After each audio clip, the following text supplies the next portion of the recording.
Hey everyone, welcome to Infinity Harry. If you're enjoying our unique takes on Harry Potter and want to see more exciting content, don't forget to hit that subscribe button. Today we will see what if Harry Potter was trapped 200 years in the past. Here is short summary. Voldemort's spell backfires, sending Harry 200 years into the past. Now, he must navigate history, uncover hidden truths, and find a way back, before time runs out. But before we start, if you want more stuffs like this, then please support to subscribe this channel and share with your friends. Let's start the video. A chorus of Death Eaters echoed what the Dark Lord shouted in outrage. Harry Potter. The one and only, Ares smirked, then glanced at where his younger counterpart had stood. Well, now that you've sent away my double, that is. So you're saying that my most faithful follower, my most devout servant, the only person I trusted with access to my personal library, is Harry Potter. Voldemort laughed. What would your dear parents think of you now, my Jinx Smith? They would be proud as can be, Riddle, Harry sneered. You forget, thanks to you, I got the chance to know them. Oh, and it might be worth mentioning that I'm not the only one you sent back. A disloyal young Slytherin got here a little early. Say hello to your son, Lucius. The blonde aristocrat fell to his knees. He had only been released from Azkaban because of his son's successful mission the previous spring, and his stay had damaged the man's composure badly. The only thing that had made him fit to serve in Voldemort's forces was his son's constant presence beside him. While the Death Eater tried to wrap his mind around a fact he didn't want to be true, Harry waved over a person who had gone unnoticed standing in the shadow of Hagrid's hut. Hello, said the figure, a tall, thin man with strawberry bee-owned hair in a crew cut above his slightly freckled face. My name is Charles Higgins III. Though, I suppose most of you know me better by a different name and face. He, too, performed the counter spell on himself and shimmered into a pale-skinned platinum bee-owned man. Hello, Father. Wish I could say it's good to see you again, but quite frankly I got bored of you when I was back in school. Draco, Lucius gasped, falling to his knees. You were that horrible Higgins brat. What about the American family at your graduation? The generations of accurate background information at the ministry. Well, Dumbledore helped a fair bit in the deception, and Harry gave us a heads up for whenever you went digging where you shouldn't have, Draco sneered. Severus, by now, had retreated to the sidelines and Harry could tell he was gaping in shock. In fact, Harry was a right chap about the whole thing. Whereas you were nothing but a spineless worm who wouldn't even help out a fellow Slytherin like poor Sev when he got in a scuffle with those prats Potter and Black. 2 against 1 is not how a Slytherin fight should be. Well, he amended, smirking, 2 Slytherins against 1 Gryffindor is all right. Oh, by the way, Harry interjected, looking at his watch. You might want to scurry off now. The headmistress got a notice of your planned attack about 15 minutes ago and should have amassed adequate forces by now. So, bye, now. Blasted menace, Voldemort shouted, raising his wand. Flagellatus. Inletus, Harry countered lazily. You forget, I've specially designed most of your curses, and I alone know each and every counter curse by heart and wand. With one last glare, Voldemort and his Death Eaters, including Snape, disapparated with a series of loud pops, never noticing the spell Harry had cast with his wand behind his back. Think Sev'll be all right? Harry asked worriedly, bringing down the Forgetfulness ward as he and Draco walked toward the castle. He'll be fine, Draco answered, then grimaced. He may never forgive us, but he'll be fine. Harry sighed and looked over his shoulder, so Draco whacked him on the back of the head. Hey, there wasn't any better way, really. Well, you might have been more tactful. I couldn't help it, Harry moaned. I saw Potter me, disappear and I suddenly realized that it had all come full circle. Plus, now that I'm the only Harry Potter I have twice the energy, and that's a bit much to handle with tact. Man, Harry Potter, Draco sighed. It's going to be so weird calling you that again. Feels weird being Harry Potter again, Harry said, reaching up to scratch his neck. Like my own skin doesn't fit anymore. At least you don't look like Potter. Though that could be because you're an age he never reached. Harry remembered a time he would have flinched at such a callous reminder of his parents' deaths, but 16 years had left him plenty of time to grieve, and he no longer felt the loss so much. You do realize that, by their reckoning, Harry gestured at the castle, we were children just moments ago. Well, let them worry about that. Come on, I prepared some tea before I left, it should be nice and hot. Harry took a deep breath, smiled, and let himself be led up the castle steps. However, as soon as he opened the doors, he realized that warm cup of tea was going to be a ways away. Mr. Potter, and Mr. Malfoy, Headmistress McGonagall called wonderingly, stepping into the light. Or perhaps you are more used to the names Hisakazo and Higgins. Either will work, Minerva, Draco said tiredly. He opened his mouth again, but whatever he was about to say was cut off as another voice spoke from the shadows. Harry, Hermione, Harry asked, perking up. And Ron, oh, it's so good to see you again. Again, what do you mean, mate? Ron asked quizzically, removing the invisibility cloak and stepping nearer after a wary glance at the headmaster. Bloody hell, you're old. I am not, Harry sputtered indignantly. Draco swallowed a snigger and Harry shot him a dirty look that reminded him, quite clearly, that they were the same age. I'll have you know I'm only 37, and I should be the one cursing. I've got 20 years on you and you're still taller than me. Ron gaped at him for a moment, then caught sight of Malfoy. And look at him. The Death Eater is all grown up, too. He did this to you, didn't he, Harry? I'll get him for you. He rolled up his sleeves as if to do just that, but Harry grasped his wrists in a surprisingly firm grip and held him off. Steady there, Ron, he said, an amused light in his eyes. First of all, I'm quite capable of fighting my own battles. Second, Draco is not a Death Eater, and third, he did not do this to me, I did this to us. What is it? Hermione asked, looking him over from head to foot. An aging potion, but you must have drunk a whole cauldron full each to have aged 20 years. Nothing so simple, Hermione, Harry said, drawing himself up. Draco sighed and conjured himself a chair. Harry wasn't very chatty, but get him on the subject of the intricacies of spells he had created and the Gryffindor could talk the ears off a brick wall. It's actually rather complicated. You see, I was asked to make a spell to send myself back in time 200 years, but I was already aware it wouldn't send me back near that far. So what I did was I created a spell that would send a person back in time 10 years and 1 month for each wave of the wand, but told Voldemort it was a century to a wand wave. I had to convince him not to practice on anything, though, because he would have easily sensed the lack of power in the spell, and that was difficult, but it was all worth it. I've been working on that spell for over a year now, and I finally got to see it pay off. Wait, Hermione held up her hands. Draco was grateful, he knew Harry was just getting warmed up. You told Voldemort, he was the one who asked you to make the spell. Harry nodded, pleased that his brilliant friend had picked up on this detail. And why were you working for Voldemort? Hermione asked faintly, she had gone a little green. That is what I would like to know, McGonagall demanded sharply. Harry cringed. From what Charles had told him, McGonagall was one who had reacted badly to his turning traitor. She did not take kindly to dark wizards in her own house.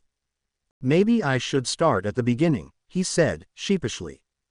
Great, now if we could just get you to decide where the beginning is, Draco sneered.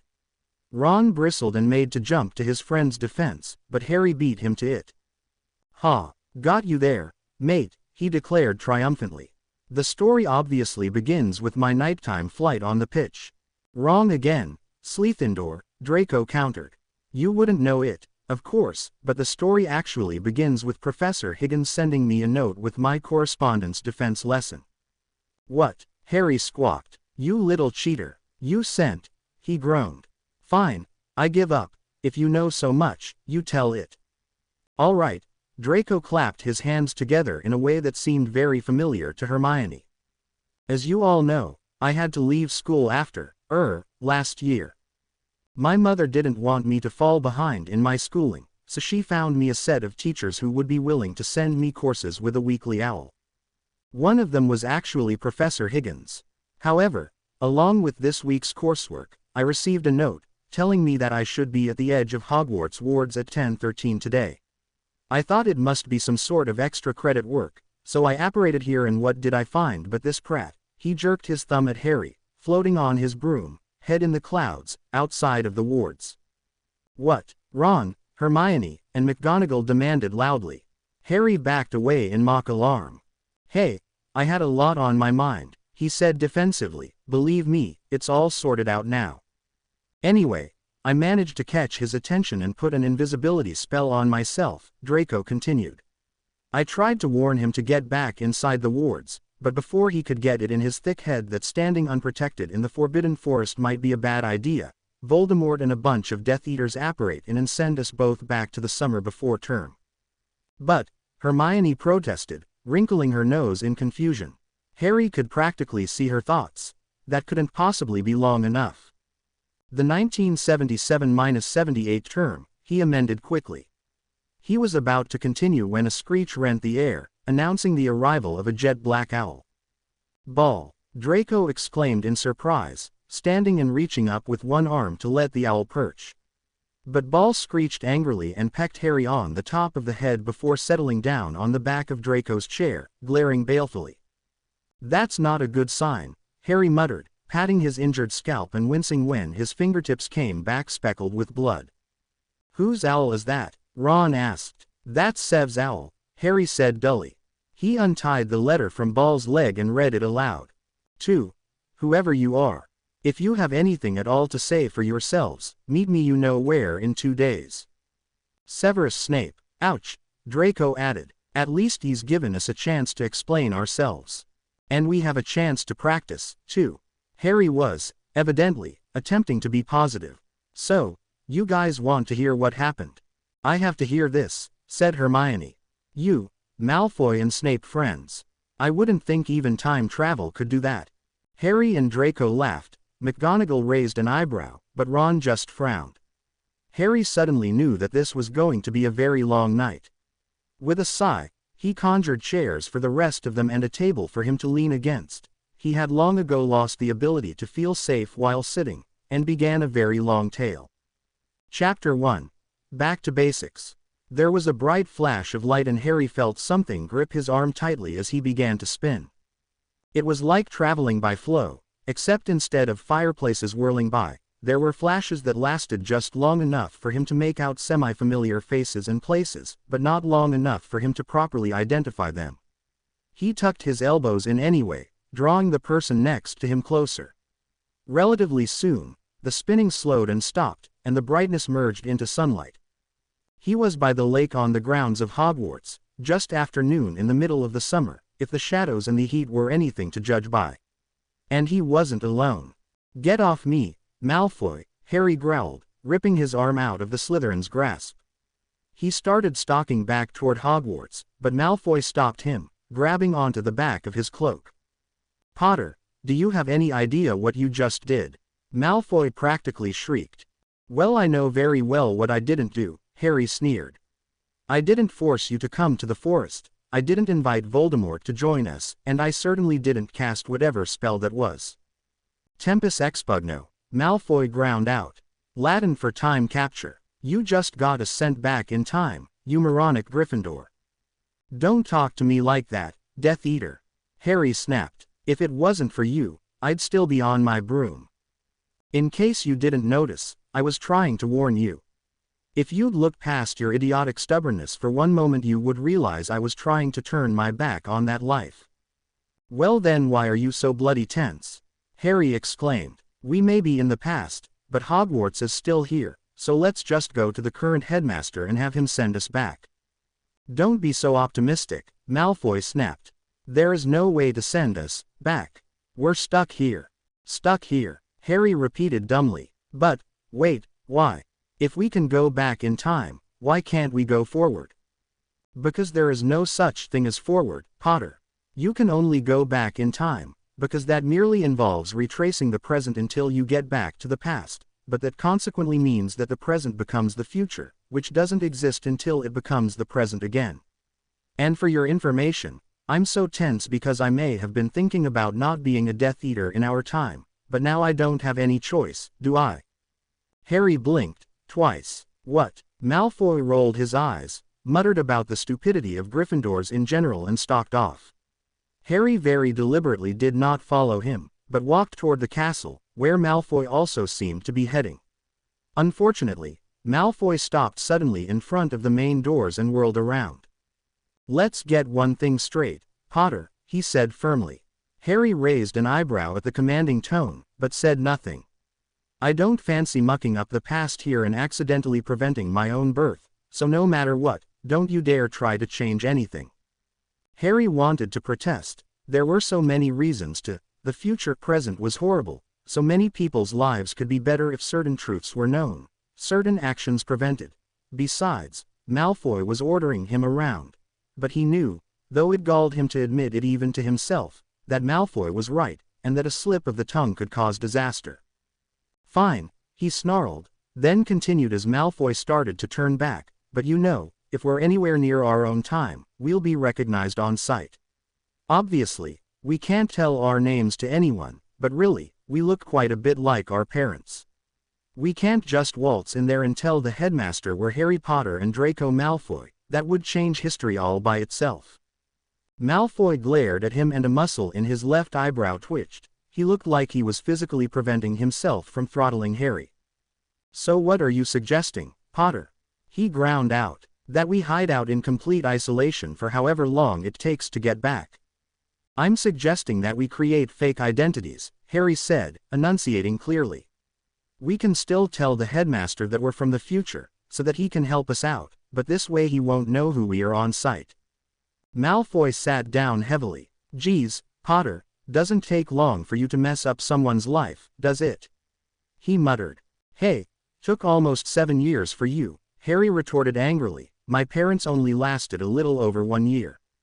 The Slytherin seemed to come back to himself at that, which made Harry even more disgruntled, but he swallowed it and distracted himself by trying to come up with a fake persona. "I'm Charles Higgins III, Malfoy announced a few minutes later. "I'm from a wealthy, pureblood, American family who originally came from Britain. After deeming my curriculum at the Salem Institute insufficient, I was sent here to go to Hogwarts. Family ties to the school and whatnot." Harry thought this over, then shook his head. "You can't be pureblood. Too easy to verify," he thought for a moment while Malfoy gaped in outrage. "Your great-grandfather, Charles Higgins I, was a squib who moved to America and started the company that has brought your family so much money, but he always stayed faithful to his roots and maintained the family tradition that the next wizard in the family be a Charles Higgins. I will not pose myself as a mudblood, Potter," Malfoy shrieked, having found his voice at last. "Fine," Harry said, shrugging, "then you set yourself up to be found out. Besides, it's not like you wouldn't have any wizarding roots, and you can be just as snobby about the Higgins family business as you could about being a pureblood Malfoy." Malfoy sulked and glared, but didn't protest again. "Well, what about you then? Who are you going to be?" he demanded. "I don't know, I'm no good at just making stuff up," Harry snorted. "Well, unless it's divination's homework, that is. Tell you what, I'll go by your version of the Higgins story, if you be Ares Hisakazo," Malfoy sneered. "Why, what's it mean?" asked Harry warily. "Well, Ares is the Greek god of war, but Hisakazo means, to lead a quiet life.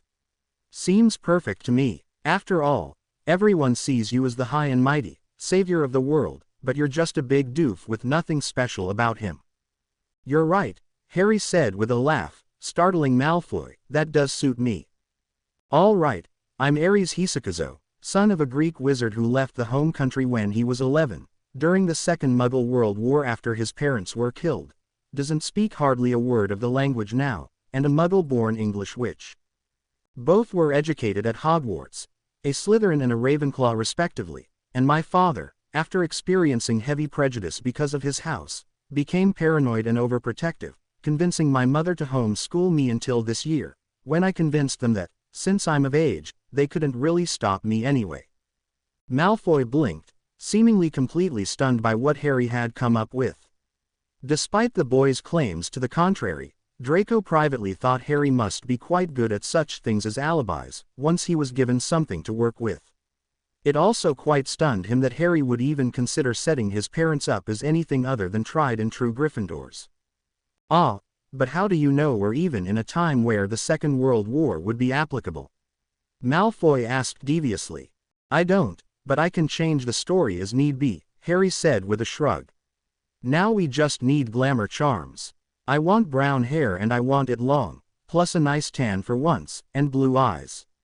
What about you? Why should I have to change anything? Malfoy growled. I'm perfect as I am. Harry's mouth opened and closed like a fish for a moment. There are just so many things wrong with that statement, he finally stammered out. I'll start with strategy first, though. You look like a Malfoy, plain and simple. If we don't change how you look, people will wonder, and that's dangerous. I say strawberry be owned, very short, and no gel, and perhaps change your eyes and skin, too. I'll get you for this someday, Potter, Malfoy growled, but he raised his wand and made the appropriate changes. Harry corrected him, that's Hisakazo. With their fake identities firmly in mind, the two time travelers made their way, Malfoy grumbling and Harry strolling pleasantly, to the headmaster's office. There was a brief incident when Harry realized he didn't know the password, but Malfoy just looked down his nose at the Gryffindor and knocked. The gargoyle stepped aside moments later and they both looked up at a hardly changed Dumbledore. Oh, my, and who might you be? The headmaster asked. Malfoy stayed sullenly silent through the entire explanation, which was actually quite short, as Harry had to leave out their names and anything that might give away their identities. In the end he settled on saying, we're victims of time travel from October 26, 1997. Can you tell us when we are? Dumbledore's eyebrows lifted clear into his hairline, but he replied, August 26, 1977. Then, after a significant pause wherein he seemed to be speechless, oh dear. We'll have to get you two set up right away, term begins in less than a week. You're already wearing glamour, so I trust you had the foresight to make up false histories. Harry and Malfoy nodded, and the three of them set about getting Aries Hisakazo and Charles Higgins III registered at Hogwarts for the 1977-1978 term. Both had been to Hogsmeade the day of their transport, it being a Hogsmeade weekend, and so they were lucky enough to have funds for books and robes and such in their pockets, and Dumbledore promised to take care of everything else. Just what everything else might be, neither thought to ask. After a rather loud and insult-filled argument, Dumbledore decided that Charles would be put in Gryffindor with Aries, since Muggle-born witches and wizards, even those with squib ancestors, were not welcomed in Slytherin under the present climate, and Dumbledore thought it best to keep his two temporally abnormal students together. Harry hoped that Dumbledore wouldn't have to change his mind the hard way after they killed each other off.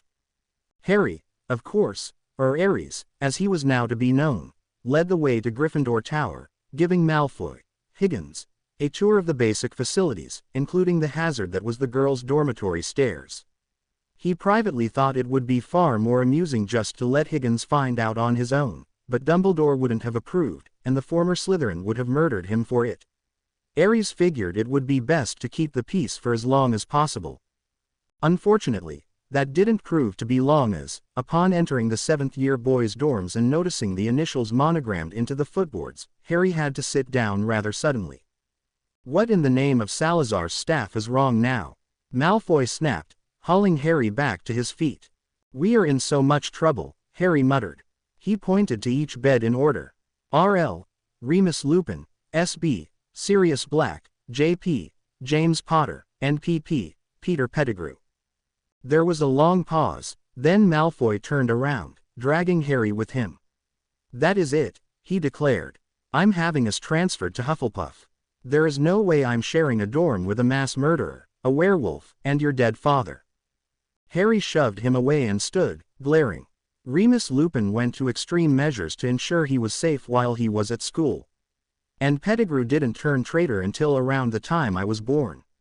Besides, he said with a tired smirk, we both know we'd go insane within a week in Hufflepuff. Fine, Malfoy sneered, but you owe me big. Gryffindor drools t-shirt big? Harry asked warily. Malfoy shook his head, a cruel smirk playing on his lips. Throw a Quidditch game big, Potter. Harry waited 2 seconds, then responded, we both play for Gryffindor now, though. He bolted down the rest of the stairs, dodging Malfoy's swinging fist, then yelled over his shoulder, "And it's Hisakazo." The next few days were spent in diligent study for both boys. Not of their new schoolbooks, because those covered the same material as Harry and Malfoy's 6th year. No, they were studying the last 3 months of Daily Prophet issues. They were surprised to realize that they shared a great appreciation for the dry, factual reporting, quite different from the embellished, ministry-controlled fiction of the present future. Whenever the news became just too depressing or dull, to Malfoy they would challenge each other to expound on their fake pasts. These sparring matches would end when one or the other contradicted himself or failed to answer promptly. The winner then posed either a question or a dare that the loser had to answer or perform.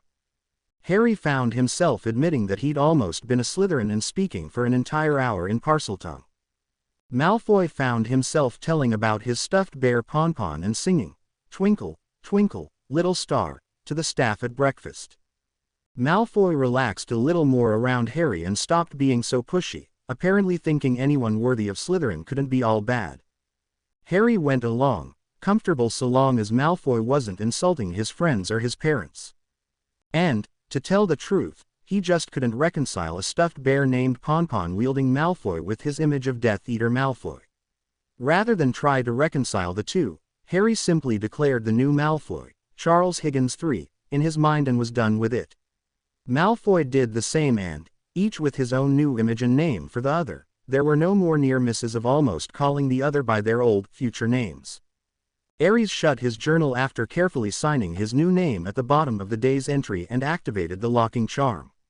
There were actually 2 on the book, the main one to prevent just anyone Charles from reading it, and a second on the first page where Harry had recorded his life story in miniature, just in case the past-present became too much and he had to be obliviated to keep from meddling. On their 4th day there, Charles had expounded on his explanation as to why they couldn't go forward, back to their own time. "See, time is like this, okay," Charles had said in his magicked American accent, spreading out a sheet of parchment. "It's straight and flat and one-dimensional. What happens in time travel is you take a piece of the present," he lifted the edge of the parchment, "and drag it back to the past," he curled the edge back so it touched the parchment in the middle. "Now, our personal timeline is curled up like this, but the full timeline is still spread out, like this," he slipped a second sheet under the first. "If our timeline were to diverge from the main timeline again, in going forward or in meddling with past events," he ripped the curled part of the parchment completely away. "It just doesn't work, see. We would be caught in a never-ending loop, because we would cease to exist, which means we never would have meddled, which means time never would have ripped. Of course, things like that don't happen because time can't rip, so we can't change the past and we can't go back to our time." Got it? Aries did, at least in general. Time was best left alone and Voldemort was a complete and utter prat for messing with it in the first place. With a sigh, Aries stored the leather-bound book, a gift from Dumbledore, in a hidden compartment in his trunk, a la Moody. He was actually rather proud of his trunk.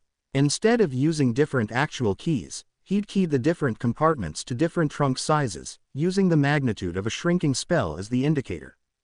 When it was shrunk down to 1 foot by 1 foot by 1 foot, it opened to reveal a locked Gringotts safe box with all his remaining money, a grand total of 20 galleons, the note written by R.A.B., which he had taken to carrying with him everywhere back in the future, a picture of himself, Ron and Hermione, and, of course, the journal. A part of him sneered that he was being paranoid. A locked page inside a locked journal inside a locked Gringotts box inside a secret compartment inside a locked trunk. But after the training he had gone through, he figured a little paranoia never hurt anyone.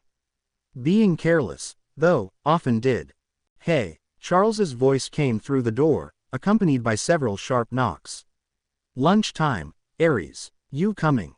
"Yeah, I'll be right there," Aries called back, quickly restoring his trunk to its proper size. He walked out to find Charles slouching against the stairway wall, glaring at an apparently offensive stone opposite him. "What's got your knickers in a twist?" Aries asked as they started off to the Great Hall. Charles often had fits of pique, and they always tended to be about the situation in general, but this anger seemed more currently based. "The potions professor," Charles grumbled. "Professor Slughorn again. He came up to me while I was working on the summer assignment, asking me if I needed any help. I declined, but he just sat down anyway and started chatting about all the famous people he knew, asking me if I knew any of them. And to think, you were so eager to get into his little club last year, Aries teased. Charles shuddered.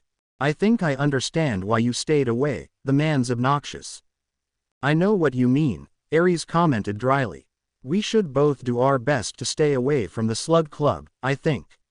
Those important people could point us out as frauds faster than you can say the school motto. He took a breath and let it out again as they sat. Anyway, up for another sparring match? I'm always ready, goose brain. Whose turn was it last? Well, I finished off with that question about your aunt, so yours I guess. Aries smirked at the memory. He had asked what sort of hair Aunt Jill had and Charles had told him, red. First redhead in the family, in fact, spread it around to the rest of us. Aries had then been forced to point out that, unless Aunt Jill slept around a lot, she couldn't possibly have given Charles his red hair. All right, why doesn't your father speak Greek anymore? Wouldn't his aunt and uncle have spoken it when he went to live with them? Charles asked slyly. No, not very much, Aries answered after barely a moment's hesitation. Uncle Silas moved to England in his early 30s where he met Auntie Nadia. She, of course, didn't speak Greek at all, so father had to learn English right off if he wanted to communicate with anyone other than Uncle Silas, who was actually rather a bore. Once out of the habit, it never really came back to him. The game went back and forth across the Gryffindor table until long after they had cleared their plates. Finally, Aries messed up, accidentally calling Auntie Nadia Aunt Nadine.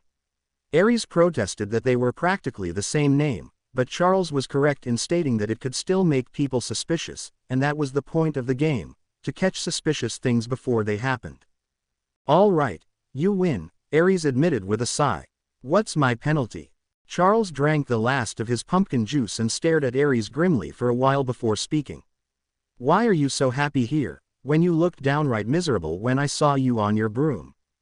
Harry sighed. He had figured some questions would be asked about his new attitude, but had hoped that Charles might steer clear. At least he seemed sincere in his curiosity, rather than just looking for some way to stir up trouble. Back home, he began slowly, I had a task to complete. It was a race against time to try and get it done, and I didn't even know how to begin. The whole thing was rather daunting, really. But now you have 20 years to complete it, Charles said, nodding his comprehension.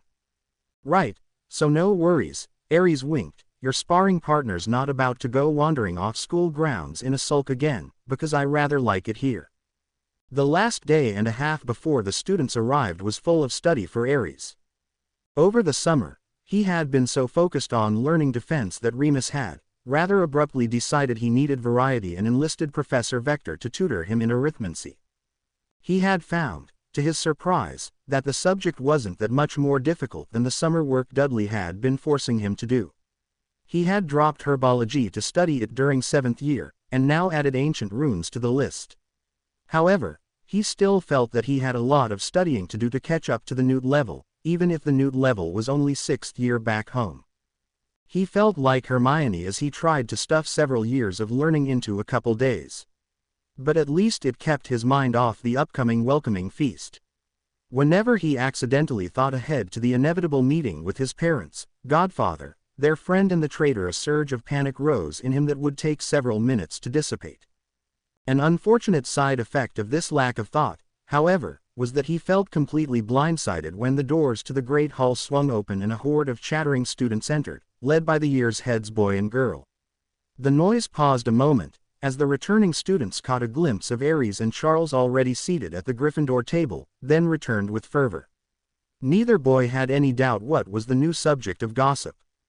Aries kept his eyes firmly on the arithmancy book in his lap, but he could tell without even looking that all the people he was most anxious about seeing had seated themselves around him and Charles. Sure enough, halfway through the sorting, Harry felt a sharp jab to his side, bringing his attention to his 17-year-old dead godfather. Oi, who are you then? Sirius asked in a rather loud whisper. Remus, sitting next to him, smacked him on the head. What's it for? How tactless can you get, Sirius? Remus asked with teasing exasperation. He leaned forward so he had a better line of sight to where Harry sat. My name is Remus Lupin, and this gormless prat is Sirius Black. What's your name? Aries Hisakazo, Harry stammered. You'll have to excuse him, Charles put in from across the table. Between James and Lily, he was homeschooled, not much in the way of social skills. My name is Charles Higgins III. Ooh, an American, James said, raising an eyebrow. Interesting. Not really, Aries said, under his breath but loud enough to be heard. Charles shot him a rather peeved look, but Aries just quirked an eyebrow at him, indicating that he was just getting back for the social skills comment. Very nice to meet you both, I'm sure, Lily said shortly, but please, it is time for the sorting. Shush. Sorry, Harry whispered, not wanting to get on his mother's bad side before he was even born. Lily graced him with a small smile, then pointedly turned her attention back to the first year on the stool. Sirius made faces at her behind her back. Someone on Harry's other side laughed. A horribly, high-pitched, squeaky snicker, and he turned to see who it was. There, sitting just inches from his left elbow, was Peter Pettigrew. Harry felt his lip draw upwards in the beginnings of a sneer, but a stiff kick to his shin stopped him short. Across the table, Charles glared at him. Harry glared back, but turned his attention to the sorting and away from the horrid, traitorous rat sitting next to him. After the last student was sorted, Dumbledore stood up and called everyone's attention to him. I know you are all eager to fill your bellies, but first I know you are also eager to fill your curiosity, he said. Let me introduce our other two new students, Aries Hisakazo and Charles Higgins III. Boys, stand up and let everyone see you. Harry and Charles stood, bowed, and sat back down. As you can see, both have already been sorted into Gryffindor. Aries was schooled by his parents at his home in London, and Charles comes to us from America, where he studied at the Salem Institute. Please make them feel welcome as they spend their last year of schooling here at Hogwarts. Now, there is only one thing to say, tuck in. Food suddenly appeared on the tables and a delighted murmur rose up from the student body. Aries piled his plate with all his favorite Hogwarts dishes and proceeded stuffing himself silly. Hungry? Sirius asked mildly, an amused twist to his lips. A bit, Aries admitted, smiling self-deprecatingly. So you two are both 7th years? Peter asked. Harry's jaw clenched around his bite of chicken. Yep, are you guys 7th years too? Charles answered for him. We are, said James. My name's James Potter. I'm head boy. This is Lily Evans, she's head girl, as well as one of the most fabulous people you'll ever meet. Lily blinked in surprise, but James pretended not to notice. You've already met Remus and Sirius, and the great lump on your left is Peter Pettigrew. Nice to meet you, Aries murmured, fixing his gaze on his plate alone. Charles chatted amiable with the marauders throughout the meal, even making eyes at Lily, then laughing uproariously when James elbowed him for it. Aries didn't speak at all, beyond a polite, fine, thanks, when Remus asked him if he was all right. The werewolf didn't look like he believed him, but was prevented from asking further questions by Sirius hooting loudly at some joke Charles had made. Soon after, Aries excused himself and slipped, unnoticed, from the Great Hall. At times like this he fervently thanked his time with the Dursleys for giving him the ability to slip into the background. He'd spent the last week practically locked in Gryffindor Tower, and didn't particularly feel like running there now. Instead, he took the deserted corridors to the library. At the far corner was a darkened section he wasn't sure Madame Pants even knew about. Mostly it was wizarding novels, but, if you knew what to look for, there were also obscure books on the dark arts, especially Parseltongue. They were denoted with a green dot on the top of the spine that, if one looked close enough, turned out to be a coiled-up snake. Aries was glad the books were still there and quickly settled down in the corner with his favorite, a book where all the characters but one were snakes, and the human was a young Parselmouth. It reminded him rather of himself, as the villain was a basilisk. It wasn't written by a Parselmouth, so there were a few minor errors, but Aries was quite willing to overlook them and simply enjoy the story. He was halfway through the 5th chapter when a shadow fell over the pages, obscuring the words. Aries looked up to see one Severus Snape glaring at him. Well, if it isn't the triple-crossing traitor himself, his mind sneered, but he caught himself. In Dumbledore's will, Harry had been left a letter from the headmaster that said only one thing concerning Snape: forgive him. Aries was honest enough with himself that he knew he hadn't quite managed it yet, but he could at least act like he had. What are you doing in Salazar's corner, Gryffindor? The Slytherin sneered. Reading. Aries deadpanned. When Snape simply continued to glare at him, he sighed. Honestly, does everything with you people have to do with house rivalries? He muttered, before responding, my father was a Slytherin, I'll have you know, and he told me that this corner of the library has a few interesting books in it. He was quite correct. I'm truly enjoying Forked Tongue of Silver. Snape's eyebrows had shot up in shock when Aries mentioned his father's house, and he sat down heavily in the closest armchair upon hearing the title of the book. That is my favorite, he admitted. Really? Aries asked, intrigued. He wouldn't have expected the younger version of Mr. Slimy Greasy Death Eater get to like something as simple as a novel. Perhaps the fact that it was all about Parseltongue intrigued him. I think it might be mine as well, though it's not entirely accurate. Indeed, Severus agreed eagerly. I read The Art of the Serpent by Anne Conta, who actually was a Parselmouth, and she says that snakes care nothing for the affairs of humans and very little for the affairs of other snakes. The notion of one snake trying to rule all others is perfectly ridiculous. True, but she also talks about how basilisks are recognized by all snakes as perversions, perhaps the only intrinsically evil serpent, Aries added, becoming thoroughly engrossed in the conversation.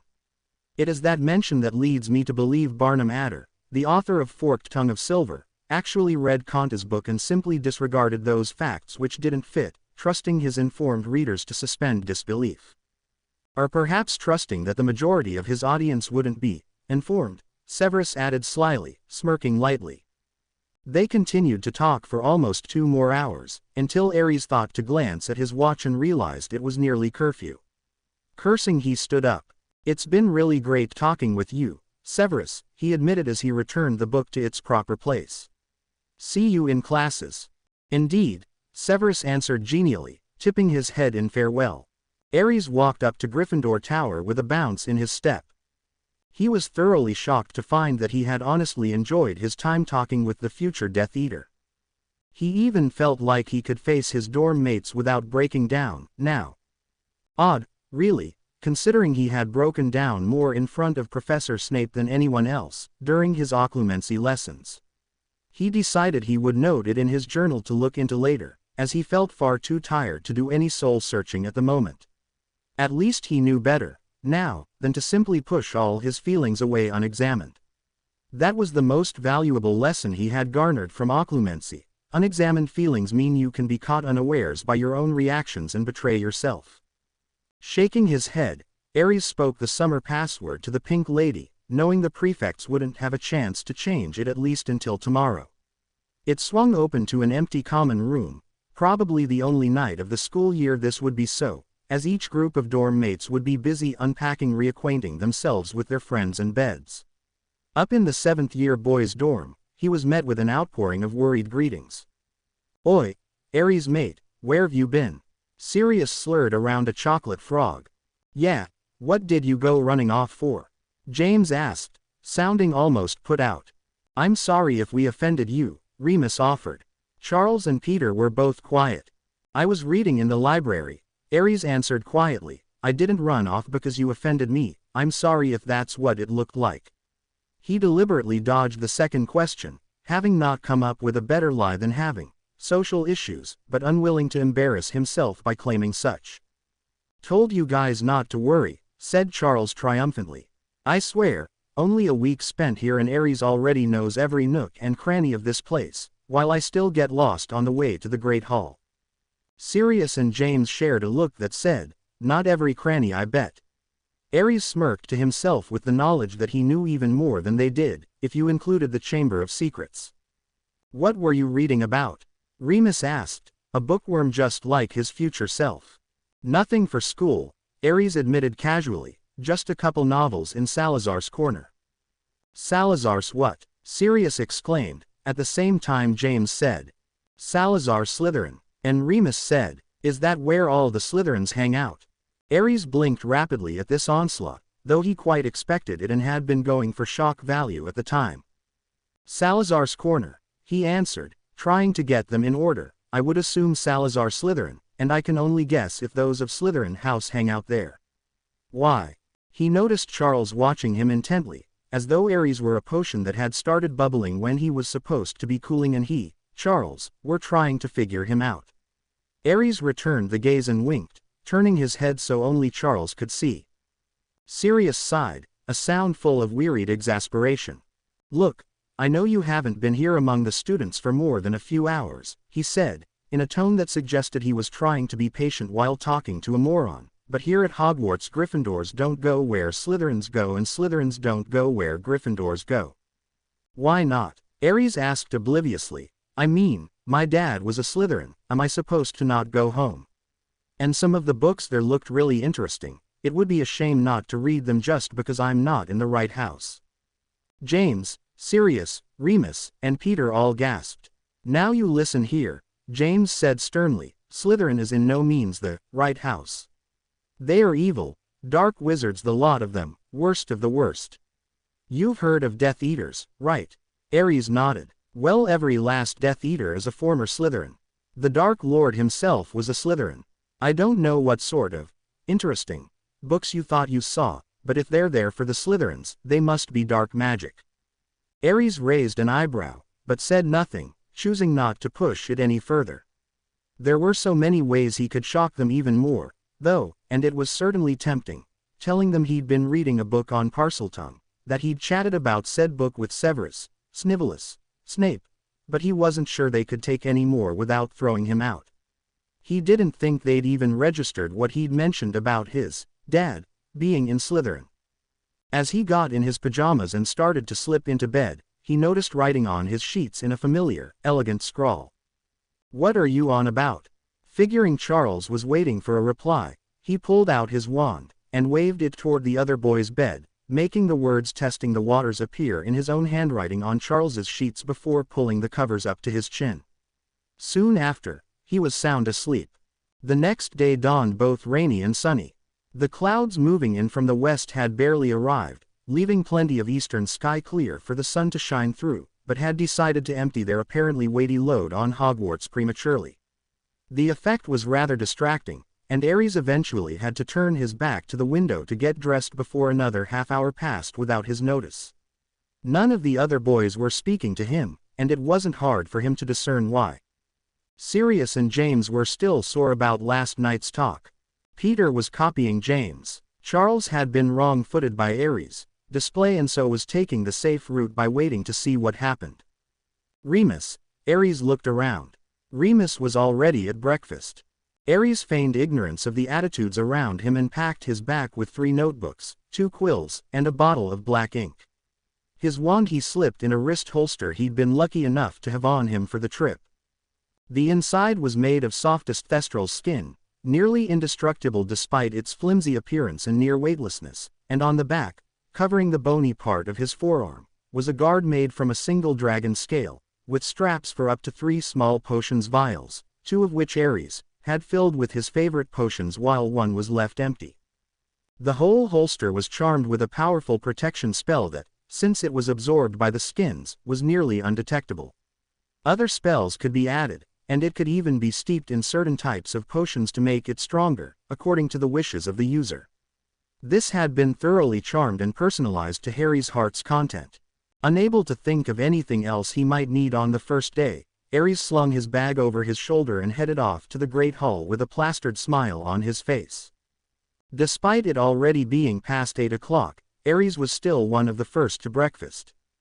Most of the students probably wouldn't be up and ready for breakfast until it was almost time for class, still used to sleeping in over the summer.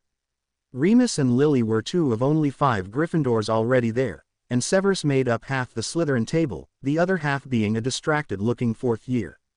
Making a decision, Ares walked cheerfully up to the seat next to Remus, turned, and smiled at Severus, calling out, "Good morning." Severus got a distinct deer-in-headlights look for a moment, then glanced around him rather frantically before waving jerkily back. Aries smiled brighter and sat. "And a good morning to you, Remus, and the dear head girl," he said, spearing a sausage link off the nearest platter with his fork. Yeah, same to you," said Remus, looking at him like he'd grown 2 heads. Lily, who had her back to the Slytherin table and so had missed the whole scene, smiled and nodded politely, then returned to her book. Remus leaned in closer and lowered his voice. "Did you completely forget what James and Sirius told you last night? Or do you just have a death wish?" No, nothing like that," Aries assured him. "I just don't understand this silly, all Slytherins are evil mentality, and I refuse to adhere to what I don't understand. If no one can be bothered to explain it, I won't be bothered to obey it." Lily, despite not being nosy or a busybody, was sitting right across from them and consequently heard the 4 loudest words either of them spoke, which, quite unfortunately, happened to be the "all Slytherins are evil" comment. She set down her book and leveled him with an icy stare. "I don't believe it," she sneered. "One night with those 4 and you're already prejudiced and bigoted against a quarter of the school. All Slytherins are evil, indeed. How is that any different from saying, all Muggle-borns are worthless? I'm disappointed. I thought maybe you were different. I can see I was wrong." And without sparing him another glance, she slung her bag over her shoulder and stormed out. "I woulda, but, Aries stammered, completely confused by this very misdirected speech. "What's her problem?" he finally forced out. Remus smiled in amusement, but hid it and said nothing as the doors opened and the rest of the Marauders and Charles all walked in. They seated themselves next to or across from their friend, ignoring Aries for the most part. The silence was broken by Sirius. "So, Slytherin lover, had a chance to think over what we said last night?" he asked casually, buttering a muffin. Aries slammed his fork down, grabbed his bag and stalked off without responding, for fear that if he did it would end up as a shouting match. He nearly ran into Professor McGonagall as he stormed through the entryway, but they both stopped short just in time. "Ah, Mr. Hisakazo, prefect timing," she exclaimed, rifling through a pile of small papers. She handed him one with his name on it. "Your schedule. If you need any help finding your way, just ask a fellow Gryffindor." "Right," Aries replied, masking his sarcasm well, "I'll be sure to do that." She smiled obliviously at him and left, entering the Great Hall to disperse the rest of the schedules. Aries looked at his curiously. It was a typical Newt-level schedule, with no more than 2 classes per day, but each class double. Monday was potions, lunch, ancient runes. Tuesday, transfiguration, lunch, free period. Wednesday, a free period, lunch, arithmancy. Thursday was all free. Friday, charms, lunch, and finally defense. At least he already knew where the potions classroom was. Running back up to Gryffindor Tower to get his cauldron, he found another note on his sheets. "Stop trying to make waves, you bloody git." Aries smirked. Charles had no idea what he was doing. "Not making waves," he replied. "Getting thrown overboard." All Newt classes contained students from every house, and still the numbers were less than a score. Newt potions had an impressive total of 14. Severus was the only Slytherin. Aries, Charles, Sirius, James, Lily and one of Lily's dorm mates were the Gryffindors, and the class was rounded out with 1 Hufflepuff and 6 Ravenclaws. By the time Aries arrived, the only seat left was next to Snape, which could just as easily have been purposeful as an accident. The question of which was answered as he sat down and heard Sirius mutter to Charles, "Now he'll see how bad Slytherins are. If anyone can show him that, Snivellus can." Aries made a face at him behind his back. "I trust you had an interesting night explaining why you were so late?" Severus asked with clear amusement. "Oh, shut up," Aries grumbled playfully. "You could have warned me not to tell them anything, you know. I had to endure a lecture on why Slytherins were all evil and Gryffindors did not associate with them. And I hadn't even gotten to the part where you showed up." "I'm not surprised," Severus quipped. "If you had mentioned me with anything less than disdain, either you or those despicable Marauders would be in the hospital wing. Gryffindors have been against Salazar's corner ever since Dumbledore brought it back, saying it's full of evil and will corrupt any student who reads there." The last phrase was said in a high-pitched voice, meant to imitate Professor McGonagall, that was simply ridiculous. Aries covered his laughter with a cough when Sirius turned to glare at him. There may have been a row, but at that moment the door opened and a slightly younger, not quite as fat version of Professor Slughorn strode in. The class turned out to be almost exactly like his first potions class of 6th year, except instead of Hermione answering all the questions, Severus and Lily traded off. Slughorn called on Lily more often than not, though, which Aries thought was curious since Slughorn was head of Slytherin House during this time. When the professor called for them to open their books to page 10 and make the draft of Living Death, Aries remembered with a start that Snape's book was the same one he would use. He had already made a few scribbles in it, even. Not nearly as many as there had been in Harry's time, but a few. This time around, Aries followed the instructions exactly, ending up with an average potion to those of the rest of the class. Sev had managed to make his perfectly, but according to Slughorn, Lily had made hers faster, so she got the vial of Felix Felicis. Aries wondered what she would sit on, and if things would go differently if she used it that Halloween. Then he shook his head and mourned the fact that he would never know. While Slughorn was occupied praising Lily loudly to the rest of the class, Aries saw Sev slip a second vial out of his robe pocket and scoop out some of his potion. Aries surreptitiously glanced around to make sure no one was looking their way. Most of the class was looking mournfully at their cauldrons, then slipped the empty vial from his arm holster into his hand and passed it to Sev. The Slytherin raised an eyebrow at him, but Aries just winked. One never knew when a dose of sleeping death might come in handy.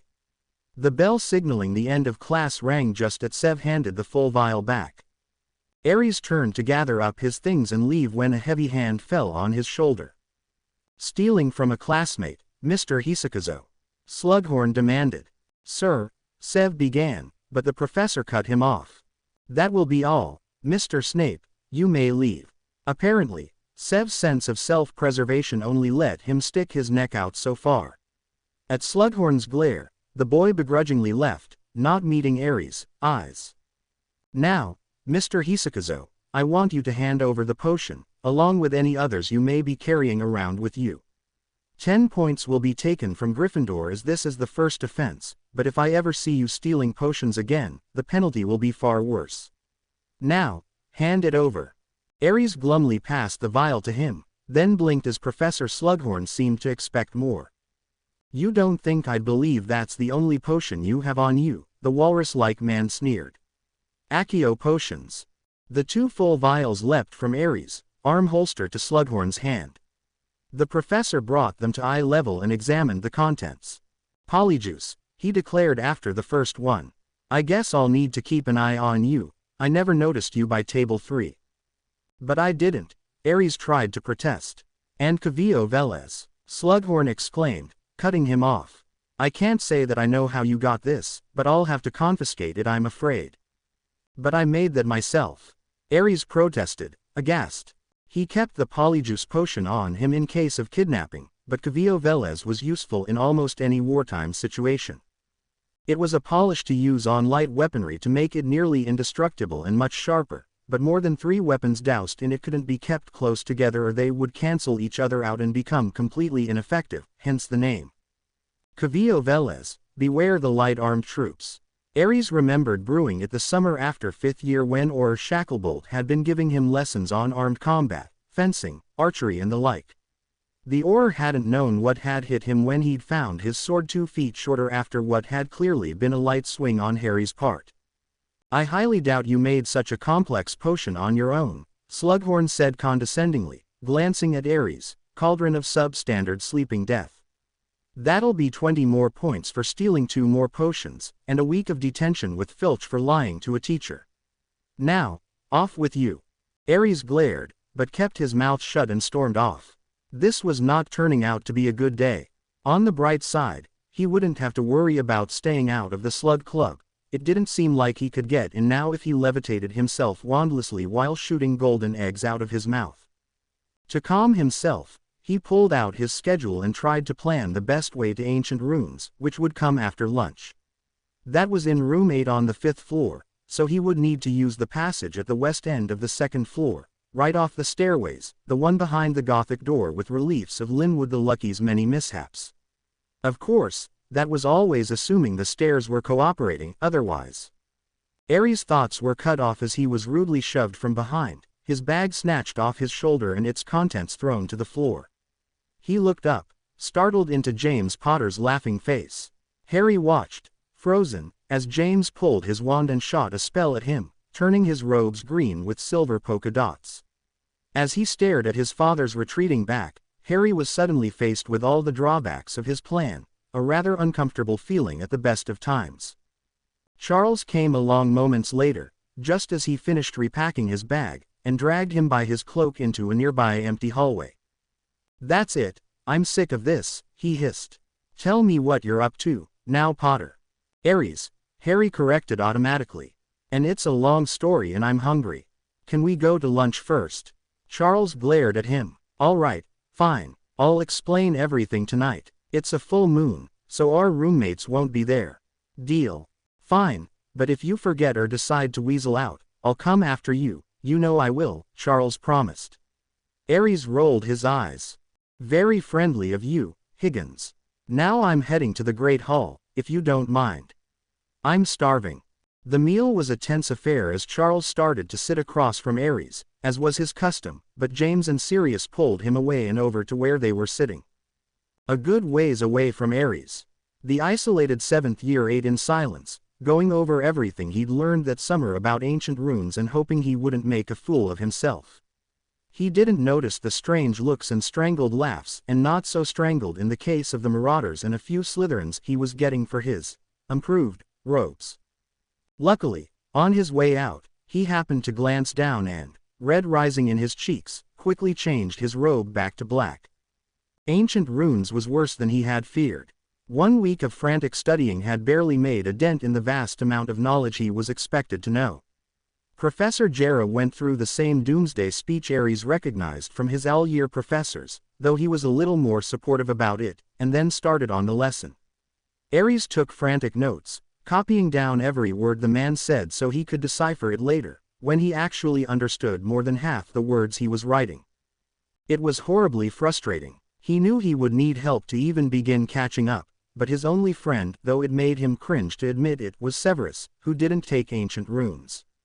As a matter of fact, the only people in the class he did know were Peter Pettigrew and Remus Lupin. Pettigrew he wouldn't ask for help if his life depended on it. Well, perhaps then, but not before, and his life certainly didn't depend on ancient runes. Remus, he had his reasons for not asking Remus. So instead, he struggled through the first class as best he could and tried not to look forward to seeing Charles too much. Had he not been so tired, Aries might have avoided the Great Hall altogether and instead eaten in the kitchens, but as he concentrated on rubbing the soreness out of his writing arm, his legs walked him straight up to his usual spot at the Gryffindor table.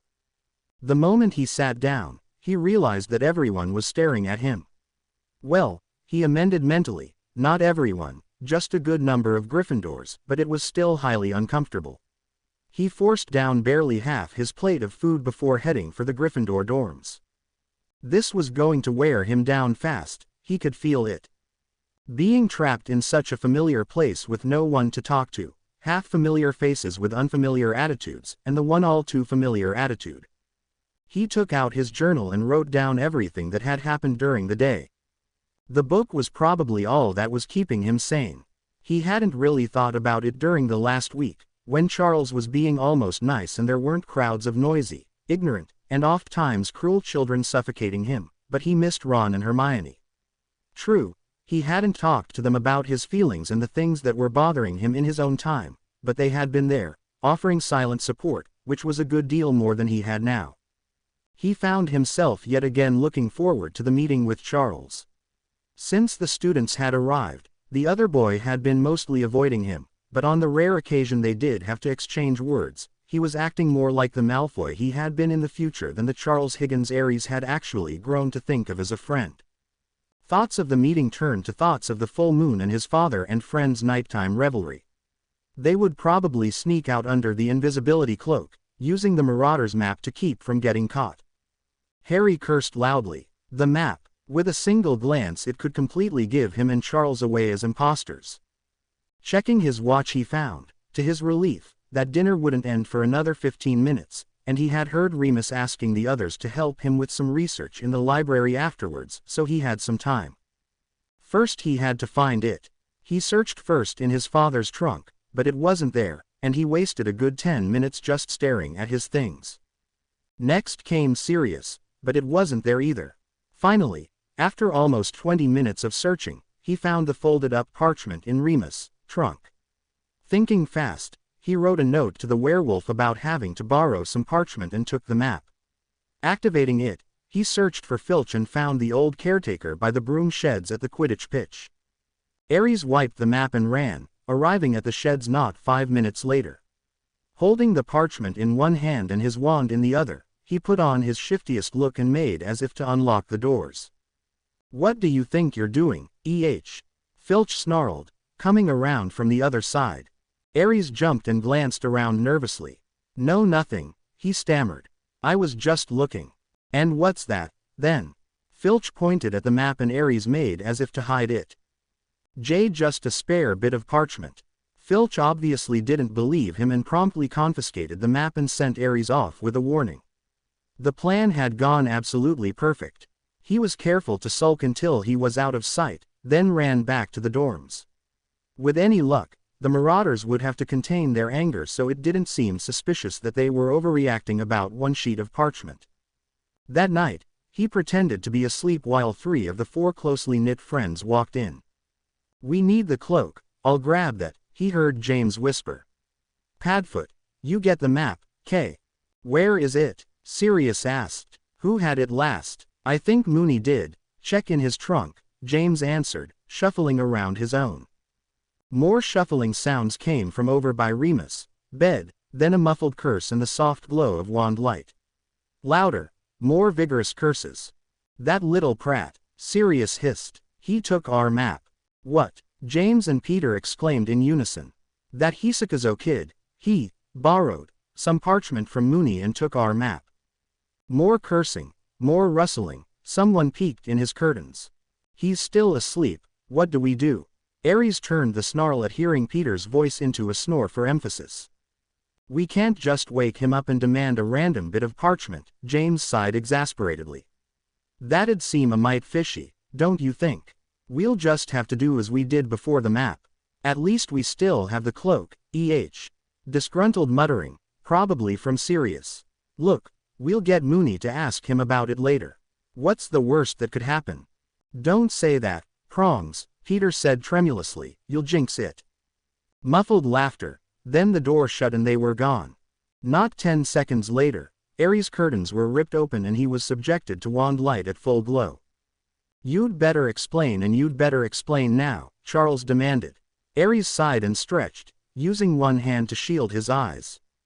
"Explain which bit?" he asked, then shook his head. "How about we play 20 questions, You ask, I'll tell, so long as you swear on your life not to use it against anyone." "All right." Charles eyed him appraising ly. "Fair enough," he said finally. "Just 20. "Well, not really," Ares said, rolling his eyes. 20 questions is the name of a Muggle game. What I meant is, I'm not going to try to guess just what you want to know, so you'll just ask. Now go." Charles smirked. "Thought we already had," he muttered under his breath. "First things first, what map?" "The Marauders' map," Ares answered. "Those 4 made it.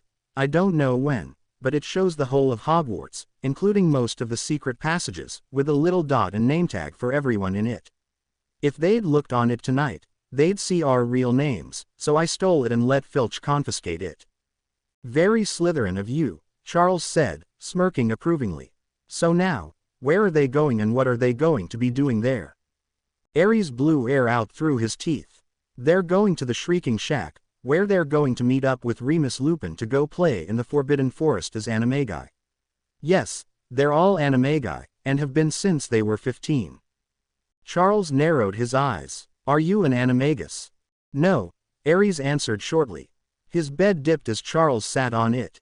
"You're lying." "No, I'm not." "Then you're telling a half-truth." Charles slammed a fist on the mattress, creating a rather unsatisfying whumph. Can you change into an animal at will? Ares sighed. He had said he'd answer, and Charles had agreed not to use it against him. Hadn't he? The Gryffindor quickly reviewed the start of the conversation. Give me your word first, he said aloud, turning over to face the other boy. What about? Charles asked, sounding shifty. Give me your word that you won't use what I have told you or what I will tell you against me, the Marauders, or anyone else, and I'll answer your question, Ares said. You made it sound like you'd promised, but you never said it. I need your word. Fine, Charles made a disgusted noise.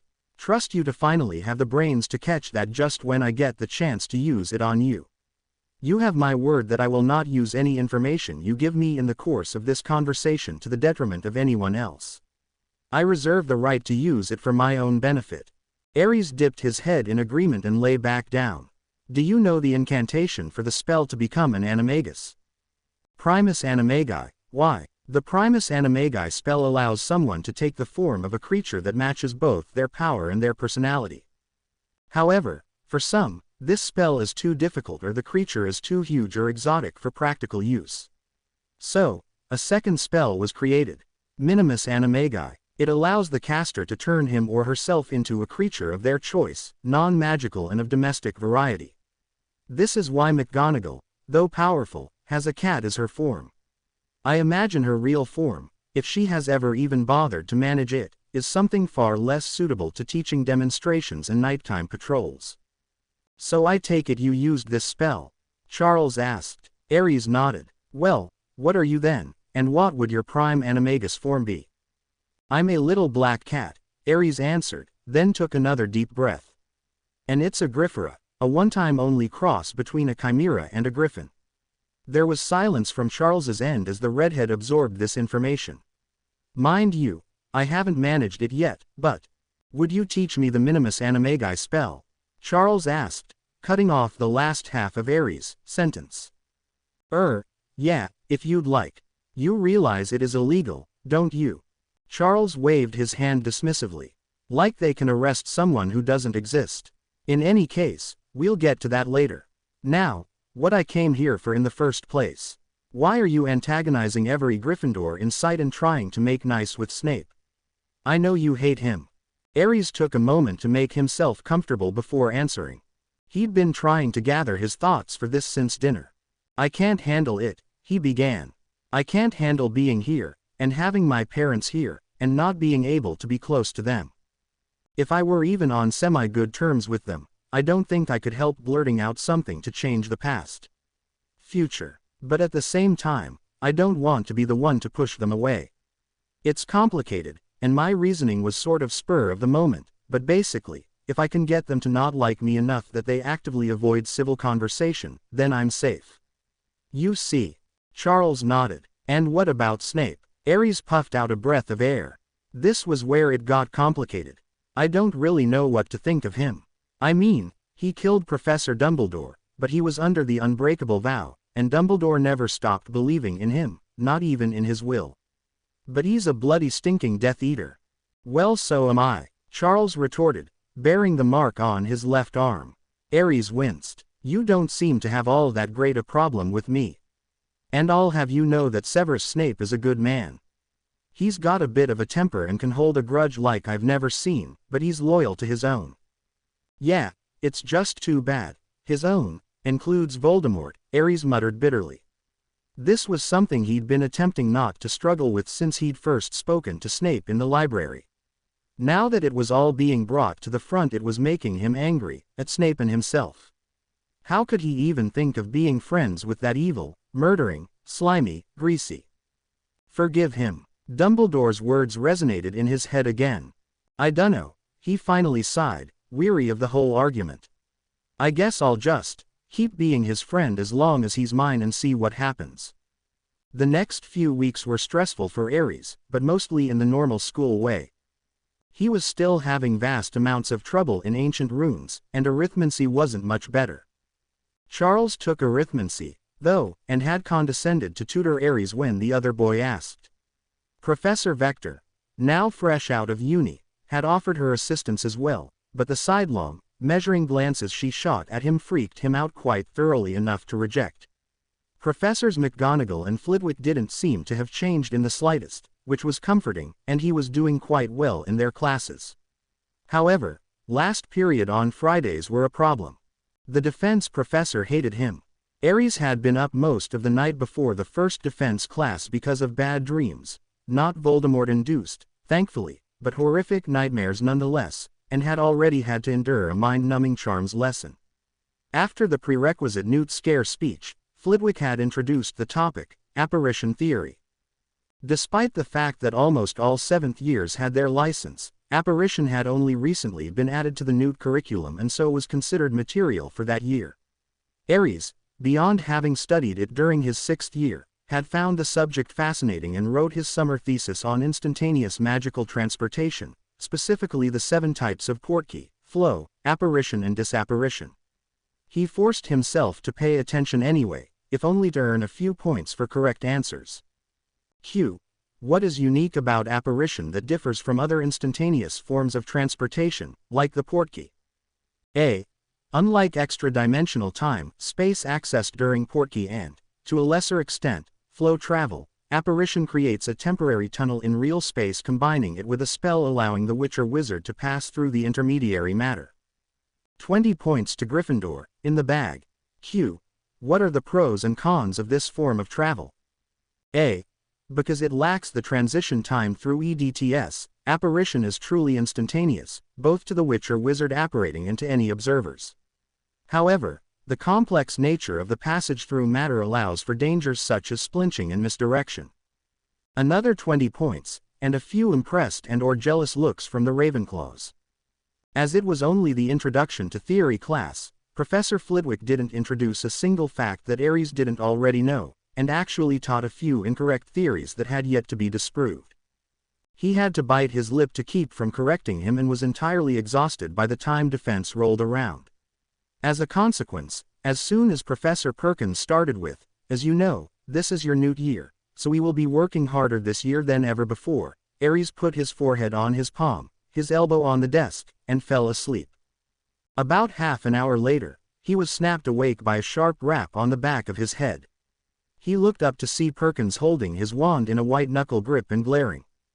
"Since this class seems to bore you so much, Mr. Hisakazo, perhaps you would like to demonstrate a proper barrier ward, the professor suggested, looking as if he would gladly test the ward with an unforgivable or two. "If you insist, Professor," Aries said, sounding wary.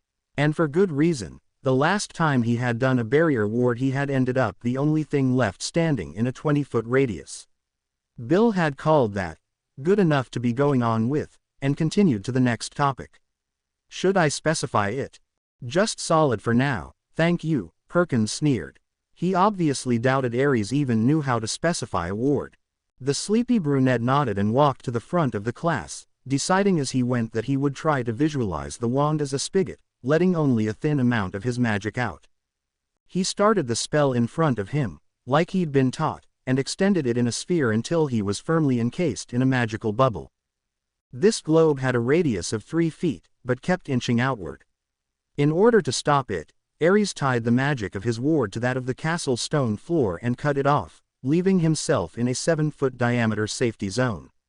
Any with proper magic sense could tell it was there, of course, but most 7th years hadn't developed that yet, and might never do so, and the ward threads that made up the bubble were invisible to the naked eye. "Mr. Hisakazo has already demonstrated improper technique," Perkins drawled from in front of his desk.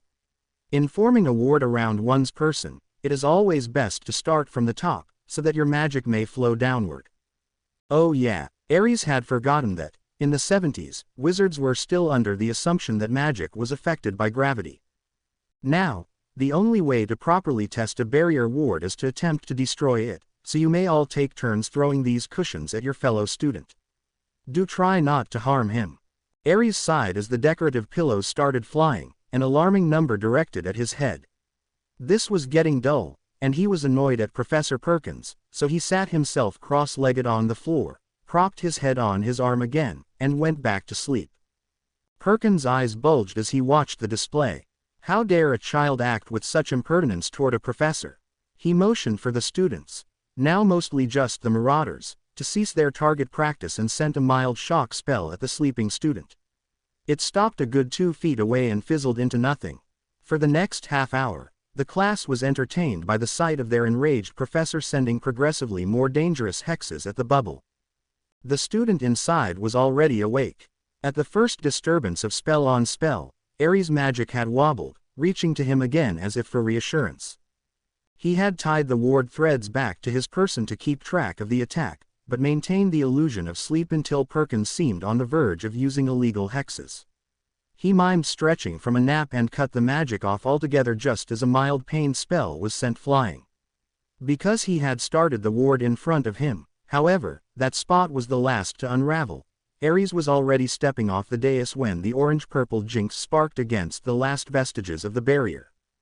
Hisakazo. Perkins barked as the bell signaled class end. 10 points from Gryffindor in another week's detention with Filch for falling asleep in class. Yes, Professor Perkins, Ares said, stifling a yawn as he left the room. He had to wonder if this would make it the 7th year in a row where the defense professor attempted to kill, maim, or otherwise harm him in some way, shape or form. The Mooney thing only counted for consistency's sake. In any case, after 5 weeks and 5 classes, Professor Perkins hadn't gotten any more amiable. Though Ares was no longer falling asleep in class, he was often called to the front to demonstrate the effect of some curse or other. While he allowed himself to be used as an example, Ares never left the hex on for more than a couple of seconds, as he knew almost all counter curses wandless and speechless, thus defeating the professor's attempt at a longer demonstration by cursing him mute first. All in all, it made him want to start up the DA again, just so he could learn something new in practice. He was duly shocked, therefore, when Charles suggested that very same thing. Start up a defense club. Ares gawked when the subject came up. Not a club, Charles sighed, sounding very put upon, just private study. You, me, Sev, if he's agreeable. Just so we can actually learn new stuff. Ares shrugged, finishing the last sentence of his Transfiguration essay. It was almost verbatim to one he had written during second term of 6th year. Oh come on, you know you want to, Charles continued, sounding like a 10-year-old. We can even use the same room you used before, if you like it so much. With a sigh, Ares dried the ink on his parchment and rolled it up, then looked through his fringe at Charles, who was doing a passable imitation of a puppy. All right, I'll do it, he consented with a laugh. And I'll ask Sev along, too. How about we meet on the 7th floor corridor Saturday after lunch? Charles stared at him like he'd grown another head that was reciting obscure French poetry. What? He asked finally, when the staring became too much. Charles blinked before answering. Quidditch tryouts for Gryffindor Saturday, he said softly. I just assumed you would be going out for Seeker or something. Oh, Ares replied dumbly. He hadn't really taken Quidditch into consideration. Since Dumbledore had never gotten his lifetime ban removed, Harry wouldn't have had time with it along with all his training anyway. But here, Ares didn't have to train, and there was no ban. There were, in fact, no reasons for him not to try out, or even to go pro with it. He sat his chin on one hand to think, not noticing as Charles silently got up and left. Charles sighed as he walked up to the dormitory. He had only meant to ask for some help with private study, not break Ares' brain. But from the way the other boy had been frowning at the tabletop, it would be a little while before he got another answer. So he got out the library book on advanced hexes, one he was not strictly supposed to have, but it wasn't like he was doing anything wrong, like using the hexes, and lay down on his bed to wait. As interesting as the book was, Charles couldn't help but get bored and lose interest after an hour. It was a Hogsmeade weekend, but he and Ares had stayed behind, so they were practically alone in the castle, except for the first and second years, who didn't really count. Charles got up and went to the window, deciding to marvel at the view again. Living down in the dungeons for 6 years, he hadn't really gotten a chance to view the whole grounds from anywhere but the Quidditch pitch and the astronomy tower, but the view from Gryffindor was spectacular, looking over the forest and probably the stillest part of the lake. Everything was different in Gryffindor, really. The view, the decorations, the red and gold were surprisingly muted, giving a feeling of warmth rather than the overwhelming loudness he had assumed. Even the people. Especially the people. When you walked into Gryffindor with a frown, people noticed and asked what was wrong, and when you smiled, they smiled back, and when you wanted to just forget about the world and play Exploding Snap like a first year, there was always someone there to play against. Of course, it wasn't all good. When a Gryffindor was taunted, they immediately got up in arms and looked down on anyone who wasn't. And, as evidenced by the Marauders, when someone in Gryffindor didn't go along with the majority, they were ostracized rather than either taught better or learned from. No wonder Gryffindor and Slytherin didn't get along, they were practically opposites. Which, yet again, brought him to Aries. How on earth was it that one person could seem the quintessential Gryffindor, yet, inside, have cunning and strategy worthy of any Slytherin? And, though he hated to admit it, Aries was just as adaptable and resourceful as he, Charles, was. Just look at how quickly they had both gained the exact status they wanted.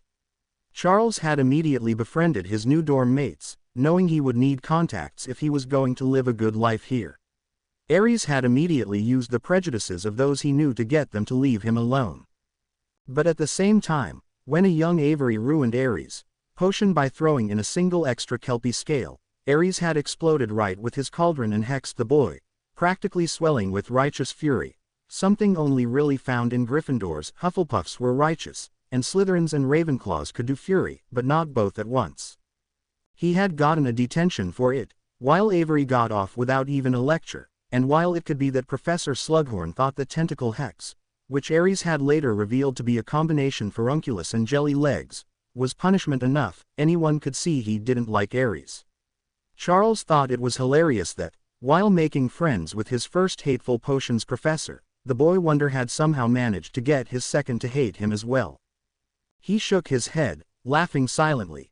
That sort of luck was typical Potter, and even in a different time and under a different name, he couldn't escape it. A hand fell on his shoulder, making Charles jump. He turned around to see Aries watching him, amused. The look quickly merged into a sad, regretful smile. "I won't be going out for Quidditch," he said simply. "The date and time stand, okay." Charles nodded and watched, curious, as Aries walked back out. Saturday found Charles standing anxiously in the darkened 7th floor corridor with a glaring Severus Snape. Aries was nowhere in sight. The silence was stifling. He shifted his weight discreetly from one foot to the other. He opened his mouth to speak, but the motion caught Snape's eye and the brooding teen glared at him, daring him to say anything so that he could shoot him down and show him just how foolish he was. Funny, Charles hadn't thought Snape would have learned to do that until he started teaching. He closed his mouth and looked away, barely preventing an eye roll that surely would have proved disastrous. Finally, the sound of running footsteps heralded Aries' arrival. The brunette stopped short, just at the edge of the shadows where Charles and Severus were waiting, and glanced between them. To the bemusement of both, he poked the air in front of him, then drew a small knife out of his sleeve and made a couple of short slicing motions. Small, round, brownish things fell into Aries' waiting hands and he held one out to each of his companions, who stared at the things in bewilderment. "Congratulations," Aries said with an amused sneer. "Here are your souvenirs from the time you made the tension actually thick enough to cut with a knife." Severus held his up to the light and examined it, then, without any warning, threw it at Aries, hitting him on the face.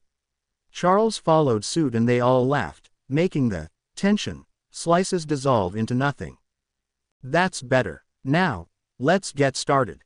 He paced 3 times in front of the wall and a door appeared, which led them into a vast, arena-like room.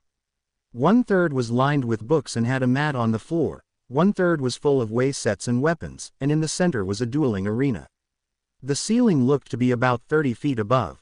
"I never knew Hogwarts had a room like this," Severus commented, eyeing the room appreciatively then raising a suspicious look at Aries, who shrugged. "My dad told me about a room of requirement where you pace by the wall 3 times and concentrate on what you need, and Hogwarts will supply," he lied smoothly. "I got one of the house elves to show me where it is."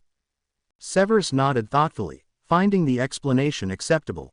Charles wondered how often Aries had to lie to cover things up around his friend.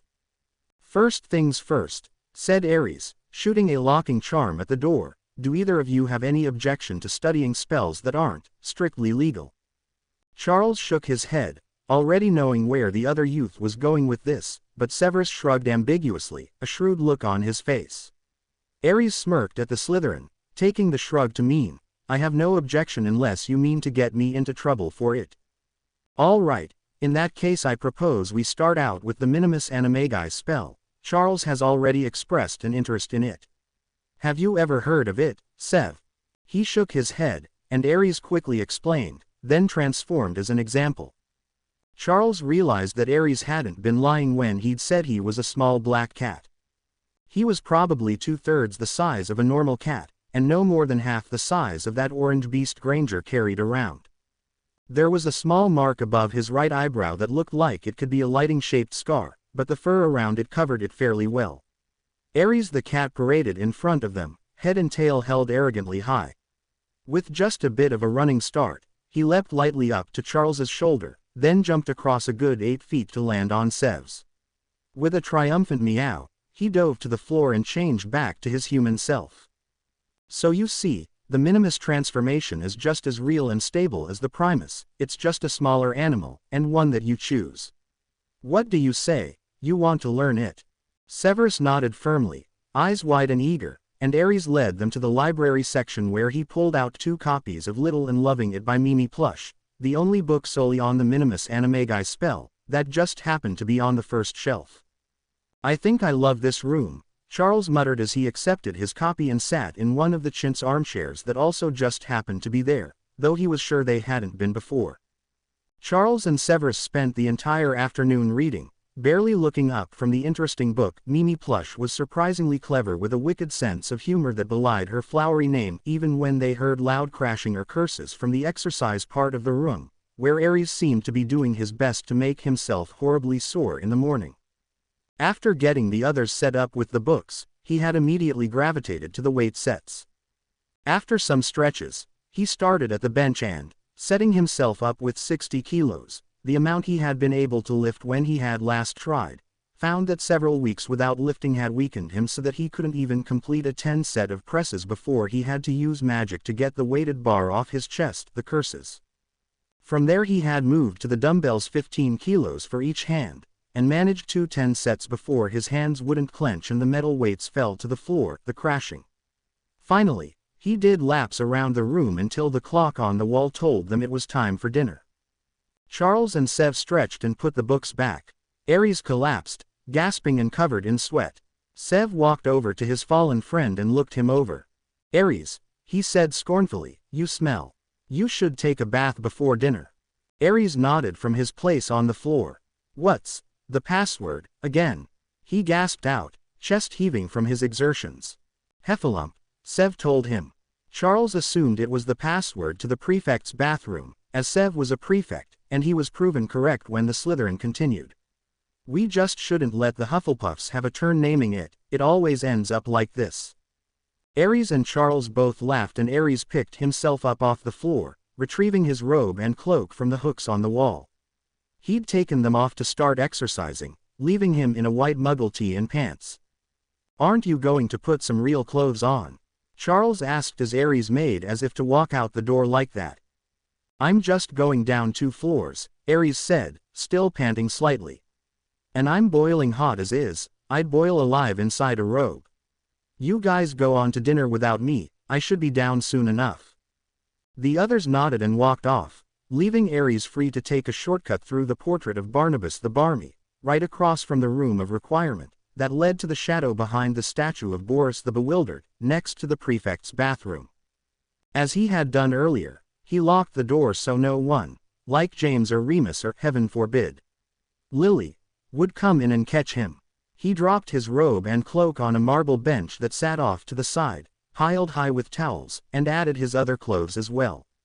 He filled the tub with ice blue water that he knew to be cool and full of mild muscle relaxants, as well as leaving one smelling faintly of vanilla. He thought he heard a giggle as he lowered himself in, closing his eyes at the relaxing chill. Myrtle, if you so much as glance at me before I'm done and clothed again, I will tell Peeves all about your little peep shows," he threatened lazily. The giggle turned into a gasp, and then there was blessed silence. He grinned as he let himself float, full of peace, mischief, and hope. 20 years to destroy the last 4 Horcruxes before he had to kill Voldemort. Time was a beautiful thing. Over the next 2 months, Aries, Charles, and Sev met every Saturday in the room of requirement while the Gryffindor Quidditch team was at practice. This was unanimously agreed to be the safest time, as both Sirius and James were on the team. Peter never missed seeing James practice. Remus was usually there as well, with his nose buried in a book, and Lily would study under a tree nearby and pretend she wasn't watching. Aries thought it was quite funny how, since James had stopped being quite the arrogant git he was before, at least around anyone who wasn't Slytherin or Aries, Lily had seemed irresistibly drawn to him. They were now the talk of the school as the most in denial couple. They spent 4 weeks on the Minimus transformation, studying it and getting Aries to explain the theory behind it, before either Charles or Sev was ready for attempting it. The spell itself was a complex 10-line incantation in Egyptian, as it originated from ancient Egyptian priests needing to imitate the animal forms of their respective gods, and they had to spend another week memorizing it. Aries forced them to know it by heart, and tested them by slipping a colorful fireworks display in between studying and reciting.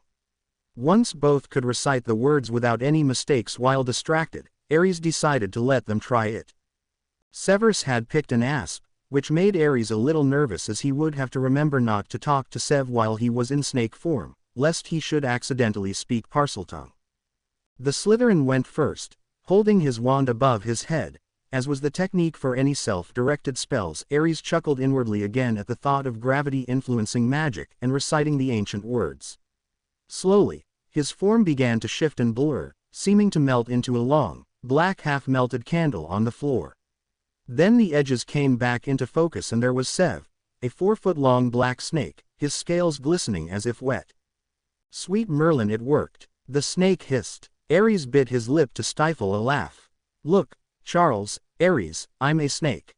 It worked." With a sidelong glance at Aries, Charles said, "Sev, you're talking like a snake, we can't understand you.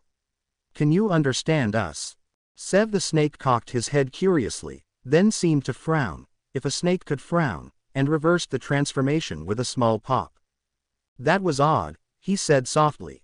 "I know you were speaking English, I could hear the sounds, but I couldn't make any sense of them. But when I spoke, it sounded normal. I didn't think snakes could speak human tongues." Aries shrugged. "You weren't speaking human, you were speaking Parseltongue, I bet. Remember, in Art of the Serpent, Conta mentions how, to a Parselmouth, Parseltongue sounds like their native tongue, with an undertone of hissing. It was actually nothing like that at all, but Conta's explanation was as good as anything he could come up with without rambling." Sev nodded, looking confused. "That still doesn't explain why I couldn't understand English. Maybe just like, as a human, you can't understand Parseltongue, even though you're now part snake," Charles ventured. "As a snake, you can't understand human, even though you are one." That made as much sense as anything, so they put the matter to rest and Charles stepped up to try. The redhead had chosen a Scottish terrier. He told Aries that a terrier was his first pet back at Malfoy Manor, and he'd always been fond of the little dogs. After Charles finished the incantation, he began to blur and shrink, turning paler and paler until he was completely white. Finally, the new form came into focus. Aries fell on the floor, laughing uproariously. "That's not a dog," Sev pointed out, raising an amused eyebrow. Charles the ferret squeaked indignantly. He turned back, and even the sound of the transformation seemed angry. The youth cursed up a storm, using words Aries was shocked he even knew, even a few terms he had been sure were purely Muggle, before finally settling down enough to ask why that had happened. With lots of cursing intermittent in the question, but he had asked. "Have you ever been turned into a ferret before?" Sev asked, eyes looking eager, as if he thought he knew the answer but was unsure of just one thing. Harry remembered seeing that same look on Hermione's face on more than one occasion. "Yes," Charles growled, "a senile, paranoid, completely bonkers ex-Auror who taught at my school once transformed me and slammed me against the floor a couple times. Why? Aries, having caught on, picked up one of the instructional books and read a passage aloud. One of the reasons so few people ever use the minimus spell, he quoted, is that it is highly affected by previous self-transfigurations. If the primus spell were performed prior to attempting the minimus, the forms would be the same, even if the primus form would normally be too advanced for a minimus form. By the same token, if a person had ever, in the course of their education, changed him or herself into some object or other, the minimus spell would be ineffective. I guess that, when the aura turned you into a ferret, that counted as a self-transfiguration. So you're, rather stuck with it. Charles glared at them with a fierceness to rival the older Snapes and stormed out. As soon as he was gone, Aries collapsed in laughter again. I fail to see just what is so amusing, Severus drawled, examining the passage in his own book that Aries had quoted. When we were hanging out here over the end of summer break, Aries lied smoothly, using an occurrence from 6th year. Charles poked fun at how quiet I was until I got angry and said he was just a chattery little ferret. Oh, he glared at me so hard, and now I see why, and he really is a ferret. He collapsed into laughter again, Severus chuckling along with him. Finally, when it was almost time for dinner, they managed to calm down, and Aries congratulated him on his mastery of the spell. Later that evening, as he had done every alternate evening previous, after the first tutoring session, Aries returned to the room of requirement. As he paced in front of the wall, he imagined a training room, with illusions of Death Eaters and dangerous creatures and even muggles, just real enough for him to get into the fight, not real enough to cause serious damage.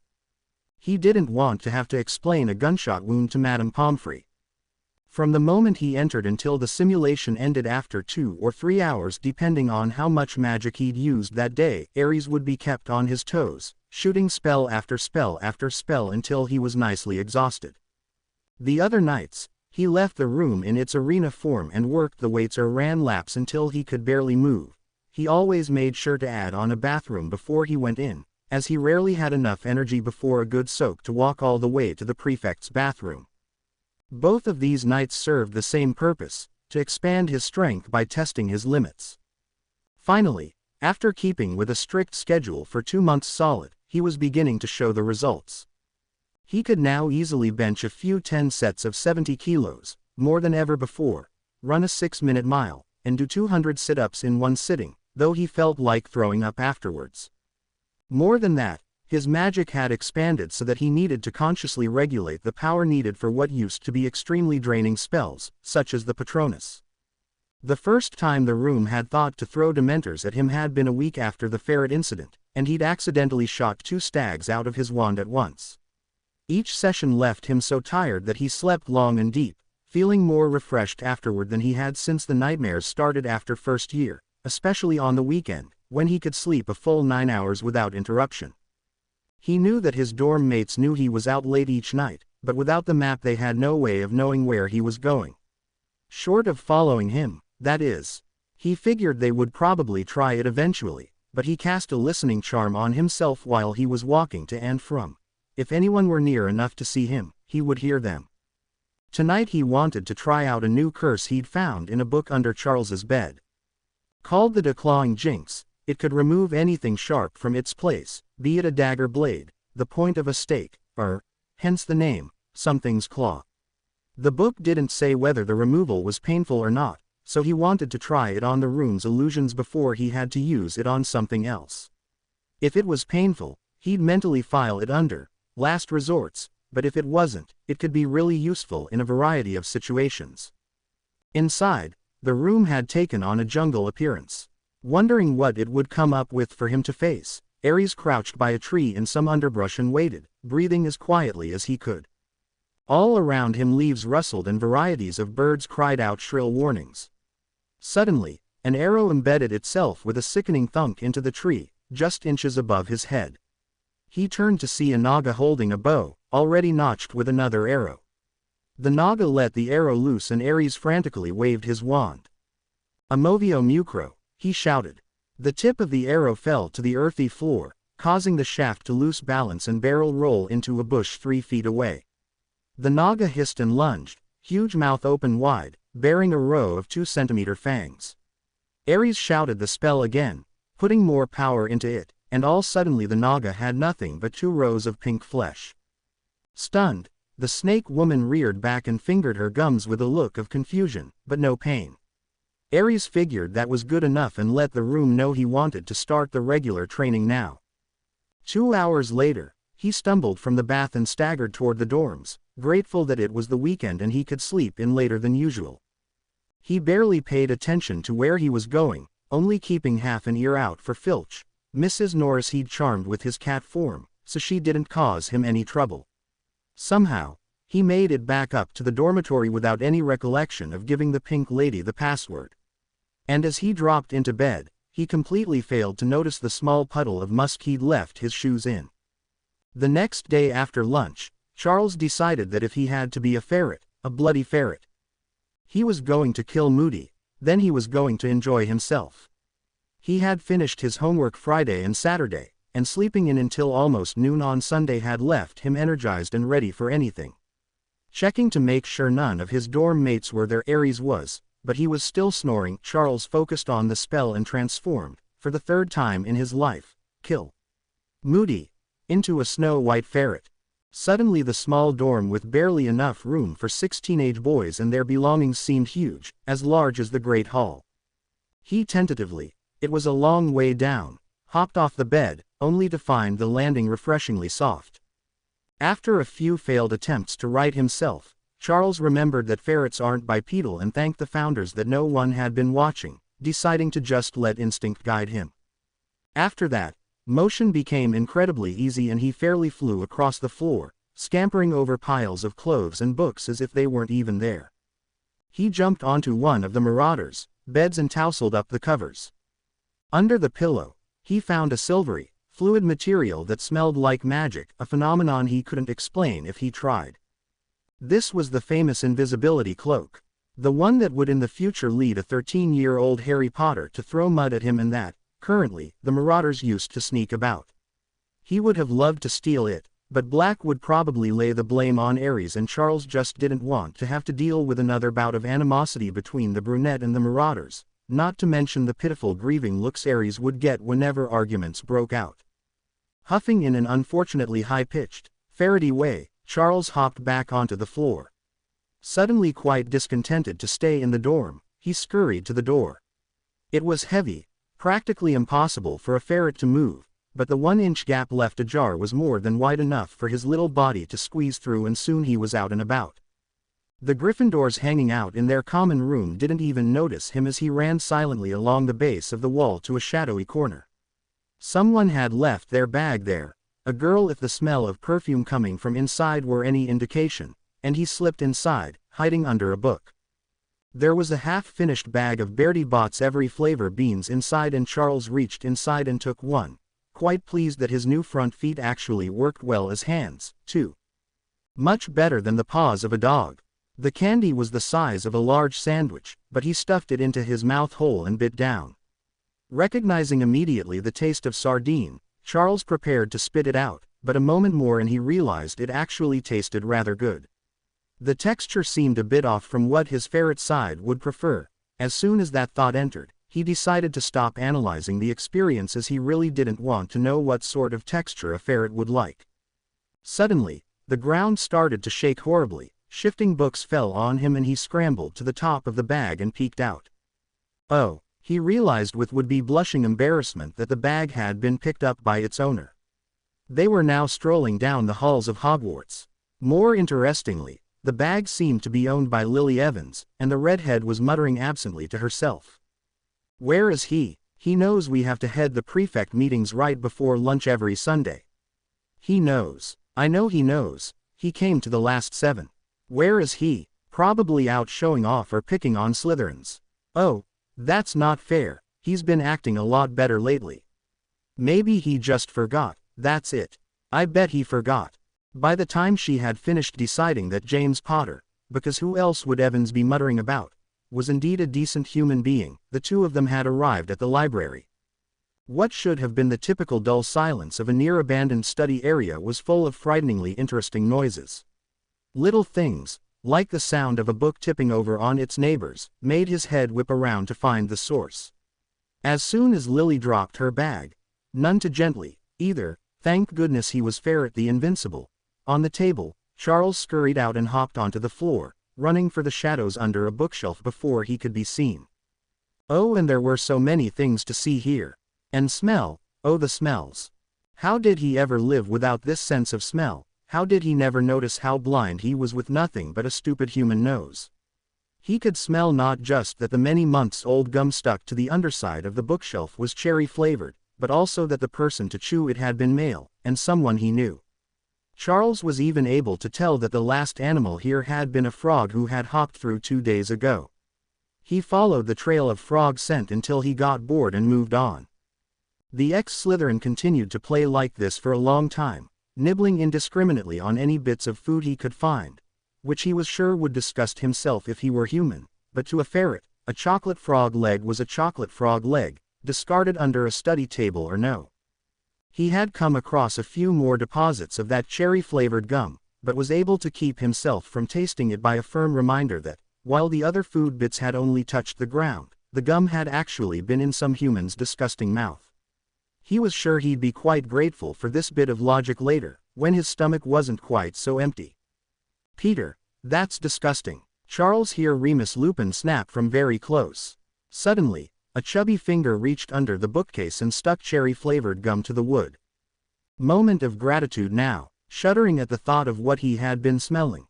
Peter was worse than Longbottom, and that was saying something. Charles decided it was probably time to feed himself properly. Now, how to do it?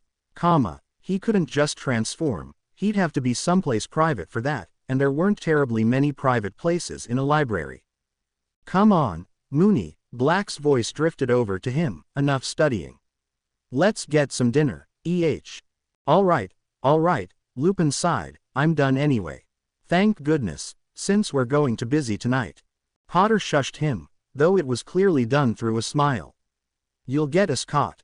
No, Lupin said, also with a smile, acting like you don't want to get caught, we'll get you caught. Anyway, let's go. Charles ran as fast as his little legs could carry him and jumped into Lupin's bag just as he hoisted it on his shoulder. The werewolf's nose twitched and Charles willed him not to notice. Peter, scolded Lupin, how many times have I asked you to wash after you transform? You smell like rodent. Sorry Remus, Peter stammered. Must have forgotten. A few moments of jostling and swaying later, they arrived at the Great Hall. The noise and smells were almost overpowering, and it was all Charles could do to wait until the marauders weren't looking before slipping onto the floor and eating the first dropped roll he could get his paws on. Bits of ham were next on the menu and he ate those with equal relish. Apparently, his ferret stomach could take quite a bit more, proportionally, than his human stomach, because he was sure he had eaten at least a quarter of his body weight before settling, sated, in Remus' bag to wait. He must have fallen asleep, because the next thing he knew, he was lying under several books at the bottom of the bag, which had just been tossed onto a bed. You got the cloak. I've got the cloak. You sure he put his shoes in the musk before he left? They steeped there all night. I checked when I woke up. Good. Let's go check what our little friend gets up to in the evenings, shall we? Let's. The flurry of voices was punctuated by the creaky sound of the door opening. Charles was suddenly wide awake. He had to take several moments to untangle himself from books and bag, but managed to make it out of the door just before it shut. Ahead of him were 3 presences he could smell and hear, but not see, and a rat. All right, Wormtail, you know what to do, came Potter's disembodied voice. The rat squeaked once, then turned and started sniffing the ground. He moved a few feet, sniffed, and moved again until Sirius finally snapped. We know he went out the bloody portrait hole, so start from there. He hissed. The rat squeaked embarrassedly and darted down the rest of the stairs and through the common room, the other 3 marauders following close, and Charles following them. Once outside, Pettigrew started his sniff-move pattern again. It wasn't until they were almost to the 7th floor that Charles realized they must be after Ares, who had apparently gone to the room of requirement again. We'll wait here, Lupin said suddenly, stopping the strange procession. You go on ahead until you find him, then come back and tell us. This slow moving is driving me crazy. The others muttered agreement and Pettigrew squeaked and scurried off.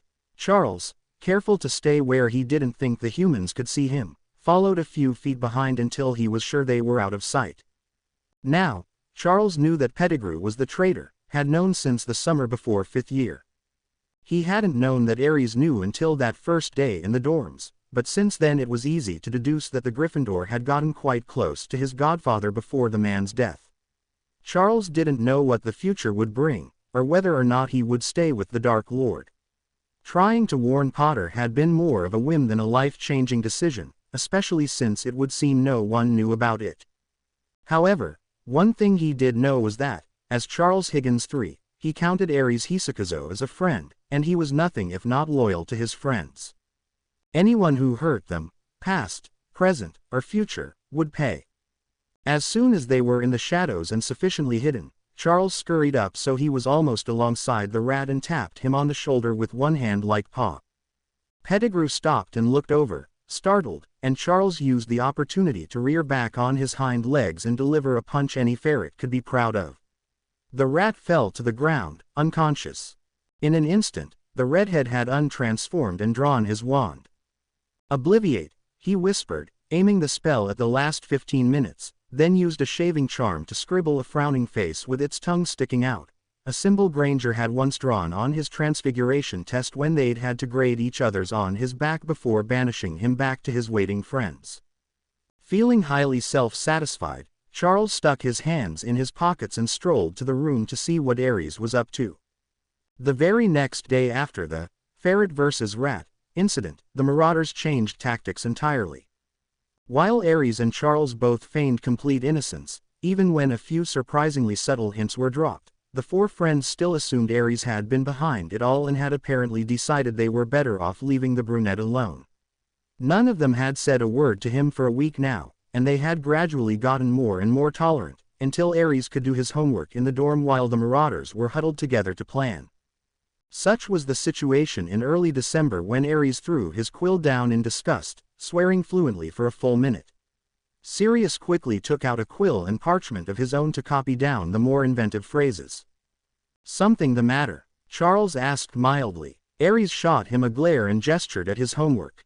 "It's this, swear, ancient runes. I've looked it up in half the runes books in the library, but I just don't get it." Charles shook his head, smirking. "How can you catch up on 5 years of arithmancy in 2 months, but still be struggling in runes after 4? "Yeah, that's helpful," Aries sneered, "thank you for pointing out what I already know. Now I understand and can easily write this 2-foot essay on how magical flow affected the original formation of Rado and how the same can be manipulated for spells and potions. Thank you so much. You got Rado." Remus spoke up suddenly. Before Sirius Blair could stop him, the werewolf had jumped off his bed and strolled over to Aries' desk. "You're lucky. I got Thurisaz. That's just plain embarrassing." Aries winced. Thurisaz was the rune of, among other things, male Sayulati. He was suddenly profoundly grateful for his own topic. Remus tipped Aries' parchment so he could read it, azure eyes scanning over the paragraph he had written. "This is actually pretty good," he said approvingly. "I think I can see where you're becoming confused though. Would you like my help?" Aries hesitated for a moment. Remus was a little too close to his past, future self for comfort, but at the same time, he was the only one of the people he knew that was both alive and worthy of respect. Plus, he really needed help. "That would be great," he said enthusiastically. Remus grinned and turned back to the paper. "Okay, I think what you're missing here is the basics." He pointed out a few sentences. "Do you know what magical flow is?" "Of course, it's the flow of raw magic within the earth itself, but I don't understand how that could possibly have anything to do with runic formation." Remus frowned in thought. "You've grown into your magic sight, right? You can see spells in the magical sense spectrum?" he asked. Aries nodded. "Okay, cast a small shield in front of you." Wondering what the other boy was getting at, Aries raised his wand and cast Protega, automatically shifting his perception so he could see the tiny threads of magic that made up the shield. He looked at Remus and realized that, with magic sight, he could almost make out the specter of a wolf in the boy's aura. The image was interesting and he was sorely tempted to stare, but instead moved his gaze to the werewolf's face. Now what? Look really closely at the threads, watch how they interlink. Remus brought up one finger and traced the shield, looking for something. Finally, he smiled triumphantly and lightly tapped one small area. See, Avaz, the rune of protection. And here, he tapped a spot a few inches to the right. Alges, the rune of defense. You know, James's main rune is Alges. Ares could imagine, since Alges was the elk rune. As he looked closely at his father, he could see the specter of a stag, as well as a faint intersection of lines that he had to admit looked like Alges. Okay, so the runes appear in the natural flow of the magic when you cast a spell that coincides with their elements, Ares agreed. But raw magic doesn't have intention or anything like that, so how can it affect, or be affected by, runes? Raw magic doesn't have intention, that's true, Remus nodded. However, raw magic flows through the earth just like your magic flowed in your shield, and it has sort of, coincidentally formed into the runes. Hogwarts sits over the largest Avaz form in Europe, which is why no one has ever been able to storm the castle. You see, the magic may not have intention, but because it intersected in certain ways, it was tainted, I guess you could say. Turned towards certain traits, characteristics that then became associated with the runic forms. You see. Ares nodded slowly. So, Rado would naturally occur under the best roads, or favored trade routes, because the magic flow around those areas formed the runic symbol, and made it a good place for transportation and journeying. And Rado would also appear in summoning and banishing spells, apparition, portkeys, flow. I think I get it now. Thanks, Remus. No problem. The werewolf grinned and padded back to his friends, who had watched the entire scene with something like morbid fascination. If you ever need help on that again, you just ask me, okay? Will do, Ares promised, returning to his assignment with relish. With a practical demonstration, all that he had read suddenly made a lot more sense, rather than being just gibberish, and he easily finished off the last foot and a half. After that, Remus partnered Ares in every runes class, and often in arithmancy as well, patiently and aptly explaining things when the brunette was having trouble. They could both tell James and Sirius didn't like it, but if they hadn't shunned their friend over lycanthropy they weren't going to over a little tutoring. Ever since his secret got out, Charles and Sev had started joining Ares in his nightly exercises. On the physical days, Ares would direct them through his early routine, helping them get used to the excessive physical activity. The two were sore and grouchy for almost a full week before their bodies adjusted. Ares wondered if Sev sometimes had nightmares, as he almost always did the physical exercises and praised them for the good night's sleep he would get after. After all, if anyone knew the benefit of exhaustion in conquering nightmares, it was Ares. Charles, on the other hand, complained constantly about sore muscles, adamantly refused to lift weights, and whined about, sweating like some unrefined manual laborer. So much that Ares and Sev collaborated to throw him in the Olympic-sized swimming pool, a feature that Ares had added at the start of the Quidditch season, needing the feeling of weightlessness. After that, Charles shut up and practiced fencing on physical days. The magical practice days they all worked together were amusing, to say the least. Ares was far too used to working on his own, and often got in the way of something Charles or Sev was trying to do, or would simply disappear, so intent on a plan of his own that he forgot to tell the others what he was on about. Charles froze up for several seconds when something surprised him and tended toward complicated plots instead of the more simple solutions. And Severus had lousy spellwork on anything other than curses and the dark arts, like an impediment jinx he shot at Ares once that barely slowed him down at all. Still, they had fun, and they knew their power was growing.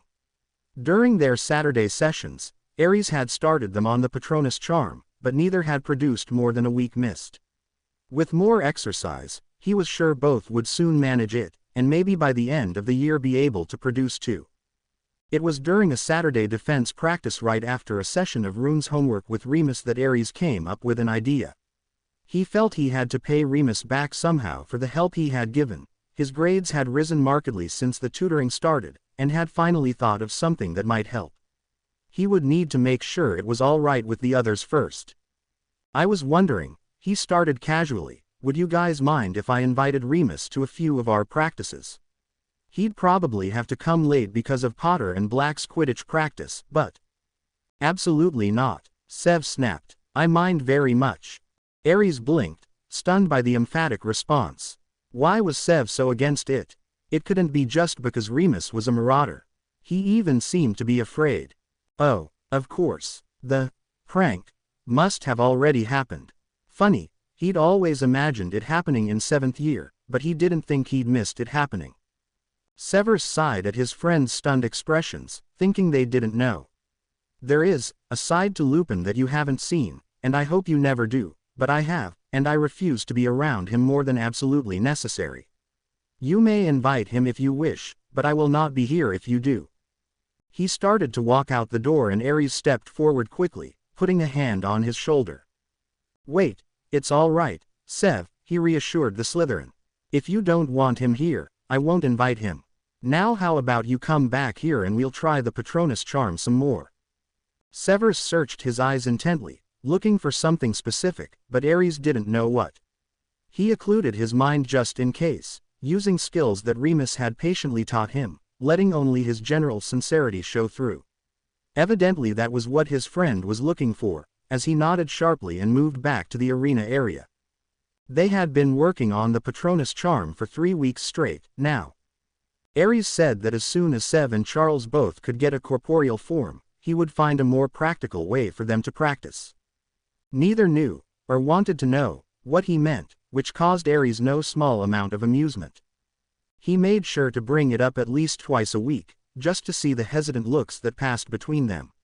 What they didn't know was that he had, through a few late-night wanderings those few nights he wasn't too tired to stand, procured a boggart, an experience which reminded him quite firmly of just why he hated Dementors. It was currently stored in a chest in Myrtle's bathroom. Further threats had earned the ghost's silence on the matter. And tonight was the lucky night. Aries would have to be getting that boggart out in a week. In the second hour of the session, Severus produced a powdery bath that fluttered around the room before disappearing. Charles had to work a bit longer, his determination taking on a new cast. Finally, Aries stopped him. Jealousy is a negative emotion and will interfere, he said quietly. Focus, and remember happy times. Charles shot him an indignant glare for the jealousy comment, but forcefully bit back any snide remarks that came to mind.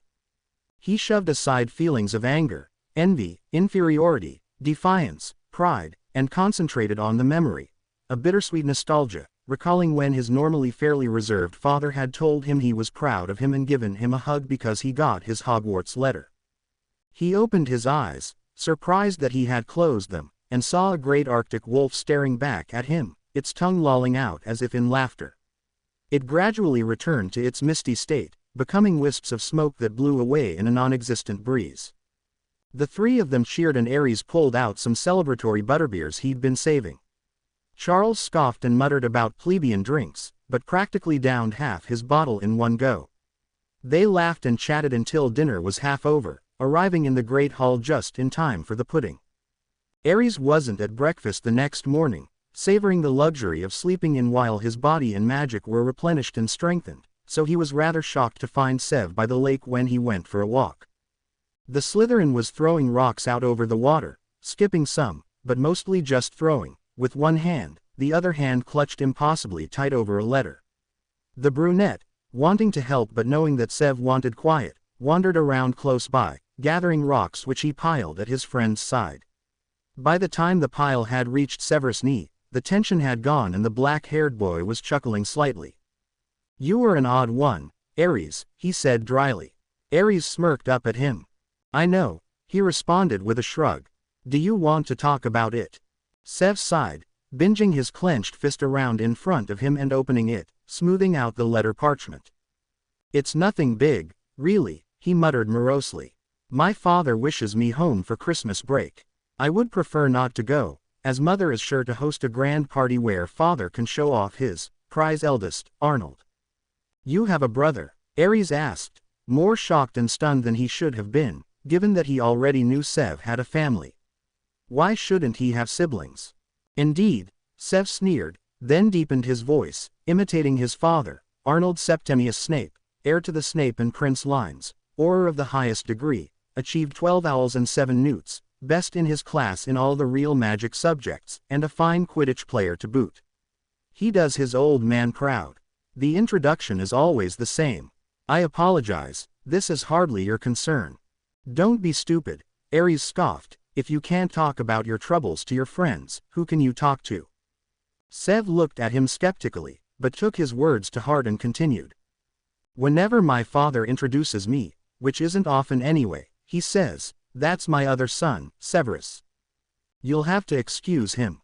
My father is a muggle, you see. He doesn't understand magic at all, and he only respects sports and flashy spells. He likes Arnold because he played football before he played Quidditch, but I've never been very interested in sports. Arnold always shows him new spells he learns, but I'm better at potions, which father says is no better than cooking, which is woman's work. I try to compensate by learning everything, even if I can't do it, but it's impossible to get better grades than Potter or Black, with how the teachers favor them, or that Evan's mudblood." Aries grabbed Severus' shoulder and spun him around to face him. "Severus, I am your friend and I am happy to listen to your troubles, but if you say that word again I will punch you in the mouth and curse you with something unpleasant. Are we clear?" The black-haired teen nodded, looking ashamed. "I apologize, I forgot your mother was Muggleborn. My only experience with Muggles is with my father and he is unpleasant. Besides, the name is a handy way to rile Potter up." Aries nodded curtly and turned back to the lake, ready to continue the conversation. "I'm sorry you have to go through that," he said sincerely. "It must be hard on you, to feel so alienated from your whole family. I suspect your mother dotes on both you and Arnold equally, trying to make peace, but you don't want peace, you want your father's approval. I also suspect you resent Arnold for the attention he receives. Am I right?" Severus simply stared at him in shock, at a loss for words. Aries smirked inside. Who better to understand such a situation than himself, the burden of the Dursley family? He had read several books from the library when he was younger, and was almost always able to spot the character with a family comparable to, if not quite like, his. Tolkien's Faramir and Boromir came to mind most readily, with Severus as Faramir, Arnold as Boromir, spellwork and sports as the lauded tactics and leadership, potions as the disregarded hunting and stealth. "It would be my guess," Aries went on, "that no matter what your father says, Arnold would like to be your friend, as well as your brother. Perhaps you should focus on him, instead of your father." "You have a great deal of insight," Severus said shakily. "Thank you for your advice, I will remember it." Aries nodded, but said nothing, and as the silence began to grow uncomfortable, returned to the castle. If Severus was going to be going home for Christmas break, he, Aries, would have to give his present early. He didn't want to miss the boy's face when he opened it. After all, he was sure it would be priceless. That evening, he left half an hour earlier than he normally would for his exercise. Neither Charles or Sev ever joined him on Sunday, as both were usually too tired from Saturday, so he didn't have to worry about one of them waiting. Instead of going to 7th floor, though, he made his way down to the 2nd and headed for the girls' bathroom. Water was in puddles on the floor, but nothing drastic enough for him to give more than a passing notice.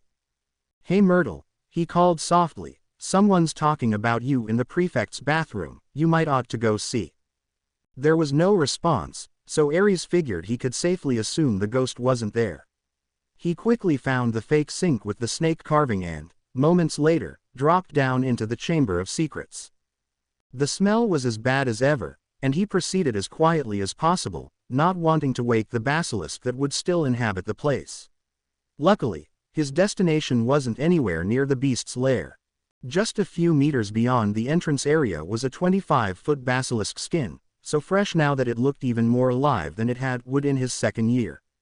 Aries didn't waste any more time. He brought out his knife and cut a 6-inch by 6-inch square of the leather-like skin, one of the rarest potion ingredients in the world. The next Friday, after dinner, found Aries walking down to the Slytherin common room, wrapped box in hand.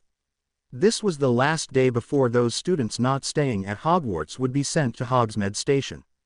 As Severus had expressed a desire to not publicly display their friendship, Aries figured walking the Slytherin to the train and giving the gift to him there wouldn't be welcome.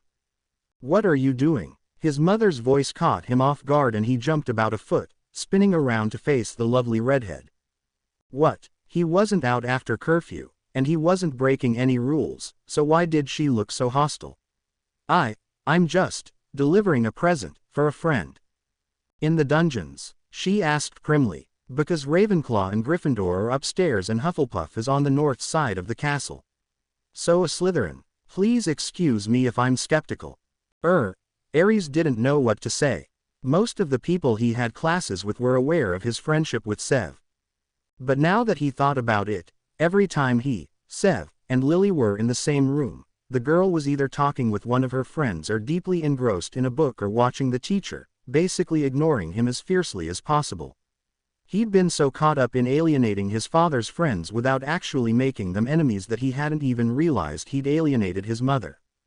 May I see that please? She demanded. Aries handed it over unthinkingly and she ripped off the paper and opened it up. What is this, garbage? What a horrible thing to do to a person. We're going to the headmaster. He suddenly had a flash of just what Hermione might have been like had he and Ron never befriended her. Moments later, they were up in Dumbledore's office and Lily was brandishing the package like a weapon.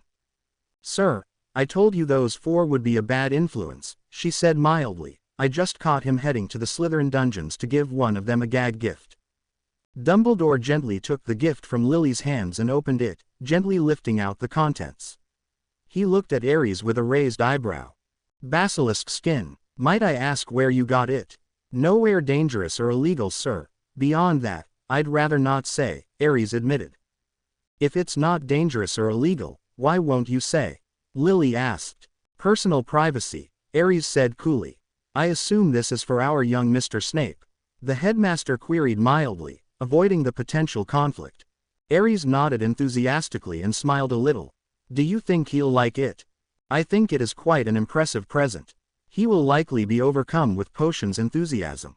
Aries grinned and took the present back, peeling off the torn paper with a muttered, crap, now I'll have to re-wrap it. But, I don't understand, Lily stammered. I heard you saying you hate Slytherins that first day. And if you'd have heard the rest of what I said, Evans, you would have known that I was ranting to Remus about the lecture I got from Potter and Black about reading in Salazar's corner. Now if you'll excuse me, I still have a present to deliver, and even less time to do so. He turned and left the office, stalking down the stairs. His mother caught up with him at the bottom and grabbed his arm to stop him. Look, Aries, I'm sorry, she apologized. I've always hated how those four dealt with Slytherins, and when you showed up, I thought maybe there would finally be one Gryffindor male I could talk to without wanting to hit. I shouldn't have jumped to conclusions when you said what you did, and I shouldn't have overreacted. So, I'm sorry, okay. It's okay, he smiled. No harm done. She smiled back and he went on his way, feeling much lighter. Aries hurried back up to Gryffindor Tower to retrieve more wrapping paper. As he deftly covered the small box, he laughed to himself at how horrified Aunt Petunia would be that the skill she had instilled in him, hoping to make him feel unwanted as he wrapped his cousin's presents, was now being used to wrap basilisk skin for a wizard. She would likely turn that odd shade of puce and dispose of every last bit of wrapping paper in the house. A shame, really, as the deep blue one with silver stars was rather nice. The wrapping paper he had purchased from the post office in Hogsmeade was green with scale texture, and he tied it with a silver ribbon. He'd thought about getting a black ribbon or black paper instead, but it just didn't seem festive enough. Aries had, however, bought a length of gold ribbon to tie Charles's present with, mostly to annoy him. At the base of the bow, he tied on the name tag, useless, really, since he was delivering it in person, but it looked more formal that way. Satisfied, he rushed back down to the dungeons, taking as many shortcuts as he knew. Barely 6 minutes later, he stepped out from behind a portrait of 3 dragons dancing in the air, just a few feet down from the entrance to the Slytherin common room. It had taken a good deal of investigation, but in the middle of the previous year, Aries had finally realized that the entrance could be distinguished from the surrounding wall by a coiled snake formed by the stones. Once you knew what to look for, it was obvious. He knocked loudly and waited. Hello, a tiny second-year girl asked snootily, pushing open the door from the inside. What do you want, Gryffindor? Aries raised an eyebrow. I would like to speak with Severus Snape. Could you please get him for me? He asked politely. The girl sneered at him, looking quite frankly ridiculous, and appeared to be about to tell him off when someone pulled her away. Hello, Aries, Bellatrix cooed. She had been trying to seduce him for a while now, but every time he saw her, Aries had to stop himself from cursing her into oblivion, so she was getting nowhere fast. Black, Aries greeted with a growl. Either get Severus for me or kindly get out of my way so I can seek him out myself. Bellatrix pouted, almost making Aries gag, but moved aside. He entered the cavernous common room, shuddering as he felt her eyes checking out his rear end. The layout was the same it had been in second year, though he now knew more about it. Sev had once told Aries that he spent a good deal of his time in the Slytherin study area working out better ways to make the potions in the textbook. He'd said it was a large quiet room with resource books, desks, spare parchment, quills and ink, and a small potions lab. The proper door was unmarked, but easy to identify as it was far more decorative than the closet doors. The dormitories were down open hallways. Aries didn't look left or right, walking straight across the hearth as if he belonged there. He knew very well that practically everyone's eyes were on him, but he just opened the door and shut it behind him. Severus was, of course, at the potions lab, bottling and labeling from what looked like 5 separate cauldrons.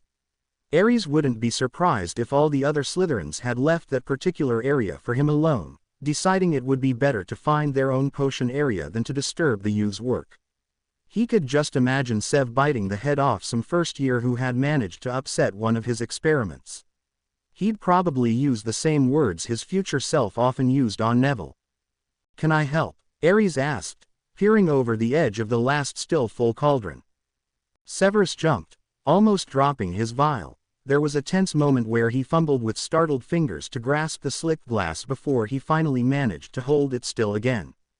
The Slytherin glared at Aries for the near miss. Sorry, said Aries, unrepentantly.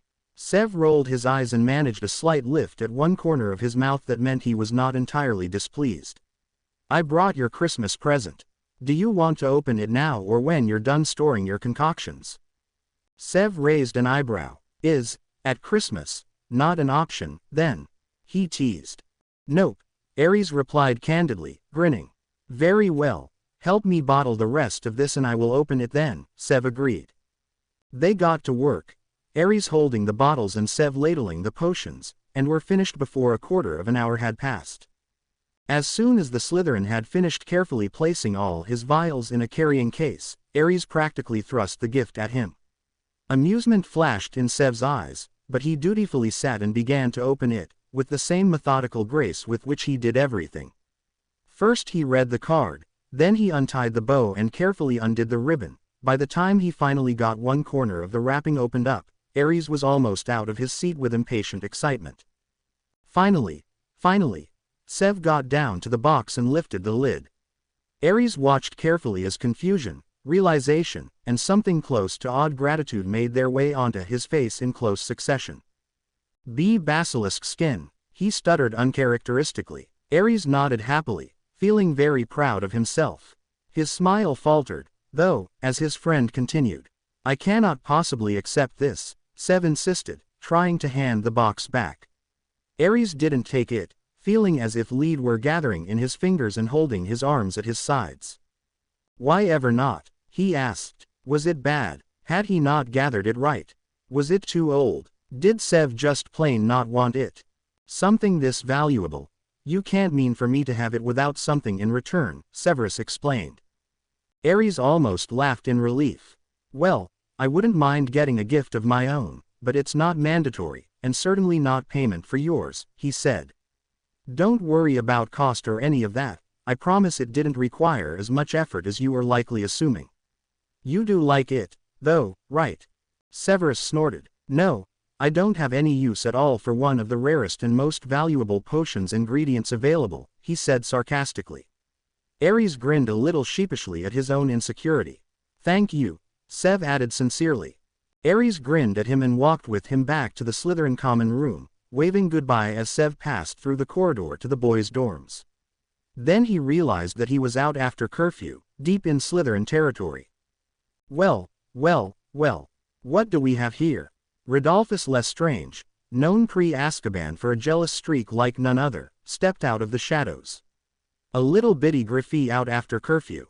Ares froze and reached for his wand, only to remember that his holster had interfered with wrapping Sev's gift, so he had taken it off. And left it behind, with his wand. What shall we do with him, Rhodey dearest? Bellatrix cooed, appearing beside the Slytherin and latching onto his arm. Rodolphus glanced at her before smirking triumphantly back at Ares, who barely restrained himself from rolling his eyes. Like he would want to steal Bellatrix from her future husband. Well, we can't just let him leave, Rodolphus sneered. He'd get caught and given detention. Poor thing, Bellatrix added. Then we shall have to keep him here, shan't we? I think I'll take my chances in the halls, thanks, said Ares, walking off. He hadn't made it more than a few steps before he felt the flash of a spell behind him. Ares ducked and rolled forward and slightly to the right, coming up nearer the entrance, but out of line and turned sideways to his attackers. Not sparing a moment, he bolted for the door, but didn't quite make it before he felt an itching hex hit his back. The magic spread quickly over his skin, making him want to curl up in a ball and scratch himself bloody.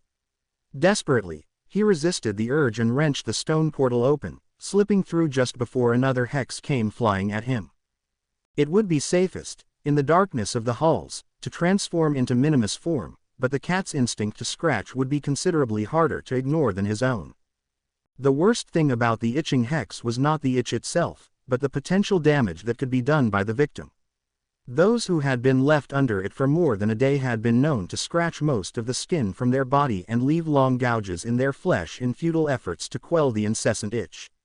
If only he hadn't been so absent-minded as to leave his wand in the dorm. Ares growled. These thoughts were getting him nowhere, literally. He hadn't moved from the area just in front of the Slytherin dorms. Focusing, the Gryffindor forced his legs to move, despite the horrible sensation of fabric pulling against his hexed skin. If he could just get up to the tower and his wand without ripping some part of his body off, he'd be in good shape. Each step was agony and he had to force himself to complete the motions as he slowly passed out of the dungeons. The stairs were the worst, and he had to go on hands and knees to manage them. The stone was cool and firm under his hands, offering some small comfort as he pushed himself on. Right arm, lift, place, push. Left leg, lift, place, push. Left arm, lift, place, push. Right leg, lift, place, push. Over and over and over until he reached the 4th floor and nearly collapsed in front of the Pink Lady. Parsimony, he gasped, sighing in relief as the portrait swung open. He slowly climbed through it, then collapsed on the carpeted floor of the common room, one leg twitching incessantly. Maybe I'll just lie here for a bit before going to the dorm, he thought exhaustedly. Yeah, that sounds good. Ares, he heard someone nearby exclaim. The brunette opened one eye. When had he closed them? And espied Charles standing over him with mixed concern, confusion, and amusement written clearly on his face. Evening, Higgins, Ares slurred. Do you know the counter-charm to the itching hex? Charles cursed. Yeah, hang on. He waved his wand and muttered, Scabio subvenius. Instantly, his skin spotted, feeling as if sand was stuck under it. All that was left was a vague feeling of chill, but that was a normal after-effect of the hex. One of the body's reactions to the itch was to constrict the blood vessels, reducing flow of warm blood to the skin, where thermal sensing nerves lay. Luckily, this was an easily solved problem, as the fire was still roaring in the grate. Thank you so much, Charles, Ares breathed, stretching out his tense muscles as he slowly stood. What are you doing down here this late? He asked curiously. Are you slow or something? Charles sneered. You agreed to meet me down here tonight to talk about the break. Oh, yeah, sorry, Ares apologized, ducking his head sheepishly as he slouched down in front of the fire. A lot of things happened tonight and it sort of slipped my mind. Like what? Ares told him about bumping into Lily on his way down to give Sev his gift, go into Dumbledore's, having to rewrap it and taking off his wrist holster to do so, giving the gift, and finally being ambushed by Rodolphus and Bellatrix, referring to the Slytherin girl by several colorful epithets along the way. I swear. Charles shook his head, chuckling slightly. Only you could get into that much trouble. Ares snorted. Ah yes, as it is my fault Evans misunderstood me, that black whore has started eyeing me, and Rodolphus is jealous and vindictive, he drawled sarcastically. Though I will admit it was my own folly to leave my wand behind. In any case, what did you want to talk about? I was just wondering if it might seem suspicious for us to stay here for the break, said Charles. Especially for you, with your supposedly overprotective family. I can easily get away with the excuse that it wouldn't be practical to travel to America for 3 weeks. Ares blinked. He hadn't thought about that. What would he say if asked? He knew for a fact that, if he did have a family waiting for him, no matter how overprotective, he would want to go back for Christmas. It was difficult to come up with an imaginary reason to stay away. Maybe my parents are going to Greece for the break, and I decided I would rather stay here than go to a country where no one even speaks my language, he suggested. Charles thought it over carefully. Why wouldn't they insist on you coming? He prodded. Well, they tried, but I managed to convince them I'd be happy here, and that I wanted to spend the holiday with my friends, and with Hogwarts, legendary library, Ares answered wryly. Mum never can resist when I tell her I'm doing research. Very good, Charles complimented him. Are you going to the room tonight? Ares laughed incredulously. I think I'm tired enough. Besides, I overdid it the night before last with the magic, I think. Need to give myself a day to recover. Don't want to risk magical exhaustion. Charles gasped and placed one hand over his heart. Ares Hisakazo, not risking something. The world must be coming to an end. It's Armageddon I tell you. Prat, Ares teased lightly. They laughed and chatted together for about an hour longer, until Ares almost couldn't talk for yawning. Then they slowly, groggily, made their way back up to bed. The next few days were, remarkably, nearly cloudless, the sun glinting off the blanket of snow like a million tiny prisms. Ares and Charles decided to use the time off to its fullest, and in the 4 perfect days had 6 games of snowball Quidditch, no less than 12 impromptu snowball fights, wrote a naughty limerick in the snow that spanned the entirety of the Quidditch pitch, and made a snowman army each, which they then animated to battle each other. Charles won, but not before Ares' side had stripped him of all but his last 3 men. By the end of the day Tuesday, both boys had come down with colds. Madame Pomfrey gave them each 2 spare doses of pepper up and told them it was bed rest for a day at least, or else. Neither of them really wanted to find out what came after, or else, but knowing Madame Pomfrey it would likely be both painful and foul-smelling. Can you imagine what would happen if Madame Pomfrey was a Death Eater? Ares murmured amusedly as they left. Charles snorted. She'd probably watch the Dark Lord like a hawk, badgering him about his blood pressure, he joked. Inside, though, Charles felt a little twist in his gut. He hadn't thought about Death Eaters or the Dark Lord for a while, but now something came to his attention that he'd been putting off subconsciously since his and Ares' little game of 20 questions. He had chosen a side. Charles could pinpoint, looking back, the moment that had solidified his choice not to be a Death Eater. It was the second Quidditch game of the season, and for some reason Lucius Malfoy had shown up to watch, the 21-year-old accompanied by his 18-year-old fiancée Narcissa Black. After the game, Potter the Elder and Black the Mutt had decided to celebrate their win over Slytherin by tormenting Severus in the entrance hall, shooting fire spells at him until he backed himself against the wall.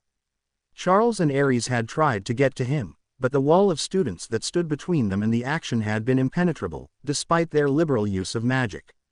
Then Lucius had walked in, escorting Narcissa, looked at the scene with impassive eyes, and walked on. Charles had been outraged that his own father would turn his back on a Slytherin like that. The man who had taught him everything he knew about house pride. At Hogwarts, it's Slytherin against the world, so you need to stick with your housemates, he had told Draco just days before he left for school first year. Unless it is against improbable odds, do not let a student from another house, especially Gryffindor, pick on a Slytherin. Slytherin sticks together, and so Slytherin prospers, remember that. And he had. He had lived by it, and adored his father because of it. But Lucius Malfoy was nothing but a liar and a hypocrite, turning his back and walking away when the odds were in his favor. Who could admire a man like that? Despicable. But now that it came to mind, he felt he owed it to Aries to tell him. When he actually paused to think, it was mind-boggling that Aries had held up without abandoning him. He was Harry Potter, for Merlin's sake. And his only friends were two Death Eaters. No, Aries needed to know that he had a firm ally in Charles, if only for his own sanity. Decided, Charles grabbed Aries' arm and dragged him into the nearest alcove, almost dislodging the other boy's potion doses in the process. "Wah, Charles, what are you doing?" Aries asked, watching his friend run an agitated hand through his hair. "Look, there's something you need to know and I'm only going to say it once 'cause it could get me killed, so don't tell anyone and listen good," the redhead rambled. He blew air out through his teeth and gathered his thoughts, before blurting out, "I'm not going to be a Death Eater." Aries blinked, nonplussed, as Charles continued, "I won't join in this time, and I won't join when our time rolls around again, and I'll help you bring him down, take him out, whatever it is you have to do." Aries blinked again, then his face spread in a broad grin. "Well, thanks for telling me, mate," he said lightly, "but I already knew that." Wait, you what?" Charles demanded. "Honestly, Charles," said Aries, almost laughing, "a Death Eater would have killed me for throwing him in a pool. And I doubt I could get Voldemort to fight the war with a snowman army. Still, it's good to have the reassurance. Now come on, let's get back to the common room and have hot chocolate." The brunette turned and walked away, leaving Charles gaping after him. That evening they lazed about on couches with big fluffy quilts, cups of hot cocoa courtesy of the house elves, and books. Aries was one he had seen in the room and wanted to take a closer look at. Unfortunately, nothing inside the room could be taken out. He had tied once with his favorite sword, but it had vanished from his hand the moment he stepped through the door. So, the brunette had been forced to seek out a copy in the library. However, interesting though it was, Aries' mind was not on his book. Instead, it had returned to the conversation he'd had with Charles. It had brought up many questions he really wanted answers to, some for pure curiosity's sake, such as, why and when did Draco decide he wouldn't be a Death Eater? What is Charles going to do with his life, then? Might his loyalties change back when we return to our own time and he can be himself again? And others, of more pressing concern, such as, what in all the blue blazes am I going to do when Sev joins Voldemort? He didn't turn a page of his book the whole evening. The rest of the break passed by swiftly. On Christmas, Charles got Aries an overlook orb, a marble-sized milky white stone with a permanent notice me not charm that could be placed on anything so that people wouldn't pay attention to it, and a small pouch of catnip, for which Aries smacked him. The brunette reciprocated with a handmade leather runic band, with Avas and Alges for protection and Wunjo for fellowship. They both got the same gift from Severus, a vial of dagger's light, which allowed the drinker to see everything as if it were daytime, even on the darkest of nights. Other than that, the last week of the break was spent writing up large amounts of homework. Aries wished he had Remus there while he was doing his ancient runes, but managed to do a fairly passable job on his own. Charles finished his homework in record time, then pestered Aries into several games of chess, all of which the redhead won. Aries laughed at the thought of Ron and Malfoy now having two things in common, hair and chess. Then came that late evening when the carriages pulled up and all the rest of the school piled out and into the great hall. The Marauders shared a compartment with Lily and greeted Charles, who sat away from Aries, as per usual, warmly. Aries watched as Severus strode with his typical forbidding grace to the Slytherin table.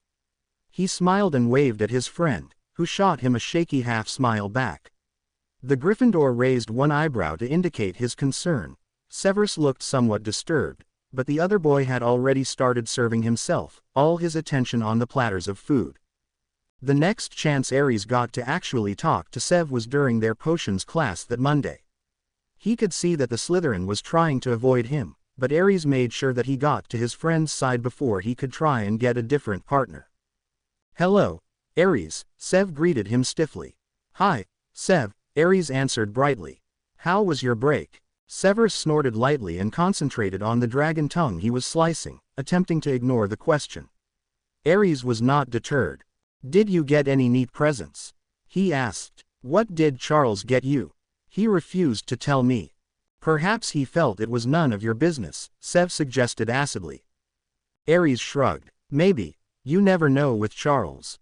There was a thick moment of silence before he decided to take the plunge. So, how did things go with your brother? Severus jerked and slammed his knife on the table. I do believe I was mistaken in the thought that you were part Slytherin, as your obvious obtuseness is purely Gryffindor, he sneered coldly. Let me say this plainly so that you do not misunderstand me, Hisakazo. I do not wish to speak of it, understand? Oh yes, of course, Ares responded pleasantly. Why didn't you say so? Are the walnuts supposed to be sliced or left whole? I can't remember.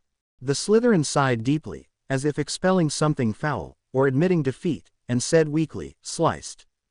To any onlookers, it would seem as if Ares had let the matter drop entirely, without giving it another thought.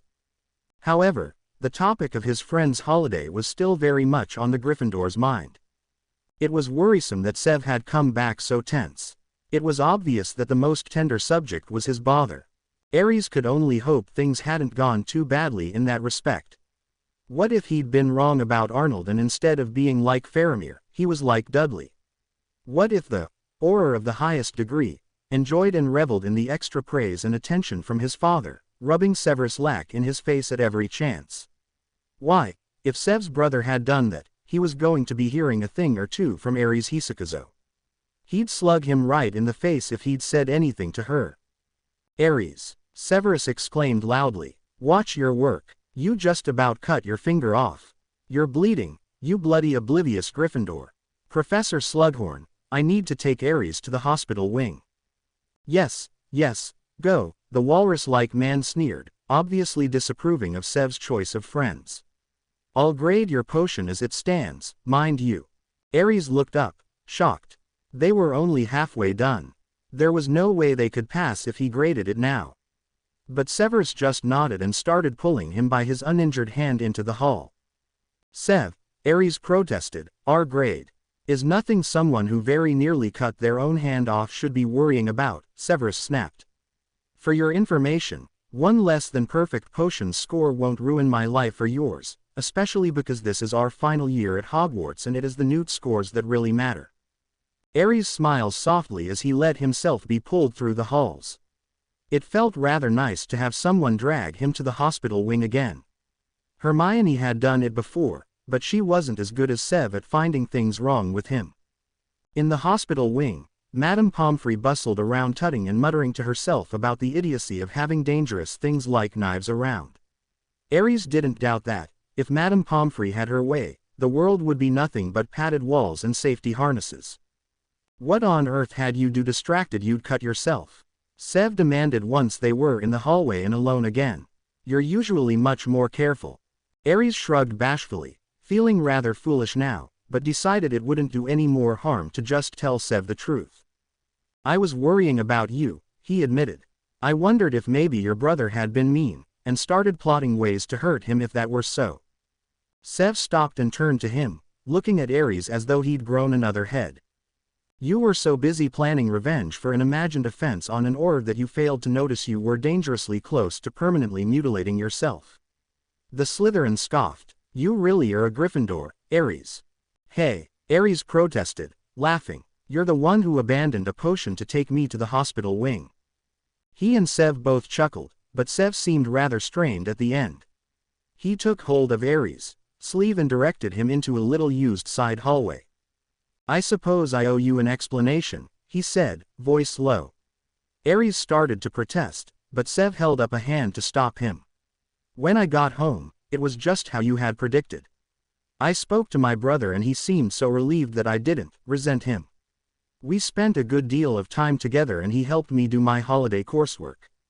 But, Ares prompted when Sev seemed about to reconsider saying anything.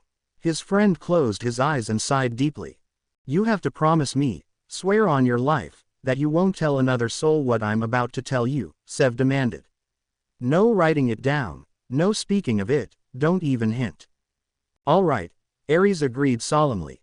I swear that by no action or inaction of mine will another soul, living or dead, learn what you are about to tell me. Sev nodded, looking around to make sure no one else could hear. Just 3 days before the end of break, I was helping Arnold pack and his sleeve rode up a few inches on his left arm and I saw the dark mark. Ares' mouth opened and closed as he floundered for something to say. Wow, what did you do? He finally asked. Did you say anything to him? Oh, that would have gone over real well, Ares. Sev hissed sarcastically. Neat tattoo, Arnold, so are you the only spy in the ORS program or is there a whole squadron? No, I didn't say anything. Ares just stopped himself from rolling his eyes. Sev always turned up the vitriol when he was feeling stressed. So did anything else happen? Did he say anything to you about it? He pressed. Nothing explicit, Sev hedged, looking uncomfortable. But he did say some things. After the Christmas party, he came into my room to talk, to make sure that what Father said hadn't affected me. While he was there, he asked me if I thought it was right that Father was allowed to raise us. That we, wizards with the blood of the Prince family, had to be subjected to the tyranny of an ignorant muggle with nothing to his name but a firm fist. As he had spoken, Sev's voice had gotten progressively more angry, until he was nearly growling. Ares felt a chill go through him. And he asked carefully, what do you think? Sev turned away, the flush of anger on his face accented by a second flush of shame. It's not right, he muttered. Sev, no, Ares, Severus cut Ares off forcefully. I know what you're going to say, and I don't want to be a Death Eater. But nothing you say can make what that man does right. With that the Slytherin turned and walked swiftly down the hall toward the dungeons. Ares watched him go, sadness making him unable to turn away. He could sympathize with Severus Snape, which was not something he'd ever have thought before. Vernon Dursley had treated him so poorly, hurt him so much, but Ares at least knew that wasn't the be-all and end-all of muggles. Some of his school teachers had been nice, and once in a while he'd meet someone at the park who didn't know his name, hadn't been poisoned against him by his relatives, and they would treat him kind enough.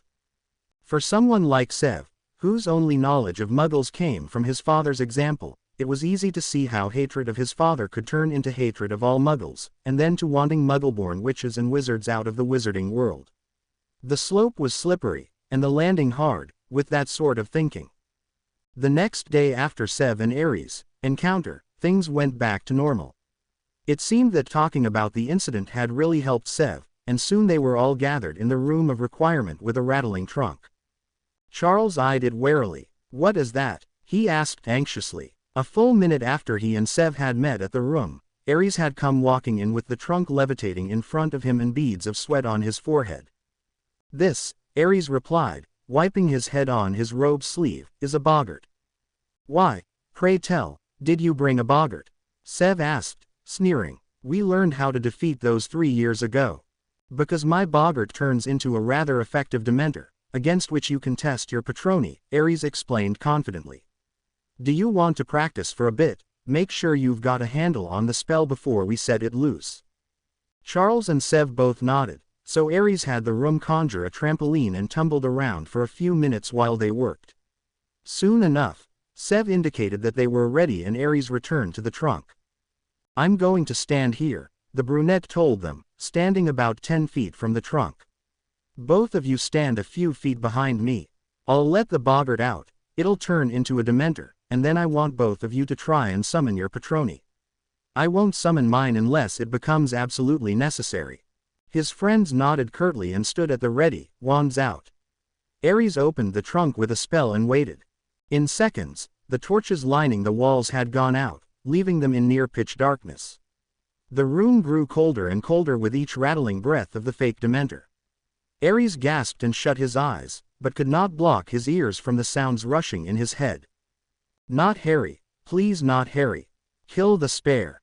Harry no, he's gone, Harry, he's D. Severus, please. Lily, take Harry and go. Around and around it went, seemingly without end. Ares desperately tried to remember where he was and what he was doing, but it was so difficult, there were so many memories. Finally, just when it all seemed like it would be too much, he heard two voices cry out, "Expecto Patronum." Ares managed to crack one eye open and saw two clouds of silvery mist forcing the Dementor back into the trunk. It was slow going, and Ares knew from experience that both Charles and Sev wouldn't be able to hold on long enough. He used the reprieve their faulty spells had given him to organize his thoughts and call up the memory of Dumbledore's face when Harry told him he'd gotten the memory from Slughorn. "Expecto Patronum," he said calmly, and opened both eyes to watch his stag Patronus charge through the fading silver smoke and force the Dementor back.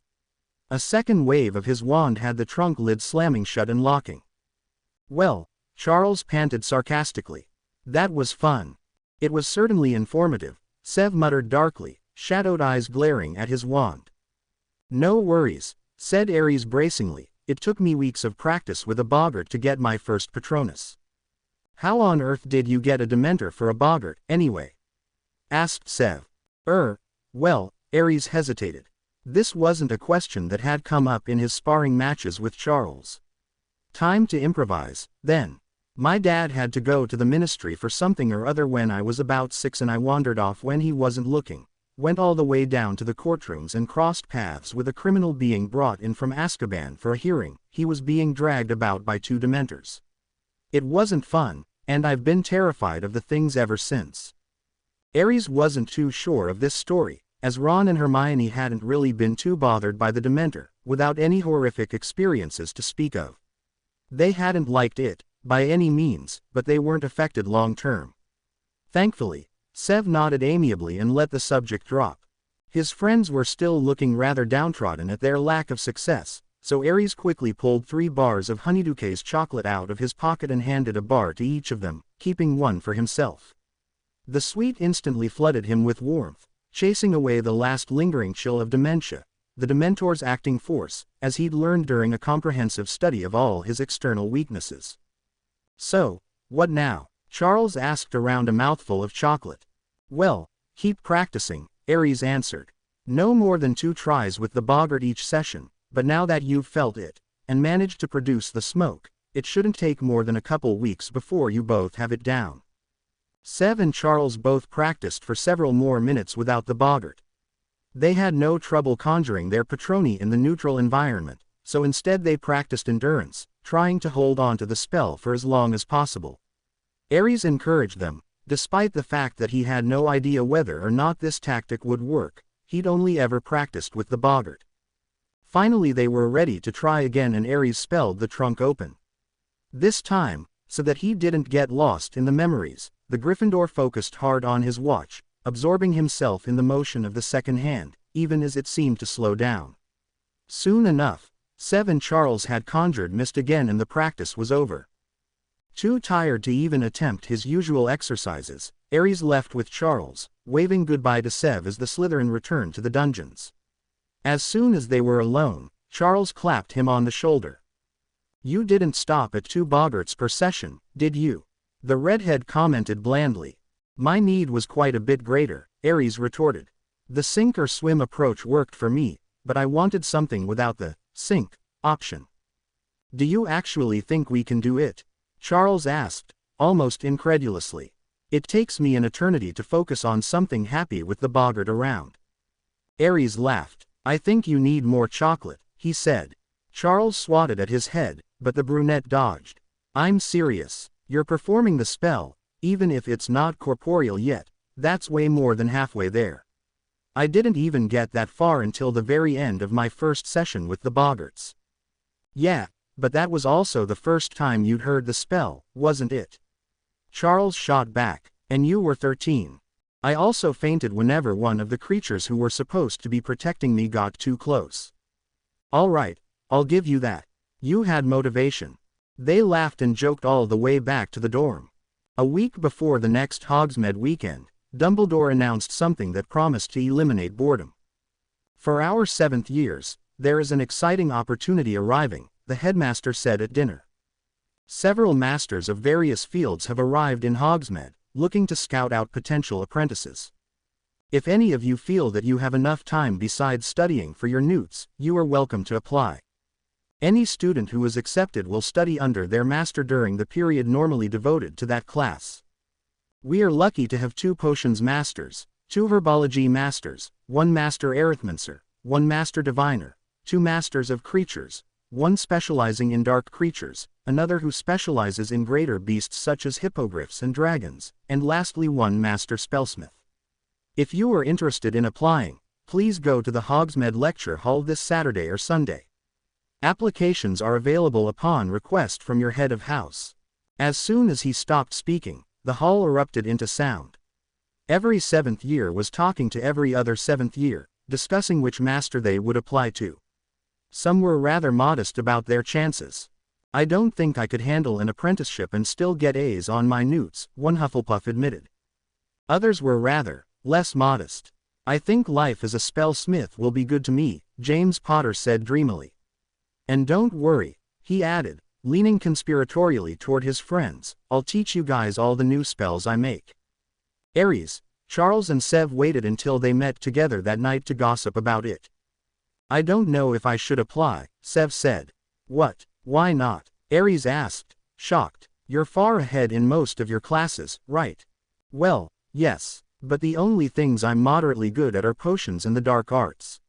I didn't hear of there being any masters of the dark arts waiting in Hogsmeade. No, Charles agreed, but there are 2 potions masters that I bet would be glad to take you. Sev snorted cynically. Perhaps, but only until they see Evan's work. Severus, Aries mock growled, if you don't get a potions apprenticeship, I'll transfigure my hat into a carrot and eat it. Fine, I'll apply, Sev smirked, but only if you apply for something as well, Aries. Aries blinked. What would I apply for? He asked, bewildered. Charles hit him over the head. Spellsmith, idiot, you've come up with more cool spells over the last term than I can even remember. Like the tentacles you hexed Avery with, remember? Well, that was just a simultaneous casting of the furunculus hex with the jelly legs jinx. That's not a new spell, Aries protested, frowning. Well, I suppose you could make it 1 spell if you were able to tie the 2 spells to a single word so they'd go together automatically. He trailed off as he saw Sev and Charles smirking at him. Oh, fine, you win. I'll get the form from McGonagall. McGonagall looked rather confused when Aries asked for an application for the spellsmith apprenticeship. She had never noticed anything to denote skill in that area from her student. Admittedly, he always handed in above-average work, but he didn't seem to master the spells faster than anyone else. She decided she would speak with Flitwick and Perkins to see if they had noticed any skills. In the meantime, though, she couldn't by right stand in Aries' way if he wanted to apply. So she handed him the roll of parchment and watched as he walked unconcernedly away. He was certainly an odd boy. Aries opened the door to the room, revealing a small study, lit by a few candles and a warm fireplace. There was a spacious wooden desk, with a comfortably padded chair, pushed up against a window that looked out onto the forest. He sat in the chair, wiggling a bit to make himself more comfortable, and unrolled the application. Merlin was it long, 7 feet of parchment in all, with questions scribbled every few inches. If he was going to get this finished by Saturday, he'd have to start right away. 1. Name. Aries Martin Hisakazo. He and Charles had figured that his Muggle-born mother would want a normal Muggle name in there somewhere. 2. Name origin. Ares, Greek god of war. Martin, derived from Mars, Roman god of war. Hisakazo, Greek word meaning, to live a quiet life. 3. Date of birth. July 31, 1960. Birthdays were common enough that it wouldn't be suspicious to keep the same one. 4. Birthstone. Ruby. 5. Western zodiac sign. Leo. 6. Eastern zodiac sign and element. Rat. Metal. He almost put monkey, but then remembered he was now 20 years older, at least the element was the same. 7. Flow address. Gryffindor common room. 8. OWL results. Astronomy. A. Care of magical creatures. E. Charms. E. Defense. O. Divination. Page. Herbology. E. History of magic. D. Potions. E. Transfiguration. E. The same scores he'd gotten before. Dumbledore had already agreed to provide decoy records. 9. Favorite color. Green, the color of his first Weasley sweater. He was starting to wonder just what kind of application this was. 10. Hobby. Flying, that was easy at least. 11. Wand. 11.5 inches, holly, phoenix feather, he couldn't lie about that if he wanted to. 12. Patronus. Stag. Aries wondered that this was required. Not many 7th years would have mastered the Patronus spell. The questions continued in that vein for the entire application, alternating between serious, easily applicable topics and outlandish or downright personal inquiries. When it had the gall to ask if he was A, he put down, "Stick your nose back in your own business, if you please." And then was so offended that he testily responded to the next question 54. Name a few things that are impossible, slamming a revolving door. Finally, having completed none of his homework, Aries set the quill down and stretched his back at exactly 1:35 at night. That Saturday morning, Aries didn't awake until after breakfast was already over. He cursed to himself as he realized all the other beds in his dorm were empty. That meant that there was a good chance Potter was already in Hogsmeade, lining up for the apprenticeship. The brunette quickly pulled on a decent set of robes and grabbed his bag with the application and his spell notes, running at top speed down to the kitchens for a bite to eat. Sev cut him off at the entrance hall, shoving a roll with 3 slices of bacon stuffed in it into his hand. "Come on," he growled urgently, pulling him out the door. "You can eat as we go, we're going to be late." Aries was still stunned that Sev had waited for him and saved him some breakfast, so he didn't say anything as he was dragged forcefully along the path to Hogsmeade.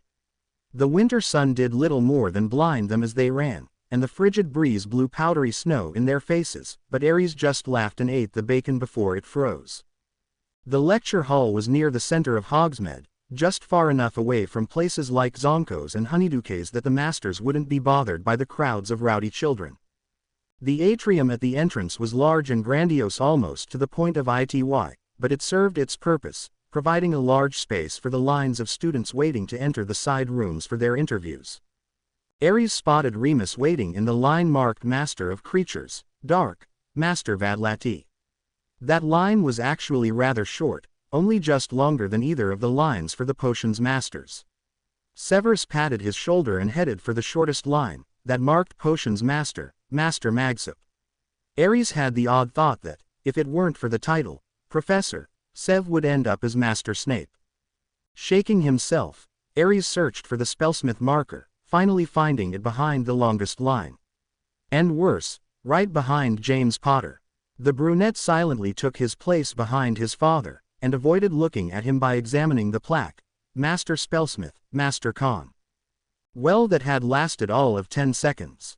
Why didn't they make the bloody plaque more detailed? Then again, he supposed he knew all he needed to know about Master Con from the application. He was probably a dirty, lecherous old man who would poke his nose into every part of his apprentice's life, demanding even to meet new girlfriends just so he could ogle them. Aries wasn't so sure he wanted to do this anymore. Too late, he'd mindlessly followed the line as it moved, and now he found himself trapped on 2 sides by the hallway, in front by the closed door Potter had just gone through, and behind by at least 20 more applicants. "And Sev, when did you get here?" he asked the Slytherin incredulously. "About 5 minutes ago," Sev answered smugly. "You were lost in thought, and I figured it would be best not to interrupt, lest you never find your way back. It's not exactly familiar territory, is it?" Aries growled, but couldn't keep his lips from quirking up at the edges. Sev's natural talent for creative insults always kept him amused. Soon enough the door opened and Potter walked out. The moment the black-haired boy caught sight of them, he sneered maliciously. "What are you doing here, Snivelus?" he demanded sharply. "Simply supporting a friend in his endeavor to become a spellsmith apprentice, Potter," Sev drawled coolly, eyes narrowed to slits. "Well, you're too late," said Potter, triumphantly, "because I've already had my interview, and now that Master Con has seen me, he has no need to see the rest of the rejects. So just run along with your little pet Slytherin, Hisakazo." Aries snarled and lifted his wand, too tense at the moment to enter into the repartee, but his wrist was grabbed from behind, halting the motion. "What were you going to use on him?" asked a voice in his ear that was not Sev.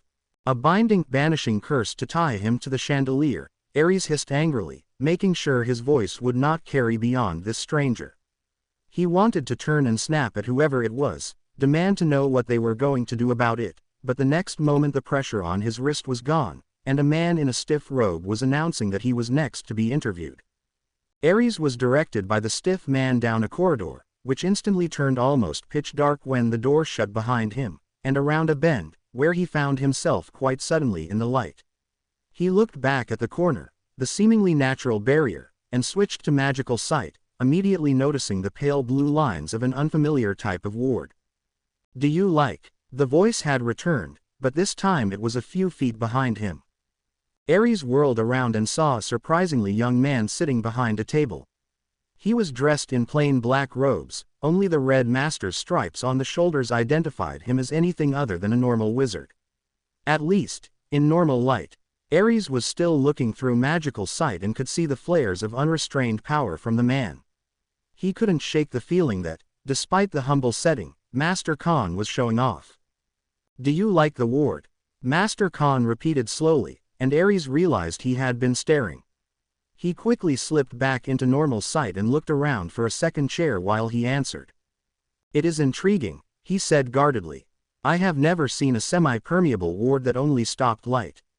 Ares raised an eyebrow. There was no second chair. "Humph," Master Khan scowled, looking offended. "It's not a semi-permeable ward, it's an encasement ward, dolt. Now, sit." Needing no more invitation, Ares conjured a chintz armchair and plopped himself down. Master Khan held out his hand expectantly, so the brunette handed him the application scroll. Ares was then forced to wait while the older wizard perused the contents with a completely blank face. It might have been unnerving, but the Gryffindor had excessive experience with both Professor Snape's unbending glare and Professor Dumbledore's unchanging twinkle. Master Khan's bored ambiguity just couldn't match up. After Master Khan had finished reading the parchment, he slowly moved back up to the top, then lowered it so Ares could see his eyes. "I see you have rather low scores in divination and history," he said sternly. Ares opened his mouth to comment, but was immediately cut off. "That is promising. I do not like dealing with those who think things that haven't been done yet are impossible, nor those who think they can see whether or not a venture will be successful. The only way to know if you will succeed, Mr. Hisakazo, is to try. Remember that. Under impossible things, you put slamming a revolving door as the only one. I don't know what a revolving door is. You will owe me with an explanation within a week.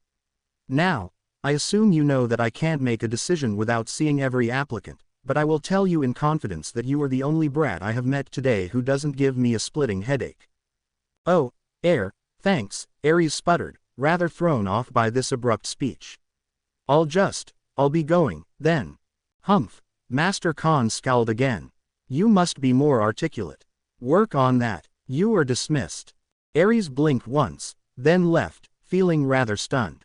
Sev met him outside the door and looked worriedly at his dazed expression, but didn't say anything until they were at the Three Broomsticks with warm butterbeer and chips. "Did it go well?" the Slytherin demanded finally. "Do you think you got the apprenticeship?" "I think I might have," Ares said uncertainly. "Master Khan said I didn't give him a headache, but he never even gave me a chance to show him my spell journals, and I hardly said 3 words during the whole interview." "What about you? Did all go well with Master Magsop?" Sev smirked and nodded. "He's a rather Hufflepuff-ish man, really, but not as annoying as those at Hogwarts. He had me talk him through my potions journal, then pulled me aside before I left and told me that he'd be contacting me again and to expect good news." Just then Potter, Lily and Remus entered the pub and sat down at a nearby table. "You applied to both potions masters this morning, Lily," James declared loudly. "Good on you. I bet they'll be fighting each other to get you." "What about you, James? How did it go with the spellsmith?" Remus asked, more quietly. "It went wonderfully," the boy proclaimed. "Khan let me talk myself hoarse about all the spells I've made up, and he nodded the entire time. I think I really impressed him." Sev and Ares shared a pair of smirks over their butterbeers. Lily would probably get an apprenticeship from the other potions master, but James would, for once in his life, be left high and dry. In which case, the door would likely spin itself out in moments. Aries concluded his essay by signing his name beneath the 3 labeled diagrams. It had taken quite a bit of work and an actual trip to Muggle London to complete the assignment, as he'd only once been through a revolving door, and that was many years ago. Finally, though, he felt like he had a detailed enough description that Master Khan would be satisfied. Aries had the oddest feeling that his appointment as apprentice would hinge on this paper. With a resigned sigh, he tied the 2-foot scroll to one of the school owls and sent it off to Hogsmeade. It was almost 2 weeks later, at breakfast, that Dumbledore announced he had the apprenticeship appointments from all the masters. 2 weeks of nervous shakes for more than half the 7th-year population. The only calm ones were those who hadn't applied, which in Gryffindor was only Sirius Black, Charles, and Peter Pettigrew. Pettigrew was barely passing most of his classes already. Sirius laughed at the thought of being an apprentice and said he wanted to be an Auror after school. Charles just said, with casual disdain, that he didn't feel like becoming an apprentice. For all but those 3, and 4 Hufflepuffs, the past 2 weeks had been the longest of their lives. Even James Potter could be seen regularly flying about the castle and muttering to himself. But finally the wait was over and the results were in, and Dumbledore stood at the head table in the Great Hall with a very official-looking scroll, ready to read off the list of those lucky few. The first potions master, Master Velvson, has chosen our own head girl, Lily Evans of Gryffindor, the headmaster declared. Gryffindor applauded as Lily stood. The second, Master Magsop, has chosen Severus Snape of Slytherin. There were bare smatterings of applause from the green and silver table, but Aries clapped loud enough to make up for it. The first herbology master, Master Thalafia, has chosen Tiberius Rockwell of Ravenclaw. The second, Master Embrofa, has chosen Edgar Chloral of Hufflepuff. The Master Arithmancer, Master Pleotis, has chosen Vivian Icicles of Ravenclaw. The Master Diviner has chosen Noel Lokis of Slytherin. The Master of Dark Creatures, Master Vlad, has chosen Remus Lupin of Gryffindor. The Master of Greater Beasts, Master Jarvie, has chosen Fergus O'Reilly of Hufflepuff. Finally the Master Spellsmith, Master Khan, has chosen. James started to rise so he could accept his applause, Aries Hisakazo of Gryffindor. Aries stood and accepted the hesitant and rather confused applause of his table with a small smile. To him, Aries imagined, being beaten by a traitorous Slytherin lover must be as bad as, if not worse than, being beaten by a Slytherin, or even Snape himself. The brunette considered sticking his tongue out at his future father, but decided he didn't really want to get in a duel in the middle of the Great Hall, even if Potter would likely have taken the blame. He sat down instead and devoted his attention to Dumbledore, who was speaking again. To those of you who were not chosen this time, do not worry.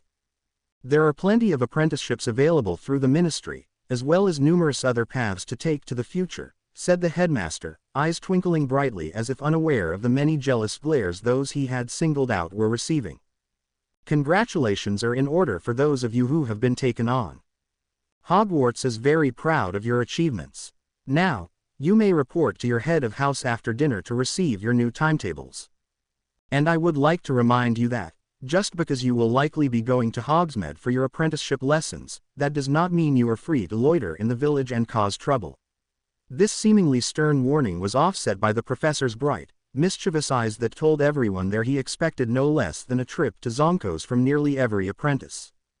This was a Thursday, so Aries had all day free while Potter and Black had divination and history. Normally he used this time to do homework, but today the brunette decided that it was time to celebrate, which naturally meant his first good fly since the Forbidden Forest incident. Not wanting to be accosted in the halls by Filch, Aries shifted into his cat form and took off down the halls. He loved running as a cat. It felt almost like flying, the complete freedom of movement, and the way the whole world suddenly seemed insignificant and easily conquered. He leapt from the floor to the stair banister without breaking stride, despite the fact that it was now a good 3 times his height, and ran straight down it as though taking a stroll on the safest ground, even though the banister was barely 8 inches wide. He leapt off the banister when he arrived at the first floor and dashed around a corner, heading for the entrance hall. However, whatever luck he had was not with him at that moment, and he bumped hard into something soft. Soft and, invisible. James Potter suddenly materialized out of thin air. "Hey cat," Potter said, smiling sadly. "What are you doing way down here?" The black-haired Gryffindor bent down and, before Aries could recover from the collision enough to bolt away, picked him up and sat down against the wall. "I've never seen you around here before," Potter muttered, stroking Aries' fur in a way that made him consider forgetting about flying and just sitting here. "Are you a Slytherin's cat?" "No, you were coming down from upstairs, weren't you, cat?" "Who do you belong to, I wonder?" "A first year. Charles doesn't have a cat." "Do you belong to that prat Hisakazo?" Aries meowed, insulted. "Well, I know he can't be all that bad, but he's never even tried. It's like he just woke up the first day after he met us and decided he would rather be friends with Snape than with us. And now I find out that he's beaten me out of the Spellsmith apprenticeship. I've watched him in class. He's never the first, or even the second to get a spell. I mean, yeah, he's great in defense, but making spells is mostly charms work, and he never does that well in Flitwick's class. The only thing I can think of is that he's been holding back. What sort of idiot does that? If you don't show your full potential, you can't grow. That's what my mum taught me, anyway. She said you shouldn't bother doing anything at all if you're not going to give it everything you've got. I guess my everything wasn't good enough this time." Aries meowed more softly, rubbing his head against his father's arm. He'd only wanted to get away before, but now he didn't know if he could stand for this to end. At the Dursleys, he would often dream of his father somehow appearing and gathering him up in his arms to take away. Even though his father was just an awkward teen right now, finally having those arms surround him felt so good. And it was so nice to hear his father talk for real, not when he was acting like an arrogant bully. He purred and butted his head against James's chin, trying to reassure him that his everything was good enough for all the things that really mattered. After the emotional, but slightly unsettling, meeting with his father, Aries was careful to stay out of his animagus form unless he was absolutely sure James Potter and the other Marauders weren't around. This meant staying in human form all day, because that first meeting had happened when Potter was supposed to be in class. The prankster had skived off saying he was going to the hospital wing, and so Aries obviously couldn't count on knowing where Potter was, even if he knew where Potter was supposed to be. He had managed to get in a short flight during the afternoon classes, but nowhere near as long as he would have liked. After dinner, Aries went to Professor McGonagall's office to get his new schedule. The normally strict woman graced him with a tight, proud smile as she handed him a slip of paper. "You are a credit to Gryffindor House, Mr. Hisakazo," she congratulated him. He nodded, smiling back a little uncomfortably. It somehow didn't feel right that he, who had only been a member of the house for a few months in this time, was the one being a credit to his house. How many students had heard those words from the harsh professor? Had his father, his mother, back in his own time, had Hermione ever gotten such recognition? Or Neville Longbottom? The brunette pushed the awkward thoughts away and bid McGonagall farewell, heading up to the dormitory so he could read his new schedule in peace. He was expecting to have only charms, and possibly transfiguration, taken over by Master Khan, so it was quite a shock to unfold the slip of paper and find that defense was also missing, and his free Thursdays had been taken away. That meant that every Tuesday, Thursday and Friday he would be down in Hogsmeade with Master Khan. He only kept Monday and Wednesday because he had potions, arithmancy and ancient runes those days. Aries had the sudden feeling that he wasn't going to be bored much longer. The next day was his first meeting with Master Khan. He was the only apprentice heading down to Hogsmeade on Fridays because none of the other masters covered defense or charms, so the walk was solitary and quiet. At least Tuesdays he'd have Sev with him, because the Slytherin had Herbology Tuesday afternoons, which now fell under Master Magsup's jurisdiction. And Thursday would bring Remus out of the care of magical creatures class. Today, though, he had to take the long walk from Hogwarts to the lecture hall alone. Unlike the last time he'd been there, the great atrium of the hall was very empty and quiet, and his footsteps echoed off the walls. Aries was glad he'd left early, because it took him 15 minutes of wandering through the winding corridors to find the correct room, A153, which was, for some unknown magical reason, located through the men's changing room on the left side of the main stage. Finally found your way. I see, Master Khan said gruffly once he'd removed his cloak and settled down. Yes, Master Khan, Ares said, deciding it would probably be best to start out respectful. You will not call me that again, Master Khan ordered. Master Khan is my father, you will call me Master Tobin. Do not mistake the use of my first name for any sign of familiarity, I merely do not wish to be mistaken for a 97-year-old alchemist. Ares barely had time to nod his understanding before Master Tobin continued, setting down a vial of some pale blue potion. Before we had our interview, I drank a cup of tea purposely laced with this. Do you know what it is? Ares shook his head, he hadn't seen that potion before. This is called True Sight, it is an upper-level potion designed to see through all sorts of glamour. The apprentice felt the blood drain from his face, but Master Tobin didn't seem to notice. Your first task is to create a personalized glamour spell for yourself that cannot be seen through with this potion. I have numerous books on the subject of glamour spells and am available if you have any questions, but you are to do the work yourself. We will break for lunch at 12:15. Begin. Ares took a few minutes to calm himself and stop hyperventilating. Master Tobin had seen through his disguise. Master Tobin had seen him and James Potter in close proximity and could likely guess a blood relationship. From there it would be just a hop, skip and a jump to determining that Ares Hisakazo didn't exist. In fact, with the amount of time between the interview and now, there was little doubt in Ares' mind that Master Tobin was already well aware of the deception. And yet the man didn't seem to care in the slightest about anything. Even now, while his apprentice sat with his head between his knees trying not to pass out from shock, Master Tobin was reading a copy of Charming Monthly and looking vaguely bored. Ares calmed quickly after realizing that, truly, Master Tobin's only concern about the glamour pertained to its vulnerability to the potion. He fetched a roll of blank parchment, a bottle of ink and a quill from inside his bag, then reached across the table to the stacks of books on glamours. The first described the 5 classes of glamour: diminutive, cosmetic, social, mobile, and Ferkelnik, the last named for the Norwegian wizard who'd invented it. Ares and Charles had used the Ferkelnik since it was both the easiest to apply to the whole body and it was the only one that didn't light up like a neon sign under magic sight. However, all classes were vulnerable to the True Sight potion. Ares found the recipe for the potion in the next book and wrote it down in equation format, something neither Snape nor Slughorn had bothered to go over, but that Hermione had taught him using a book that crossed arithmancy with potions.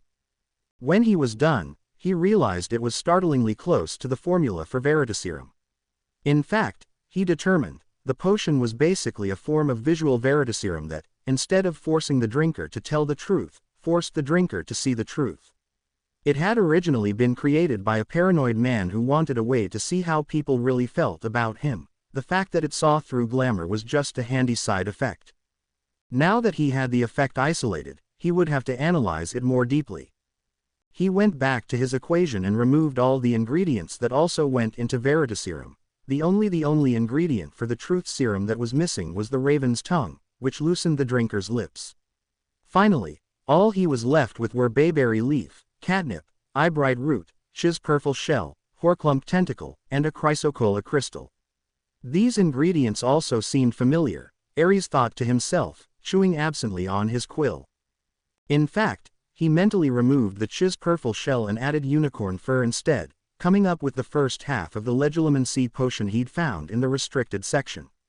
That meant that the True Sight potion was Veritaserum projected from the eyes using Legilimency and altered with the chisperful shell to seek out magical disguises and deceptions.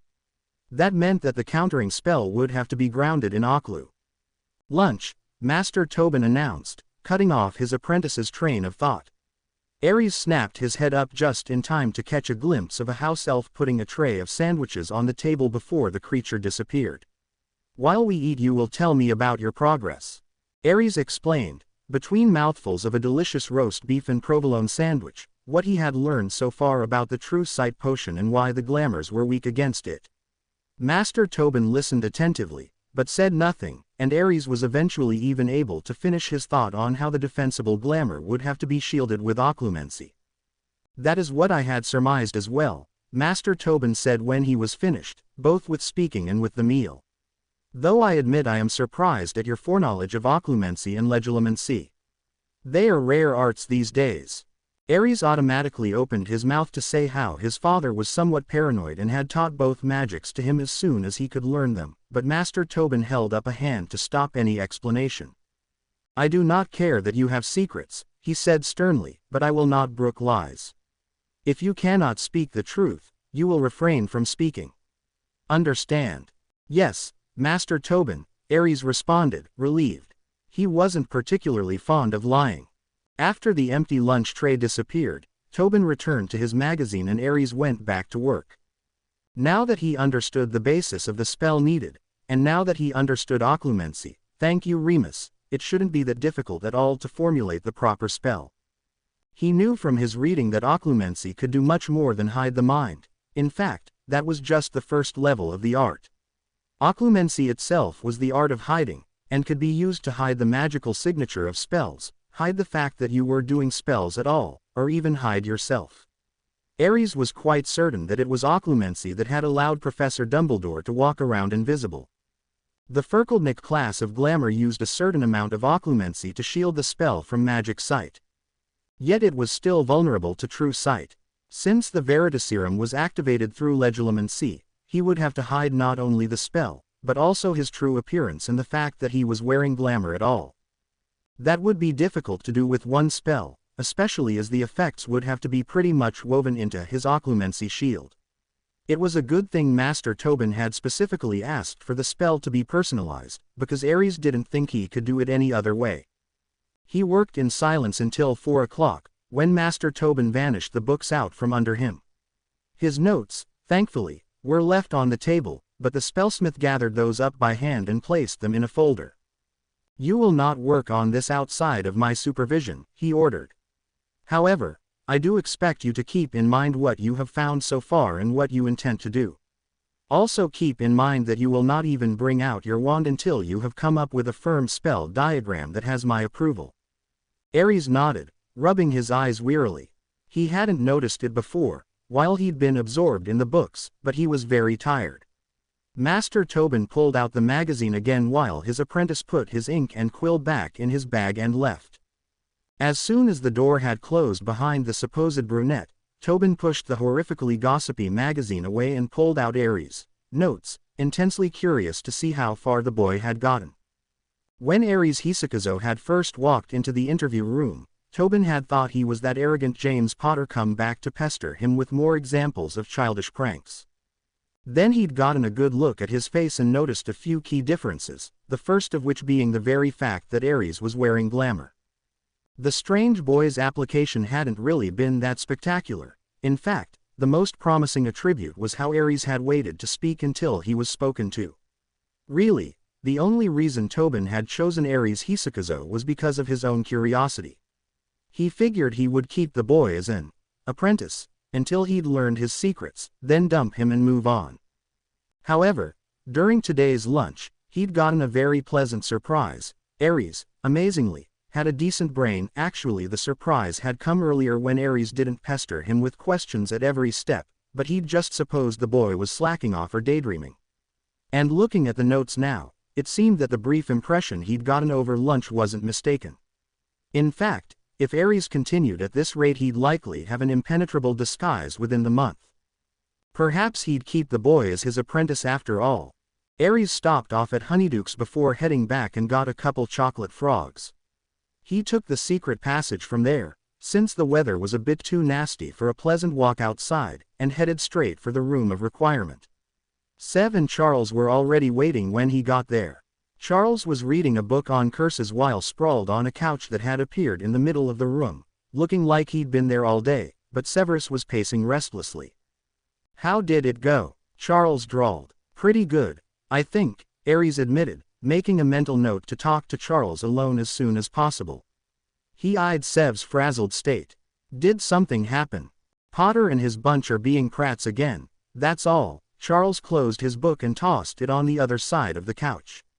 Since Remus has gone home for the weekend, James and Sirius decided that all apprentices were fair game. They tried to glue a cauldron to Sev's head, and I think they were trying to conjure an anvil for when you got back. Finally I told them I had to ask Slughorn something and came up here with Sev. Ares took a seat and stretched his neck, trying to relax the bunching muscles. Sev sat down opposite him, still strangely silent. Won't they be suspicious when you don't come back? Ares asked. Nah, they don't care. Charles waved away his concern. They really prefer it when I'm not there, I think. Ares nodded. That made sense with the number of secrets that group had. He turned to the Slytherin. What about you, Sev? How's your day been? Charles laughed as Sev's face flushed angrily. You won't get any answers out of him, said the redhead. He managed to hex Black before they got the cauldron on his head, but then Potter started to duel him. Sev won, in the end, but Potter managed to vanish his voice box. Ah, Ares said mildly. It's a good thing you're pretty good with unspoken spells then, Severus. Sev glared. It took until almost midnight to find the proper spell to restore Sev's speech, and by then Ares wasn't the only one stretching his neck. Since it was so long after curfew already, Charles and Sev left as soon as possible. They were the ones most likely to get into trouble if they were caught. But Ares only really had to worry about Slughorn, who wasn't known for nighttime wanderings. So the brunette stayed long after his friends were gone, working out the kinks in his back and shoulders with stretching and exercise. He was more tired afterward than he had been before, but he felt so much better he decided to go back to the common room in his animal form. Being a cat always helped him loosen up and relax. 10 minutes later, Ares realized he really should have known better than to have any hope of a peaceful night. He had just reached the corridor that led to the Pink Lady when he smelled something. Several somethings, actually, a confusing amalgamation of animal and human scents approaching. Like déjà vu, he tried to bolt, only to feel a pair of hands lift him into the air. Why hello again, cat! James Potter exclaimed, throwing the invisibility cloak off of himself and Sirius, who was carrying Peter in rat form. Ares caught sight of his watch and realized it was near dawn on the night of the full moon. They must be coming back from a nighttime romp with Remus. Who's that, Prongs? Sirius asked curiously. A cat-eye who ran into me yesterday, James replied, smiling openly. He's very friendly. Say hello to Padfoot, cat. Potter held Ares out toward Sirius, but as soon as he got close enough, Ares took a swipe at Wormtail, hissing angrily. His emotions were much harder to control as a cat, and he couldn't contain his revulsion at the boy who would grow up to betray his parents. Whoa, there. James pulled Ares back quickly. What's gotten into you, cat? You can hardly blame him. Sirius laughed. After all, dear Wormtail is a rat. But you can't keep calling him cat. Doesn't he have a name? Ares meowed unhappily and James turned him over and all around searching for a tag or identification. Doesn't look like it, the messy-haired teen mused. Well, we'll just have to give him a marauder's name, won't we, Padfoot? Sirius agreed, but had them all go up to the dormitory first. Wormtail changed back and James put silencing charms on the closed curtains of Ares and Charles's beds. The cat wondered how often the four did that, and decided to put up spell-detecting wards so he could be alerted the next time. Stupid cat, Pettigrew muttered sullenly, sitting on his bed, as far as he could get from James and Ares. Ares mewed restlessly and tried to wriggle out of James's hands, but he could smell that Potter's family had a cat back at their house, and the boy knew how to keep hold of him. Still, he didn't stop trying to escape. This was not a situation he liked. Being alone with his father was one thing, but being around Pettigrew and Black was something else entirely. So, what should we call him? James asked, scratching Ares absently behind the ears. How about Quickstrike, for how he lashed out at Pete? Sirius suggested with a mischievous grin. How about Inkface, instead? Peter retorted, scowling. James laughed as Ares meowed indignantly. Inkface, really? I was thinking something along the lines of Shadow, or Dark Cloak, since he always seems to find me when I'm under my cloak, said James. Anyway, we can't decide until all the marauders are here, so we'll let Mooney have his pick tomorrow in the hospital wing. Do you want to sleep on my bed tonight, cat? Ares meowed again, trying to say, no, I bloody well don't, but James was not exactly fluent in cat. Good, the black-haired teen exclaimed, smiling brightly. Sirius, will you close the door so he doesn't go running about during the night?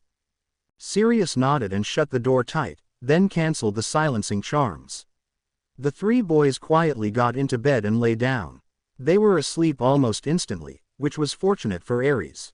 The cat shifted quickly back into a human, opened the door a crack, and went to his own bed. What a day, he thought, before he cleared his mind and let himself drift into sleep.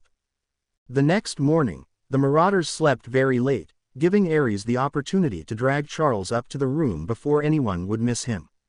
The room had responded to his need for security by adding a few locks to the door, but Aries added several strong wards, just to be sure. What's this about, Aries? Charles asked, quirking an eyebrow at him. We've got a problem, Aries answered. He told Charles about the true sight potion and how Master Tobin had already seen his real face, and included what he'd learned so far about a counter charm. This is bad, Charles muttered anxiously. This is very bad. It's not a crisis, really. Master Tobin doesn't even seem to care that I'm not who I say I am, so long as I can do the work. And what happens in 2 years when Harry Potter is born? Charles demanded. What happens a year from then when Harry Potter gets a lightning bolt scar across his forehead? Well, I don't even know if he saw my scar, Aries protested. And it's not like I can fix it now. What are you so worried about, anyway? You said we can't change the past. It's not the past I'm worried about, you get. Charles shouted, startling Aries. Look, think like a Slytherin for just a second here, I know you can. You are at a disadvantage. In 3 years, this man will probably know exactly who you are. You'll still have 16 years after that before you can afford to make your identity public. That means that for 16 years he holds your life in his hands. Excuse me if I don't like that fact. Aries blinked, nonplussed. Was Charles actually worried, for him? This was such an odd concept that it took him a few moments to actually register what exactly his friend had said, but when he did he had to sit down rather abruptly. You mean, blackmail? He asked shakily. Why would he blackmail me? Charles snorted. Are you joking? You're Harry Potter. If you'd had anything to keep secret in our time, you probably would have been paying half a dozen people regularly just to stop the threats. Even if you don't have access to your vault, you're still magically powerful, and your name means something. Tobin Khan would have to be an idiot not to exploit his advantage. At least he can't hold it over you forever, since when we get back to where we left the truth comes out and he loses, but still, 16 years is a long time. But what can I do about it? Aries demanded. He's a master spellsmith. There's no way I could get the drop on him enough to obliviate him, and even if I did, there'd still be the problem of the true sight potion. We need to shield against that, and I need Master Tobin's help to figure it out. Charles and Aries were both silent, contemplating a rough situation. I guess, the redhead said hesitantly, I guess we just hope for the best, and protect ourselves as best we can. Aries sighed deeply. Optimism in a Slytherin was a bad thing. They only hoped for the best, when there was literally nothing they could do to keep the situation from getting worse. How amusing, he thought cynically, that Slytherins only see hope at the point when everyone else loses it. If Sev noticed that Aries and Charles were rather subdued, he didn't mention it, not even when Aries announced that they weren't going to be practicing the Patronus charm that day. Instead, the three friends just sat and relaxed for once. Sev and Charles played a couple rousing games of chess while Aries read a few obscure books on spell theory that the room provided. They weren't directly helpful to his assignment, but they did contain a few tips that might come in handy anyway. Despite his newfound fervor for studying, however, Aries was not and never would be Hermione Granger. By the time Charles and Sev finished their third chess game, Aries was setting the gym up again. Are you planning on getting sweaty again? Charles called across the much larger room. I need to work off some energy. Yes, Aries replied, laughing. I'll probably come back after dinner as well, if either of you'd like to join me. Sev stood and stretched his back, setting off a short series of pops that made Charles wince. Alas, I'm afraid I must start reviewing my potions books now, to get ready for Tuesday. So I will have to politely decline your offer to turn my muscles into powdered mush. I have other business as well, Charles added. Potter and Black are throwing a bit of a party for Remus. Plenty of butterbeer and probably some smuggled fire whiskey as well. I hope you remembered to ward your bed tonight, Aries. No worries. The brunette waved a hand dismissively. I even added a couple extra after Potter caught me as a cat and tried to adopt me. Severus and Charles got a good laugh out of that, then waved a cheerful goodbye as Aries set up the weights. By the time Aries finished his exercise routine, he felt immeasurably better. His muscles ached pleasantly, and all the stress he'd been feeling before had melted away. He was still nervous about Master Tobin, but that confrontation was 4 years away, no use worrying about it already. In fact, the only thing he planned on worrying about at the moment was whether or not Remus had made it through the full moon all right. There was still time before curfew, maybe he could go up and visit. After all, Aries thought, we're at least study partners, if not friends. But no one was supposed to know that Remus was in the hospital wing. He'd supposedly gone home to visit his family. Aries couldn't very well just waltz into the infirmary and ask to see him. Then again, no one ever asked about visiting cats. Smirking, Aries transformed and took off for the hospital wing, keeping his nose and ears open this time for any signs of the marauders. He didn't even catch a sniff of them until he got to the corridor by the hospital wing, and even then he could tell that the tracks were leading away. Relieved, he quietly slipped through the swinging doors and into the darkened room. Aries stalked down the rows of beds, looking for Remus. His nose would have been helpful as well, but he had yet to encounter Remus, sent while in cat form.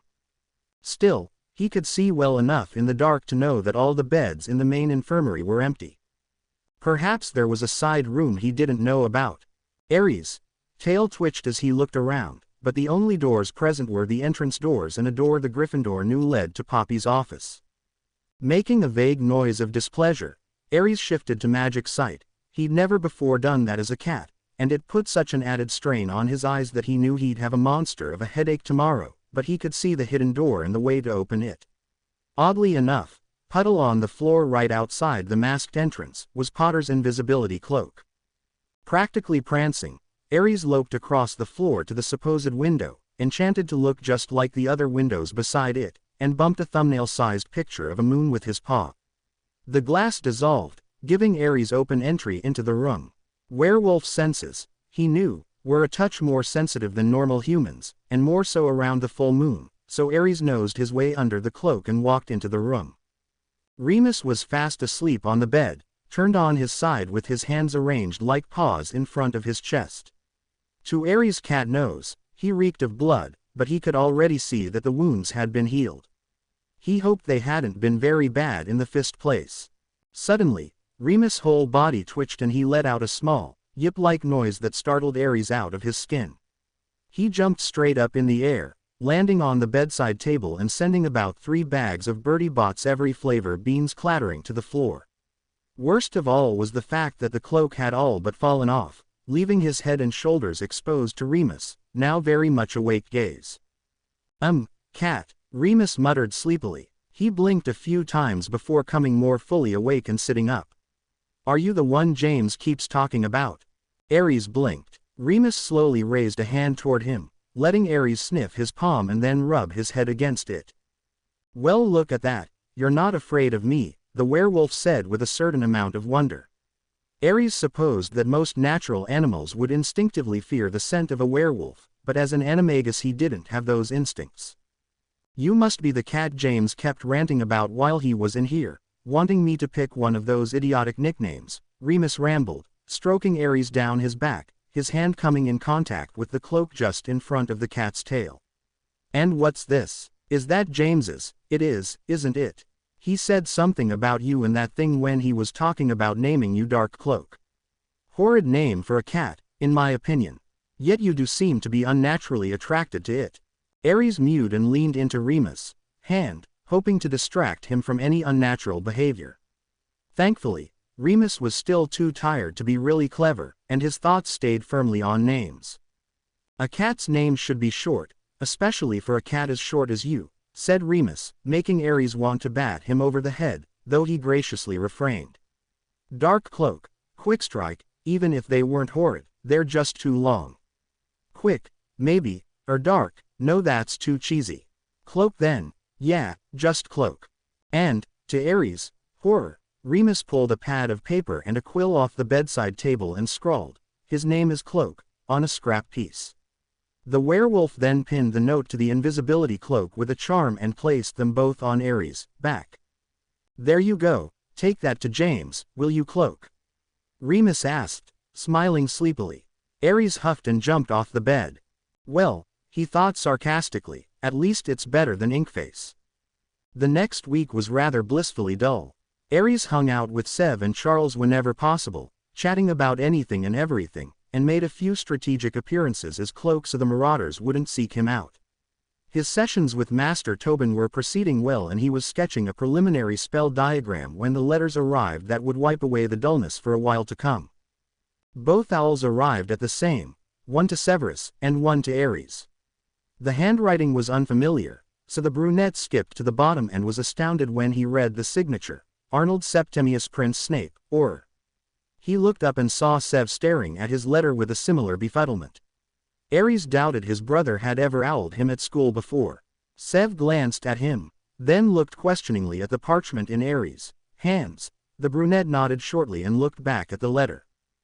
"Dear Ares, my brother has spoken much of you, and I hope you will forgive my forwardness in contacting you myself. The ministry, you understand, was very interested in the results of the apprenticeship interviews, and I was quite pleased to note that a member of my own family had become an apprentice." In his excitement about this fact, Severus wrote home to tell the family, "I'm sorry to say our father was less than supportive, but I assure you I give him all my encouragement." In his letter, Severus also mentioned that his good friend Ares had also achieved the lauded spellsmith apprenticeship, with none other than Master Tobin Khan. It may come as no surprise that a young man with such talent as you no doubt possess would be much sought after in numerous circles. My formal employer, the ministry, would undoubtedly underappreciate your talents, so I come to you as a representative, not of any official business, but of a private enterprise. A political group I have discreetly aligned myself with has been searching for a spellsmith for a long time, and will give you all the reward you deserve for your growing skills. You do not have to answer right away. I understand completely the suddenness of such a promising proposal. Rest assured though, that my group and I will be following your progress closely. Any time you wish to find yourself surrounded by those who respect the skills of a spellsmith, even an apprentice, we will be in reach. I wish you all the luck in the world in your ventures, and I'll be in touch. Sincerely, Arnold Septimius Prince Snape, or. The message of the letter could not be clearer, no matter how much Arnold tried to dance around it. Ares was actually being invited to join the Death Eaters, most likely as soon as he finished at Hogwarts. A shudder went through him at the thought of aligning himself with Voldemort, receiving that cursed mark on his arm. He felt eyes on him and looked up to see a shaky, paler than normal Sev staring back at him. With a tilt of his head toward the door, Ares and Sev were both headed out into the hall. They stayed silent until they made it to the room of requirement, which formed itself into a small, cozy study with a sturdy lock on the door. "Ares," Sev started, his voice hoarse, "did he send you? Is that from my brother?" Ares nodded. Sev sighed, and nodded pensively. "As is mine."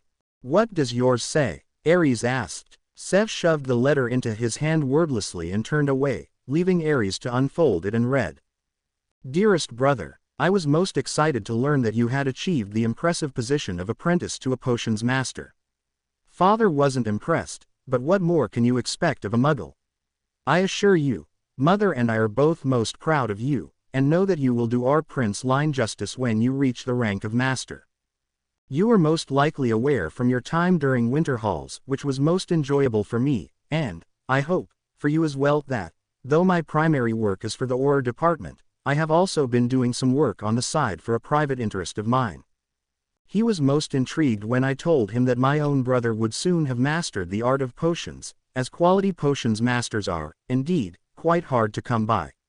It just so happens that my employer sees a need in the near future to have a potions master on staff, and he agrees that having one who is related to a current employee is most fortuitous. Now, don't be hasty, I'm sure you are ready to jump at such an opportunity, but you must put your education first, little brother. My employer and I can wait until you are ready to come to us. Until then, I will stay in touch, and hope you will continue to send me letters of your progress and your friends. With love, your brother, Arnold S. Prince. Aries swallowed, though his mouth was dry. Well, that's clear enough, isn't it? He asked lightly, though the chalky quality of his voice rather ruined any humor there might have been. Inside, his mind was running in circles. This is how it happens, he thought suddenly, this is how Severus becomes a Death Eater. His own brother is recruiting him. Recruiting us. I can't tell him not to join, because he will, he has to in order for the future to stay the same. So what do I do? What do we do? Sev asked, echoing Ares' thoughts. The Gryffindor took a deep breath and let it out slowly. I don't know, he admitted. We don't have to make a decision for a while yet, right? So let's just think about it for a while. You'd actually consider it? Sev asked, sounding shocked and, Ares noted, a little relieved. Well, I don't know. I mean, the brunette sighed. I just don't know. Severus nodded edgily, as if he hadn't expected anything more, and ran anxious fingers over the odd trinkets and knick-knacks the room had conjured. A miniature globe, a brass poodle statue, an award for special services to the school for one Tom Riddle. Ares felt hysterical laughter bubble up within him and he sat down quickly before it could escape, falling into deep thought. By the time he looked up, Severus was gone and the room had changed. In the place of the study walls and bookshelves were mirrors. Placing every magical lock and ward he knew on the door, Ares stepped up and looked at his reflection. He spoke the incantation that would remove his glamour and saw, for the first time in months, his true face. It was like looking at a stranger. Intellectually, he easily recognized the messy black hair, green eyes, and glasses as traits of his own face, but there wasn't the instant recognition he had with his face, Ares' face. I am Harry Potter, he whispered, almost afraid to admit it aloud. Harry continued, more confident, when nothing catastrophic occurred. I am Harry Potter. I was born July 31, 1981 to James and Lily Potter. Someday, I will defeat Voldemort, but not for at least, he made a few quick calculations in his head, 19 years, 9 months. Until then I have to stay alive. So far, so good. He'd told himself what he already knew, which was, at least, a start. Carding a hand through his hair, which was longer than he ever remembered it being, he forged ahead. This is war, a war in which people on both sides, and even those who want to stay neutral, will die. There is no safe place. However, if the prophecy is to be believed, I will only be killed by Voldemort's hand, if I am to be killed at all. So the safest way to go would be to make Voldemort not want to kill me. The only people Voldemort doesn't want dead are his followers. Harry looked down at the note in his hand, slightly crumpled, but still clearly bearing its message of invitation, if invitation were the right word for it. He really didn't like where his logic was taking him. Severus Snape is my friend. At some point he will join the Death Eaters. Shortly before I'm born, he'll become a spy for Dumbledore. That's still almost 3 years away. Dumbledore will need a spy before then. Voldemort would be very glad to have a qualified spellsmith, and might spill some key secrets. Plus I can stick closer to Sev that way. He looked back at his reflection, but it didn't have any more answers. Harry didn't think he needed any, but he would have liked the reassurance. At least, after having lived around his parents for the last few months, he thought they would approve of his decision. His father valued friendship over anything else, and believed in sticking together through thick and thin.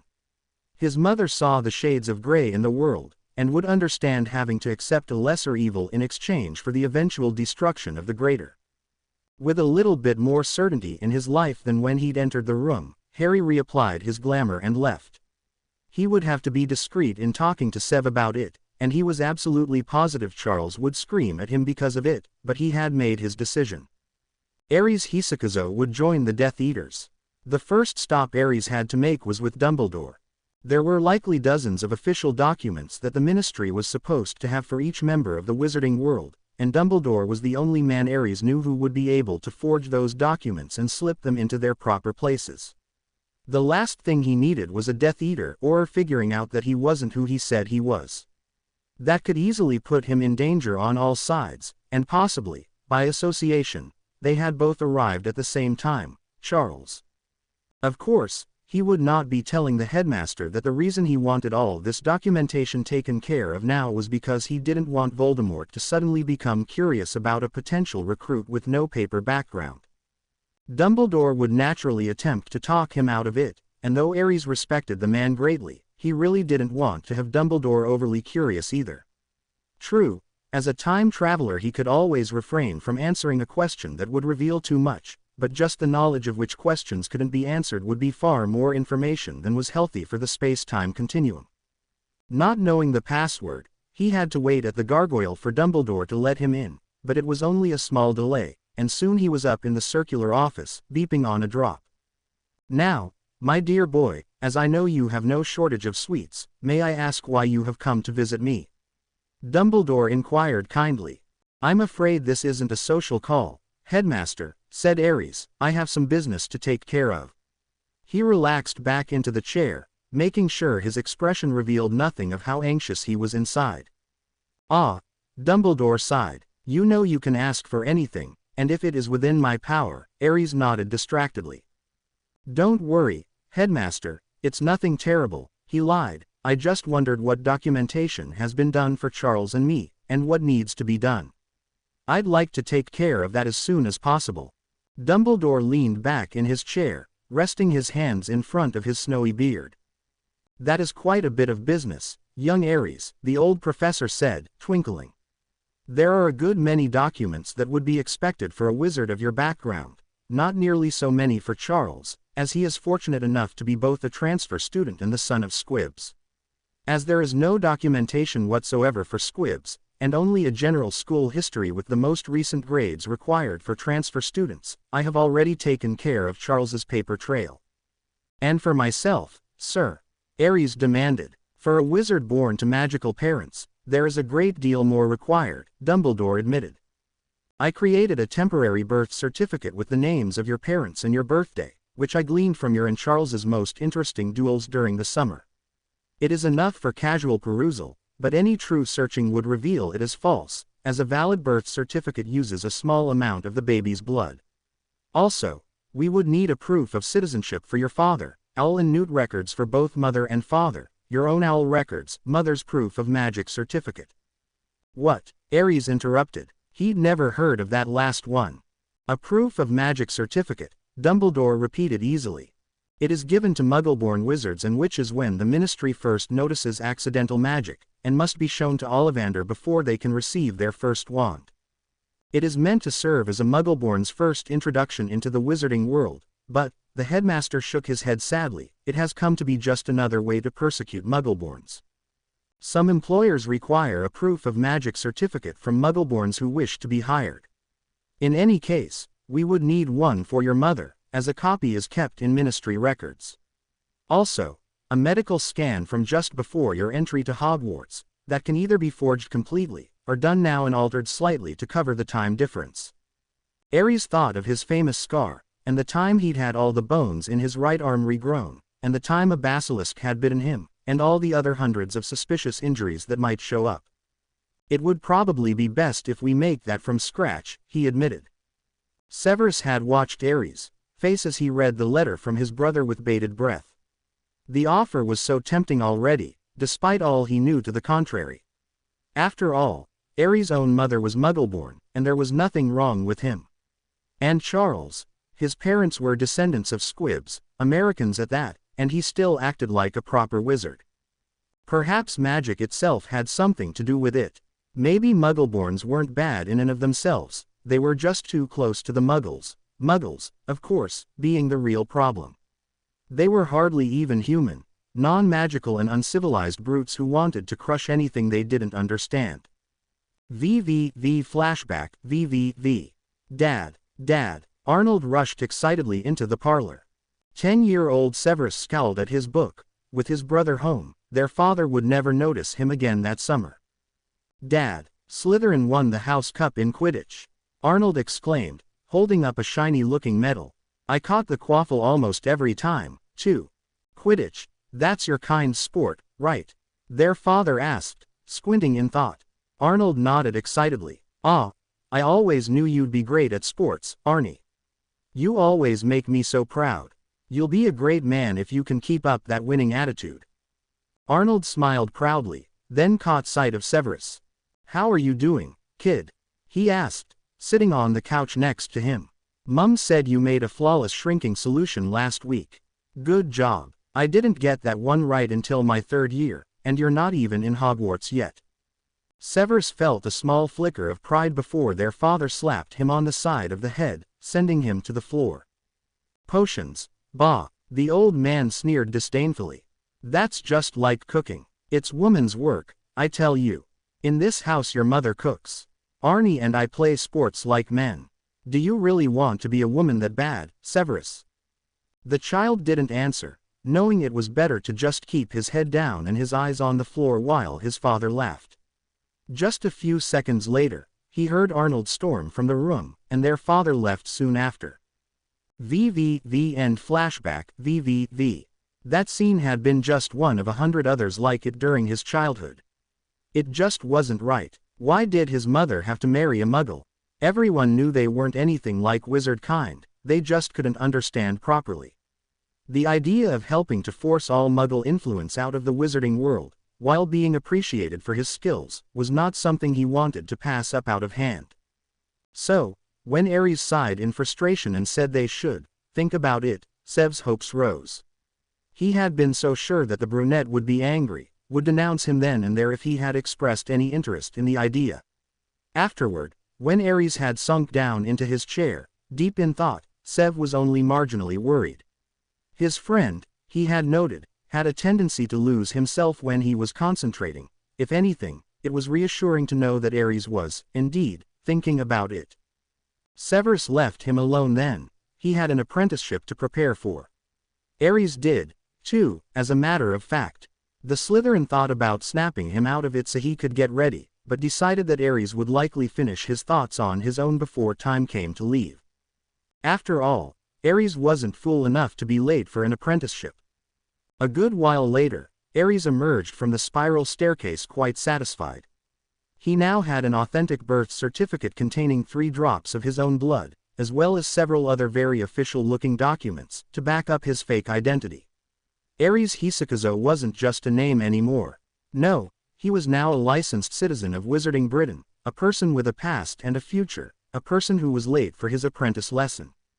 Ares rushed out of the castle, taking the stairs 4 at a time. Even though he knew no amount of speed now could make up the hour he was already late. Master Tobin would kill him. The last time he'd been late he'd had to fight his way through 3 layers of wards, and that was just 5 minutes. Oh, he was in for it this time. That was an understatement, Ares thought 20 minutes later. He had arrived at Hogsmeade just in time to see Master Tobin storming out of the lecture hall.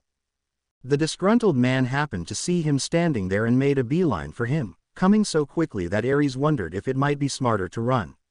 Master Tobin grabbed him by his scarf and dragged him to a store corner, just outside of the main traffic flow, pointed his wand straight up and snapped, "Obliviate-go." A ward, invisible to the naked eye, but which shimmered like a soap bubble in magic sight, surrounded them. "You listen to me, Apprentice Hisakazo," Master Tobin growled, looking absolutely furious. "I don't care what secrets you hold, and I don't care how skilled you think you are. My time is 100-fold more valuable than yours, and if you don't have a damn good reason for keeping me waiting over an hour, I will kick you out so fast your wand will spin." Ares almost choked. Being a spellsmith was key to his plans. If he was kicked out, everything would go to rot.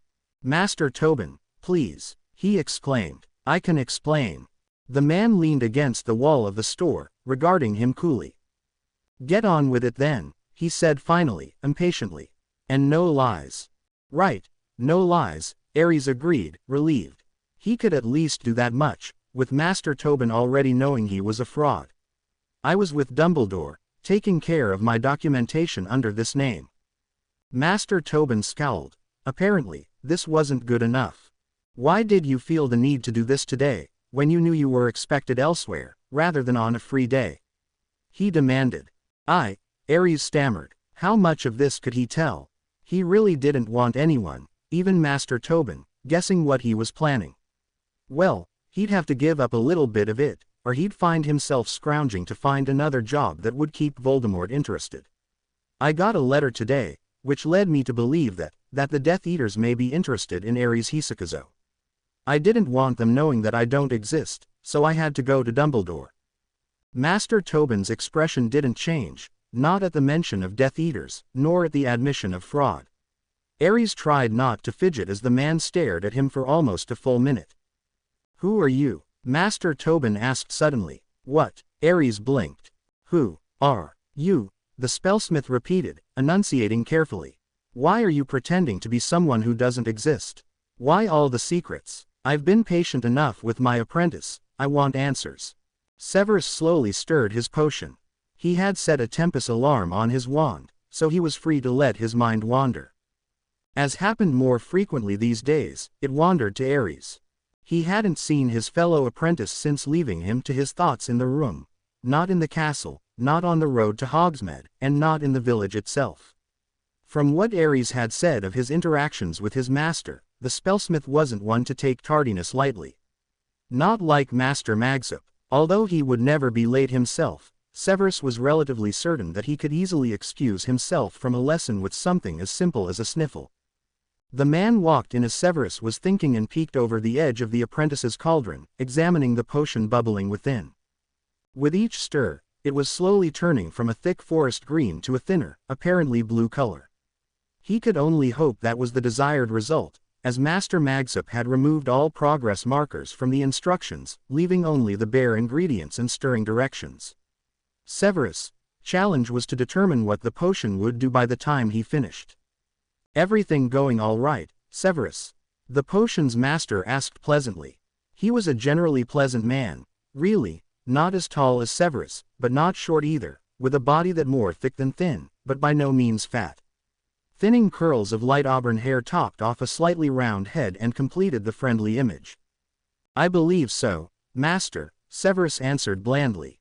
His wand, on the table near his hand, flashed bright blue at the tip for a moment, letting him know he was done stirring, and he removed the wooden spoon, letting the excess of now watery, eggshell blue potion drip off and back into the cauldron before setting the tool aside. Have you figured out what the end result will be yet? Master Magsup inquired. Not yet, the Slytherin admitted easily. He still had 3 more hours of brewing left, after all. Severus reached for the boiled rosemary leaves, adding them in at the 4 points, north, south, east and west, at the same time mentally recording the properties of the plant and the placing. Rosemary generally stood for remembrance and fidelity, while the use of the 4 points signified that the effects of the potion were to extend beyond the drinker, perhaps altering something in his environment. Perhaps the idea was to make someone else remember him or be loyal to him. But the next ingredient was a ½ ounce of powdered grafhorn horn, added at 1-minute intervals. Grafhorn were solitary creatures, so the effects of the horn could counteract the social effect of the rosemary, unless it were weakened by spacing out the delivery. None of the potions he had been forced to figure out before had been quite so puzzling as this one, that was for sure. Sev's hands moved on automatic as he followed the instructions. He hoped Ares had made it all right. Ares warmed his hands on the cup of tea Master Tobin had given him. After laying out his demand for Ares' true identity, the spellsmith had stopped his apprentice from saying anything, instead canceling the unknown ward and leading Ares back to his office in the lecture hall.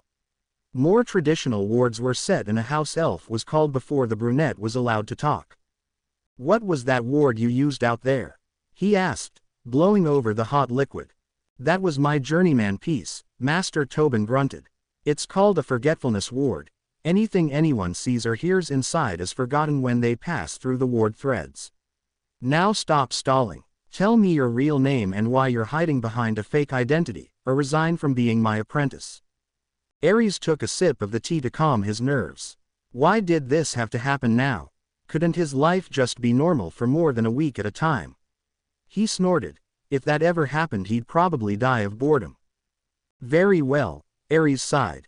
Raising his wand, he cancelled the glamour for the second time that day.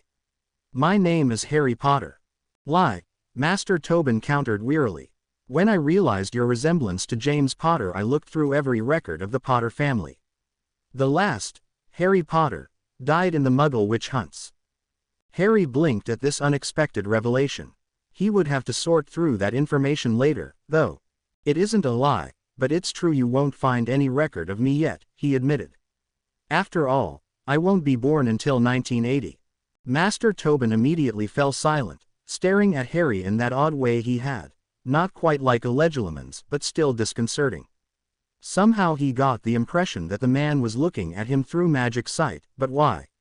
Was he hoping to spot some lingering threads of time travel? Perhaps a hidden time turner? Harry didn't know, but he wished Master Tobin would say something.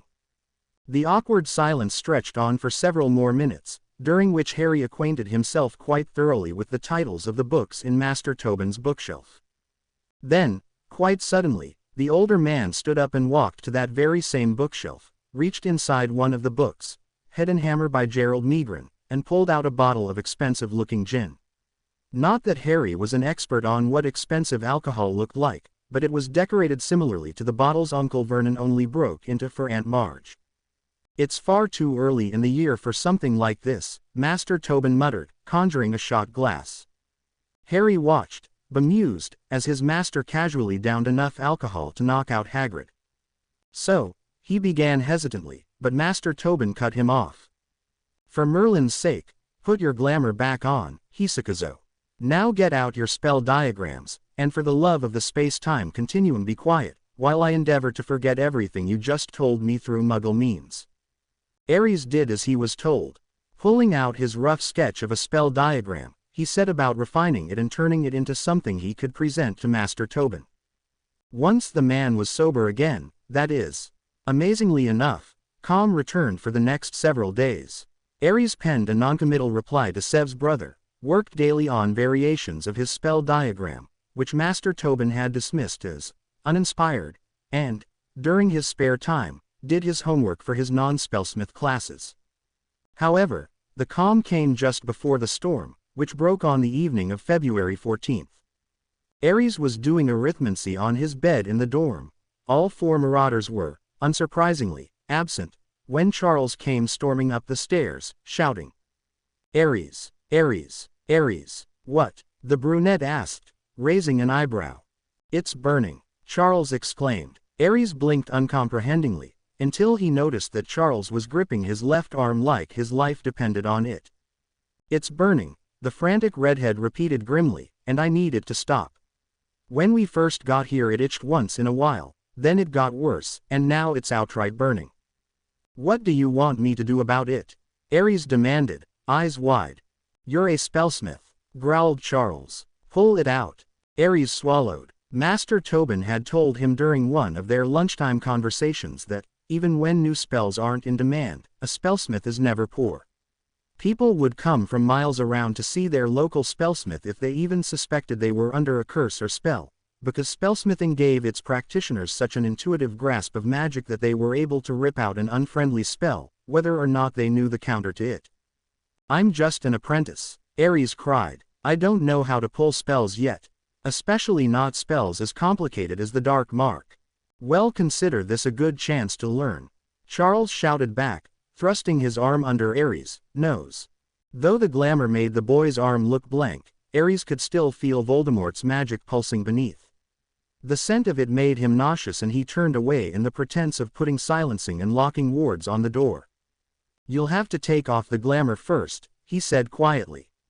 Charles obeyed, having calmed down at the first indication of help. Taking the blonde's arm in one hand, Ares held his wand over the mark with the other and switched to magic sight, squinting against Draco's natural magic. While discerning individual runes in a person's aura was only moderately difficult, picking out one piece of magic on the skin of a magical being was as hard as finding a white piece of paper in a white room lit with 34 60-watt light bulbs. Even looking straight at the mark, he could barely tell where it ended and Draco's skin began. Slowly, the threads of magic became clearer, allowing Ares to see the faint shadow of black and crimson lines that made up the actual magic of the Dark Mark. Sparks of bright red magic flashed frequently, the likely cause of the burning sensation that was plaguing his friend.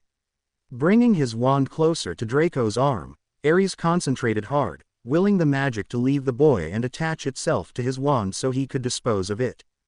Beads of sweat rolled down his forehead to his nose and cheeks, but the brunette paid them no notice, focused on his task. Slowly, the red sparks began to flash closer and closer to the tip of his wand, until one connected. Acting purely on instinct, Ares ripped the wand away, pulling with all his might, and ran to the window, shooting the spell off into the air for Hogwarts wards to absorb. Panting from the effort, Ares returned his eyes to normal sight and looked at Draco, who was staring at his arm as if it held the secrets to the universe. Well, Ares gasped. Draco's head shot up as if he was startled by the noise, but then he focused on the Gryffindor and shook his head. "It's still there," he said softly, turning so that Ares could see the ugly mark on his forearm.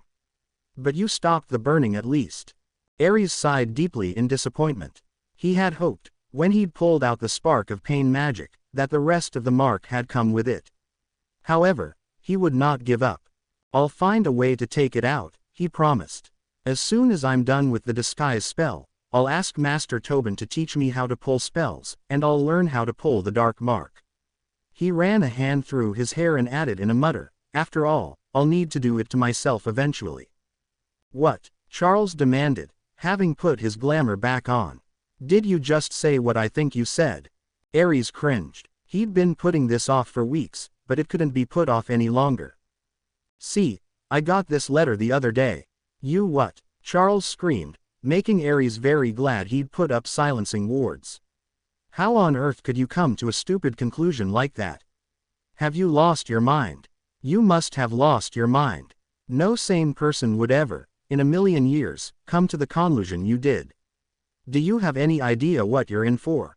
Angry now, Ares stood up and glared at the redhead. "Gee, you know, maybe I don't," he shouted sarcastically. "After all, it's not like I've ever had to fight Death Eaters." "Oh wait, yeah I have." "You idiot, you have no idea at all. You're a complete fool and I hope you learn your lesson fast, and that it hurts. I can't wait to see you crawling to me on your knees, so that I can look at you and tell you just how stupid you are." "Oh, I get it. Some friend you are. This isn't about the Death Eaters at all, it's about you and your stupid pathetic need to feel better than me. You haven't changed one bit since first year. You're still a backbiting snob who thinks he knows what's best for everyone." "Well no thanks." "Fine, see if I care, Ares. You go ahead and throw your life away. I don't care. In fact, I never cared. I can't believe what an idiot you are. If I'm around you much more, I'm afraid it might rub off." "Well why don't you just leave then? Go on. I never want to see you again." Ares brought down the wards and slammed the door open with one furious sweep of his wand. Charles glared at him with such disgust that it seemed like something might catch on fire, then whirled and stomped out of the dorm. With the former Slytherin gone, Ares' anger slowly drained out, leaving him feeling weak and empty. His trembling knees gave out and he collapsed onto his bed, dropping his face into his hands. Everything was so messed up. Over the next few days, Severus noticed a distinct tension between Ares and Charles. He was the only one who noticed it, or rather, who saw it as out of the ordinary, as most of the school was unaware of Charles and Ares' friendship. Under normal circumstances, Charles stuck with the Marauders and Ares stuck with him, Severus, and if there were any altercations, the two transfer students were always on opposite sides. However, Sev knew from his evening sessions with the Gryffindors that those incidents were more amusing than antagonizing for them. However, ever since St. Valentine's Day, Charles had stopped coming to the evening practices, and whenever they exchanged insults in the hallway, there was a good deal more genuine vitriol from both sides. Severus knew that, if push came to shove, he would side with Ares, but he had been friends with Charles as well, and so these small encounters were rather uncomfortable. Even Potter and his friends seemed surprised at the redhead's new attitude, as Charles traditionally took a more passive role. Still, on the outside, everything was normal. Though Charles no longer attended their evening exercises, Ares still worked himself to exhaustion while chatting merrily about his apprenticeship. He had finished his first project soon after the fight with Charles and was now running through the various types of warding. I asked Master Tobin if he could teach me how to pull spells, Ares confided once, but he said that would have to wait until I have a better grasp of magic. Are you terribly disappointed? Sev asked, curious at the casual way Ares had spoken of the rejection. His master had never denied him any form of learning. Of course not, the brunette answered. If I can't grasp the magic yet, then there's no point in teaching me, but he basically told me that I'd be able to soon. Besides, I'm in no hurry to learn pulling. The last was said with an almost vicious twist that led Severus to believe it was distinctly untrue. Still, he allowed the subject to drop. His Slytherin sense of self-preservation easily overcame any desire he might have to understand this fierce and sudden enmity. However, as the snow melted and spring brought a fresh livelihood to the young hearts of Hogwarts, yet Ares and Charles did not make up, Severus' bemused acceptance of the situation quickly turned to irritation. Whenever he, Ares, and Charles were in any close proximity to each other, which was, blessedly, not often, he had to grit his teeth to keep from cursing them both. He was no longer the slightest bit curious as to how their bitter battle had begun, his only concern was ending it quickly. And possibly brewing a migraine potion for himself in the meanwhile. What made matters worse was, in late April, around the same time Master Tobin finally consented to teach Ares spell pulling, the Gryffindor broke his vow of silence concerning Charles, preferring to enumerate his apparently infinite list of failings. For the last month, any time they were alone, and many times when they were not, Ares would simply stop whatever he was doing and start to whinge on and on about that Higgins, usually beginning with the same phrase. Do you know what really bugs me about that Higgins? And Severus would reply in a voice so laden with sarcasm and irritation that he could scarce understand how Ares missed it. No, what really bugs you about him? The fact that he always introduces himself as the third, as if the world needed more than one. The fact that whenever someone answers a question in class, he looks at them, as though answering questions were suddenly out of style. The fact that he's constantly primping himself or making sure he looks just right, as if anyone cares what he looks like. The fact that he never sets foot in the library, as if he knows all the answers already. The fact that he seems to occupy your every waking moment such that you can't even perform a simple lumos without blowing something up. Severus finally snarled in irritation. Ares blinked at him, face completely blank in shock as he held the smoldering ashes of the paper he had been trying to illuminate. Before the brunette could gather his wits to respond, Severus continued. Merlin, Ares, what is wrong with you? Can't you see that your ridiculous fight with Charles has gotten out of hand? I don't know what the problem is between the two of you, but for the sake of my sanity, if nothing else, fix it. Ares' face started to turn red with indignation. Now see here, he began, but Severus cut him off harshly. No, Ares, you see here. It doesn't matter which one of you was in the wrong at the start of all this, because in case you haven't noticed, months have passed. Why you both insist on dragging a likely petty argument on and on for weeks without end is beyond me. Just be the bigger man and apologize so we can all go back to normal. Ares let the charred paper slip from his finger as he contemplated Sev's words. He knew it was stupid, he knew it was petty and ridiculous and all those other things the Slytherin had said. It was just so much easier. He, and Charles, he suspected, had so quickly fallen back into their roles as rivals that they had hardly even noticed the discomfort of those around them. It just seemed so much more familiar to look at that pointed nose and glare. So much easier than to look at that face and say, "Can we talk?" Or, "I apologize," or any number of things that might have stopped their fight long ago. He hadn't even stopped to consider how it might seem to Sev, how it might feel to have your two best friends turn on each other. He remembered back in his own time, his 6th year, when Ron and Hermione had been fighting. It was horrible, frustrating and saddening and humiliating all at once, and he cringed at the thought that he'd put Severus through that. "I'm sorry," he said quietly. You're right, I know what I have to do." And he did. It was already May and in June the newts would start. Master Tobin had warned him repeatedly that he needed to have a journeyman piece ready by that time to receive credit for his transfiguration, charms, and defense newts. He'd long ago decided what he wanted his journeyman piece to be, but he would need Charles's help. So, he would have to do as Sev said, be the bigger man, swallow his pride, and apologize to Charles Higgins. Sev clapped him roughly on the back, startling him out of his thoughts. Good, the Slytherin said wearily, because if you went off on one more rant about the failings of Charles Higgins III, I would be forced to hex you, and as you're a friend, I might not even enjoy doing it. Ares snorted skeptically. Like you could ever not enjoy hexing someone who deserved it, he grimaced comically at the admission. There is that, Sev said, smirking. We need to talk. Charles sneered at the message on his sheet. It had been a week since Ares seemed to deflate and stopped responding to the usual taunts.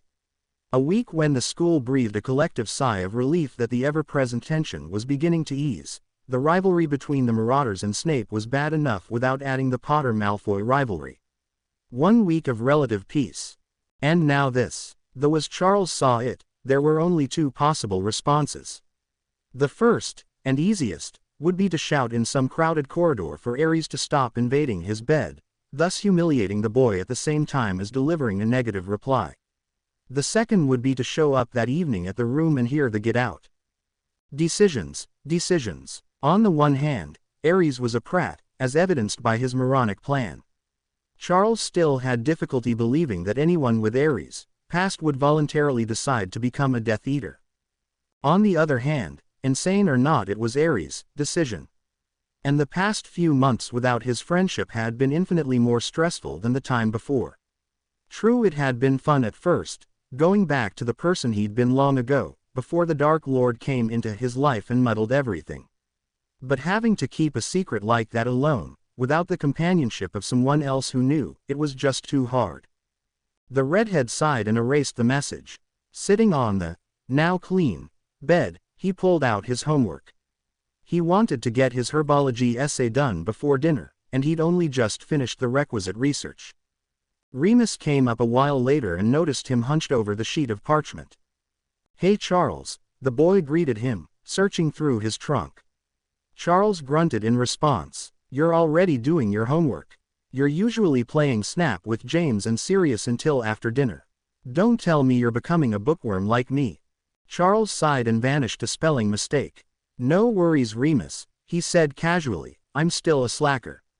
I just have someplace to be tonight, if you catch my meaning. He winked for good measure, which sent Remus out of the room shaking his head. The werewolf would, no doubt, tell the others that he would be spending that evening in some sort of romantic rendezvous. Charles would be teased the next morning, but none of the Marauders would follow him to the room that night, which was all that mattered. He and Ares needed to talk. Ares paced the room anxiously. He had warned Sev that Charles might be coming today, and the Slytherin had promptly remembered some forgotten piece of homework and excused himself. It never ceased to amuse him how quickly Severus got out of uncomfortable situations. Ron and Hermione would have. No, he'd been thinking about them entirely too much lately. They were the only part of the future that he truly missed. And he missed them a great deal. But now was not the time to be dwelling on friends left behind. The door opened and Charles walked in, one eyebrow raised in arrogant curiosity. Neither boy said anything while they locked the door and set up wards. Only once all the necessary spells, and a few unnecessary ones, had been cast did they turn and face each other. I think I should apologize, Ares began. But I want to make it clear what I'm apologizing for. I'm sorry I shouted at you and ignored what you were trying to say. But I'm not sorry for planning to take the Dark Mark, nor for telling you about my plan. I still intend to go through with it, and if you can't handle that, well, I'll just have to accept it. Silence fell as Charles continued to stare at the brunette, his expression blank and unchanging. Ares wanted to fidget, to demand a response, but he knew that he had to wait. Finally Charles blinked and turned his head to the side. Very well, apology accepted, the redhead granted magnanimously. And for myself, I apologize as well. It is your choice, and you are certainly well informed enough to make that choice of your own volition. I don't like it, but if that is your choice, then it is the duty of a good friend to stand by you. Thank you, Ares whispered. He had been worried that Charles would turn his nose up at him. All the plans he'd made concerning the future had been made with Charles as a key player. So Ares quite literally didn't know how he'd vanquish Voldemort without him. Besides, though it stung his pride to admit it, he'd gotten quite used to joking with Charles and Sev in the evenings, and it had been depressing to think they weren't friends anymore. Besides, Charles continued snootily, "If I don't stick by you, no one will, you insufferable prat. At least I can walk outside without being afraid that my inflated head will float away." Ares retorted, smirking, and just like that the tension was gone and they were friends again, laughing together. The room provided a pair of comfortable armchairs and a roaring fire. Of course, only in a place such as Hogwarts could a roaring fire be comfortable in the first days of June. "So how has life without my presence been for the little Slytherin?" asked Charles, sipping rose-colored liquid out of a glass goblet that had materialized at some point. Ares spared a moment to marvel that the room would be allowed to provide alcohol before answering. "It's been, not without its moments," he replied. "I can't say there've been many accomplishments to speak of, except I finished the disguise spell. I'll need to teach you that, by the way. And Master Tobin finally got around to teaching how to pull spells." "Oh. What?" Charles jumped, looking around wildly as though expecting a boggart to jump out at him. "My journeyman project. I need to talk to you about that, I just remembered." "Why, what do you need me for?" The redhead raised his eyebrow again while taking another sip. "I'm going to pull your dark mark." Charles took a deep, calming breath. He must have misheard. Yeah, that was it, he misheard. No way would Ares be so moronic as to pile one stupidity on top of another. "What did you say?" he demanded. "Relax," Ares said dismissively. "I'll teach you the disguise spell first, you won't be seen." Oh, sweet Merlin, he had heard him right. Charles put his hand over his eyes and endeavored to speak in a calm, normal tone of voice. "Won't I have to take the glamour off for you to pull the spell?" That obviously gave Ares pause. Amazing how a few months away could make the brunette forget little details. But soon enough Ares recovered and opened his mouth again. "Then we'll put a bag over your head," he suggested. Charles glared at him. A slow red flush began climbing Ares' neck as the brunette visibly calmed himself. "Please, Charles," he said quietly. "It'll only be in front of Master Tobin, and he won't be forewarned that you'll be hiding your identity, so he won't have any way to look through a mask or anything. I swear on my life you won't be discovered. Please. I've been preparing for this for weeks, and if I don't have a journeyman project I'll fail 3 of my newts and I'll be kicked out of the Spellsmith program." Charles sighed wearily. It really wasn't that bad of a plan. He could easily transfigure a mask that would cover his Malfoy hair, and Ares had sworn that he wouldn't be discovered. "But, how do I even know you can do it?" he asked. "I haven't seen you do any magic outside of class in months. The last time I saw you under reasonable conditions, you couldn't even get a good hold on the spell." The Gryffindor frowned in thought, tapping the fingers of his left hand against his thigh. In a sudden flurry of motion, he pulled out his wand and shot a spell at Charles, who was too busy watching the tapping fingers to dodge. "Blue moon snafu, Hannibal climbing turnip columbine," the redhead exclaimed. His face flushed with anger. "Toll bridge snack pack knot. Wiggle front desk pest hanger wasp. Ooh." He fell silent, instead shooting a look at Ares that said, more clearly than he apparently could, "I'm going to kill you." "It's just a gibbering hex, Charles," Ares explained. "If you'll calm down and sit still, then I'll pull it for you." "Okay. Talmage," Charles agreed, nodding. He leaned back in his chair, arms crossed, and removed his glamour. Ares, his wand still out, moved cautiously forward. By his actions, it seemed the brunette expected Draco to hit him if he moved to close. Ridiculous, of course, he would have to be pretty childish indeed to hit Ares before the prat removed his curse. After the curse was gone, then he would hit him. The 11-some-odd-inch holly wand moved closer to his face as Ares got that distant look that signified he was looking through magic sight. After almost a minute, though it certainly felt like much longer, of being stared at by a motionless Spellsmith apprentice, Charles was just about ready to give up. Then, quite suddenly, Ares flicked his wand in a quick stirring motion, then shot a spell off into the fireplace. There, the Gryffindor said proudly, his voice slightly breathless. All better. So it would seem, Draco said slowly. Aries looked at him hopefully and the Bee sighed. Fine, fine, I'll be your bloody journeyman project. The first 2 weeks of June were uncharacteristically bright and sunny. The weather was warm and the birds and first years were downright cheerful. Not one 5th or 7th year noticed. Aries slogged through his ancient runes and arithmancy newts with little hope for more than an A. After all, you couldn't take only 1 year of a class and expect an O, though it would have been nice. Potions, though he had done well on. At least EE, and possibly even an O, since he'd done the same work twice. Sev had even loaned him his advanced potions text, with all his notes to study from. My master had me take all my notes in a notebook, the Slytherin explained, so I don't need that book anymore. Just put it in the storage cupboard when you're done, maybe some other unfortunate soul can use it. Aries had been forced to excuse himself after that, but the book was helpful in preparing for the test. He had a few days break after potions while the history, herbology, and other tests were being held. Everyone who wasn't being tested was studying for a test, so Aries decided to take a walk by the lake. His journeyman test was coming up, and he wanted to practice, but he wasn't quite sure how. He couldn't practice on objects, as they didn't have the natural luminosity that a person did. Master Tobin had told him that his biggest failing point in pulling was the amount of time it took him to find a spell on a person. The spellsmith had cursed himself over and over to give Aries practice, but he wasn't here now. A commotion on the front path disturbed his musings, and Aries looked up to see a group of 3rd years coming back from Hogsmeade. 2 of them were leading a 3rd between them, who appeared to be having some trouble walking. What happened? Aries asked curiously. It looked like a jelly legs jinx, but 3rd years weren't supposed to know that one.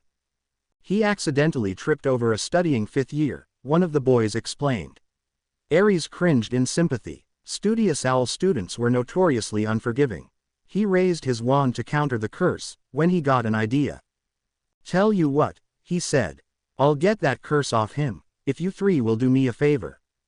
What kind of favor? Another boy asked, wrinkling his nose. I need to practice pulling spells, explained Aries, but I can't do it without a subject.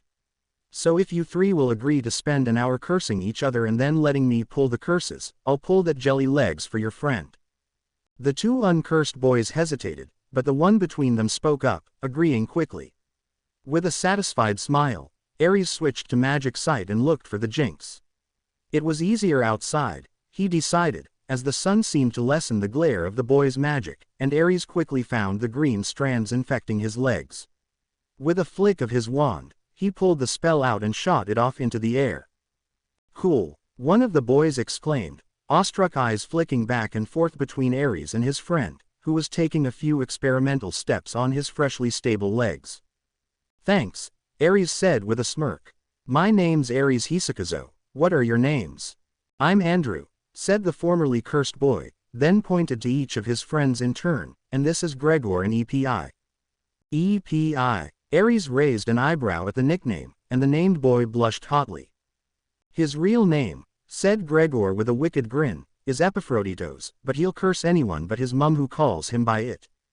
2 hours later, they were still at it in the Gryffindor common room. The boys knew a lot more jinxes, hexes and curses than Aries remembered knowing at that age, but that was all to his benefit as he was able to search for a variety of spells. Sometimes they turned up in odd places, as well. Aries searched for particular variation of hair coloring jinx on Andrew's head for several long minutes before finally spotting it, on his left arm. Apparently it was a jinx that changed the hair to match a color on an article of clothing, and so the spell had to attach itself to the clothing instead of the hair. EPI had won 10 points for that. That was why they were staying for so long. They had made it a game of points. The harder a time Aries had, the more points the person who cast the curse got. EPI was in the lead, but not by much as Gregor and Andrew were tied only 4 points behind him. By the time they finally stopped for dinner, food being the only thing that took precedence over all else to 13-year-olds, Gregor was 1 point ahead of EPI, who was 3 points ahead of Andrew, who was complaining that it wasn't fair as he hadn't gotten a last turn. Aries, however, was completely satisfied. He had gotten a lot better at distinguishing the difference between a curse and a person's natural magic in magic sight, and the boy's playful mood had eased the tension that had settled between his shoulder blades during the potions exam. All in all, it had been a pretty successful day. Finally, the day dawned that Master Tobin had set aside for Ares' journeyman exam. It was to take place right after lunch, but neither Charles nor Ares felt that it would be wise to eat anything just then, so they left early to Hogsmeade. Ares wore only his apprentice robes of traditional gray, but Charles wasn't taking any chances. He had forced Ares to teach him the occlumency-based disguise spell earlier that week, and had on a completely different face beneath the shadow of his cloak hood, which he had pulled low. The last thing he wanted was for people in this time to think that he was ever a Death Eater. Even if the knowledge came from the fact that he was having his mark removed, it still wouldn't be any advantage. The sun was bright, and the few clouds cast sharp, fast-moving shadows that passed over the two teens from time to time like giant moths, fluttering on the edges of their awareness. Ares was running over and over in his head all the facts he had been able to gather on marking spells from the library. There was, of course, no information on the actual dark mark, as Ares suspected Voldemort had created himself, based on his experience in the Chamber of Secrets.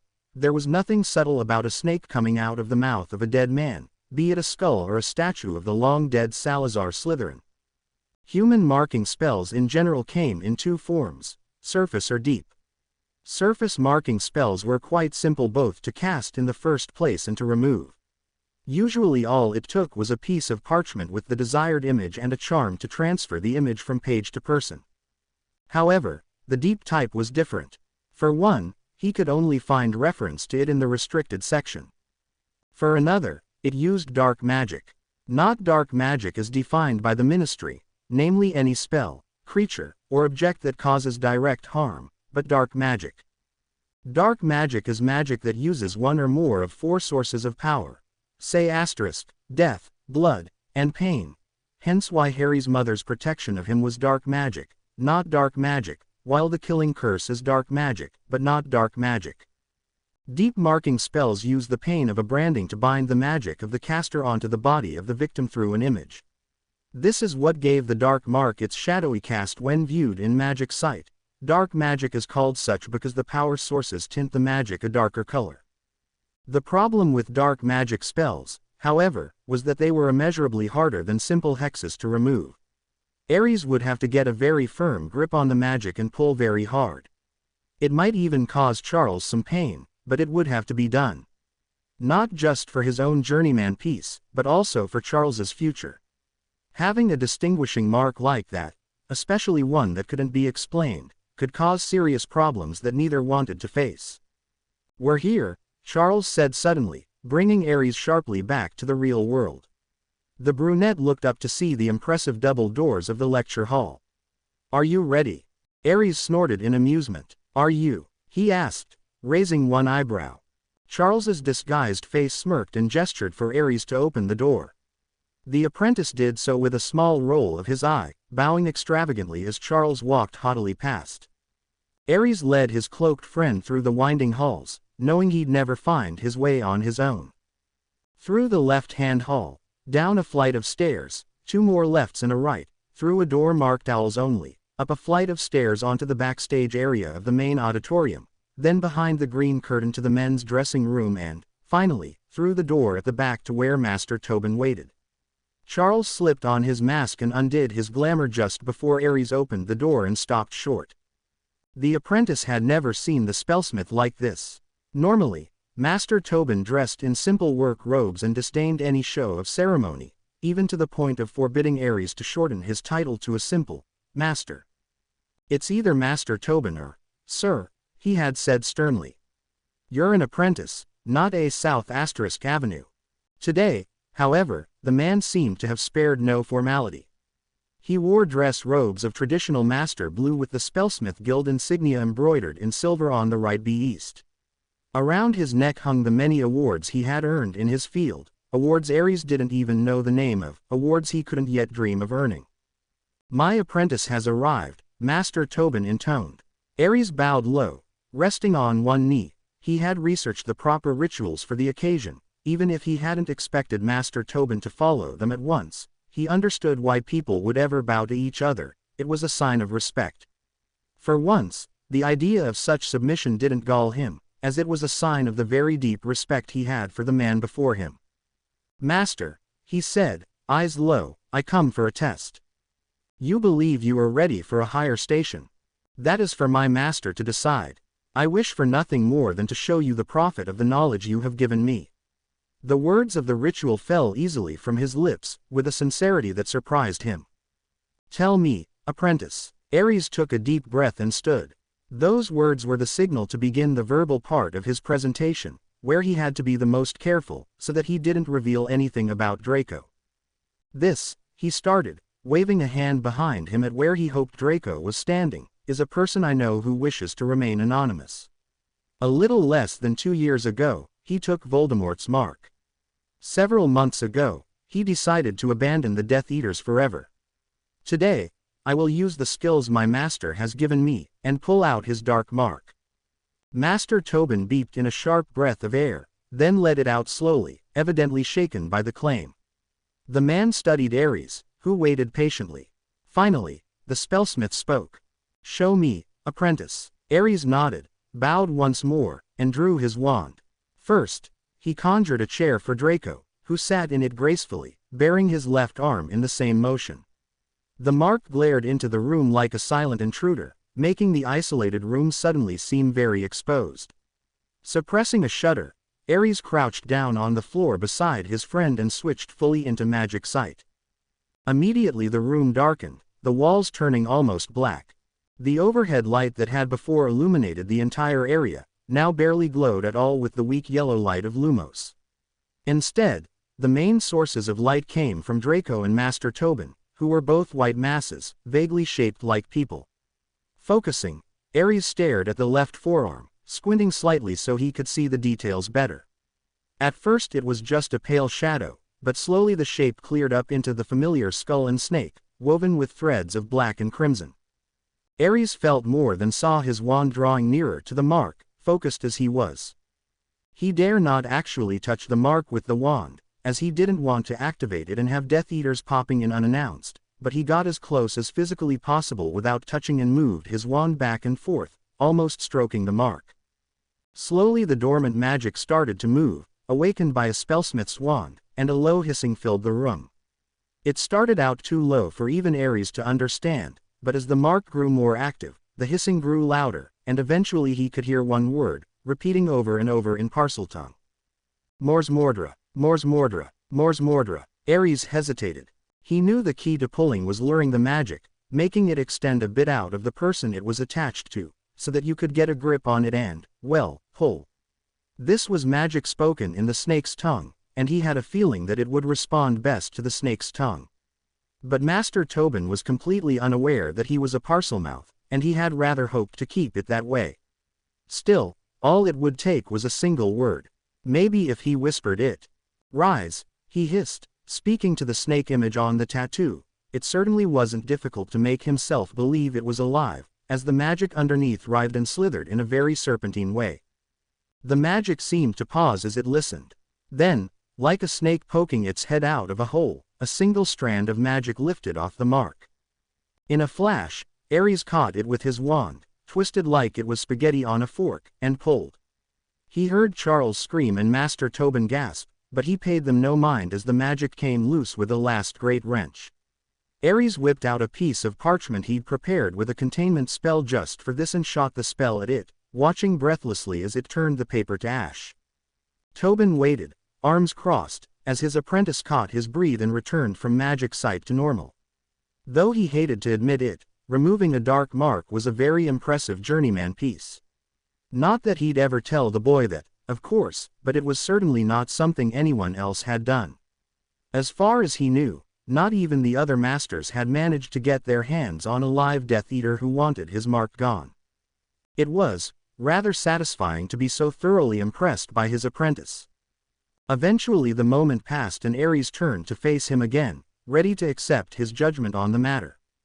"My apprentice is satisfactory," he said formally, reciting the words his own master had said to him years ago as he turned to retrieve the green journeyman's robes and spellsmith brooch.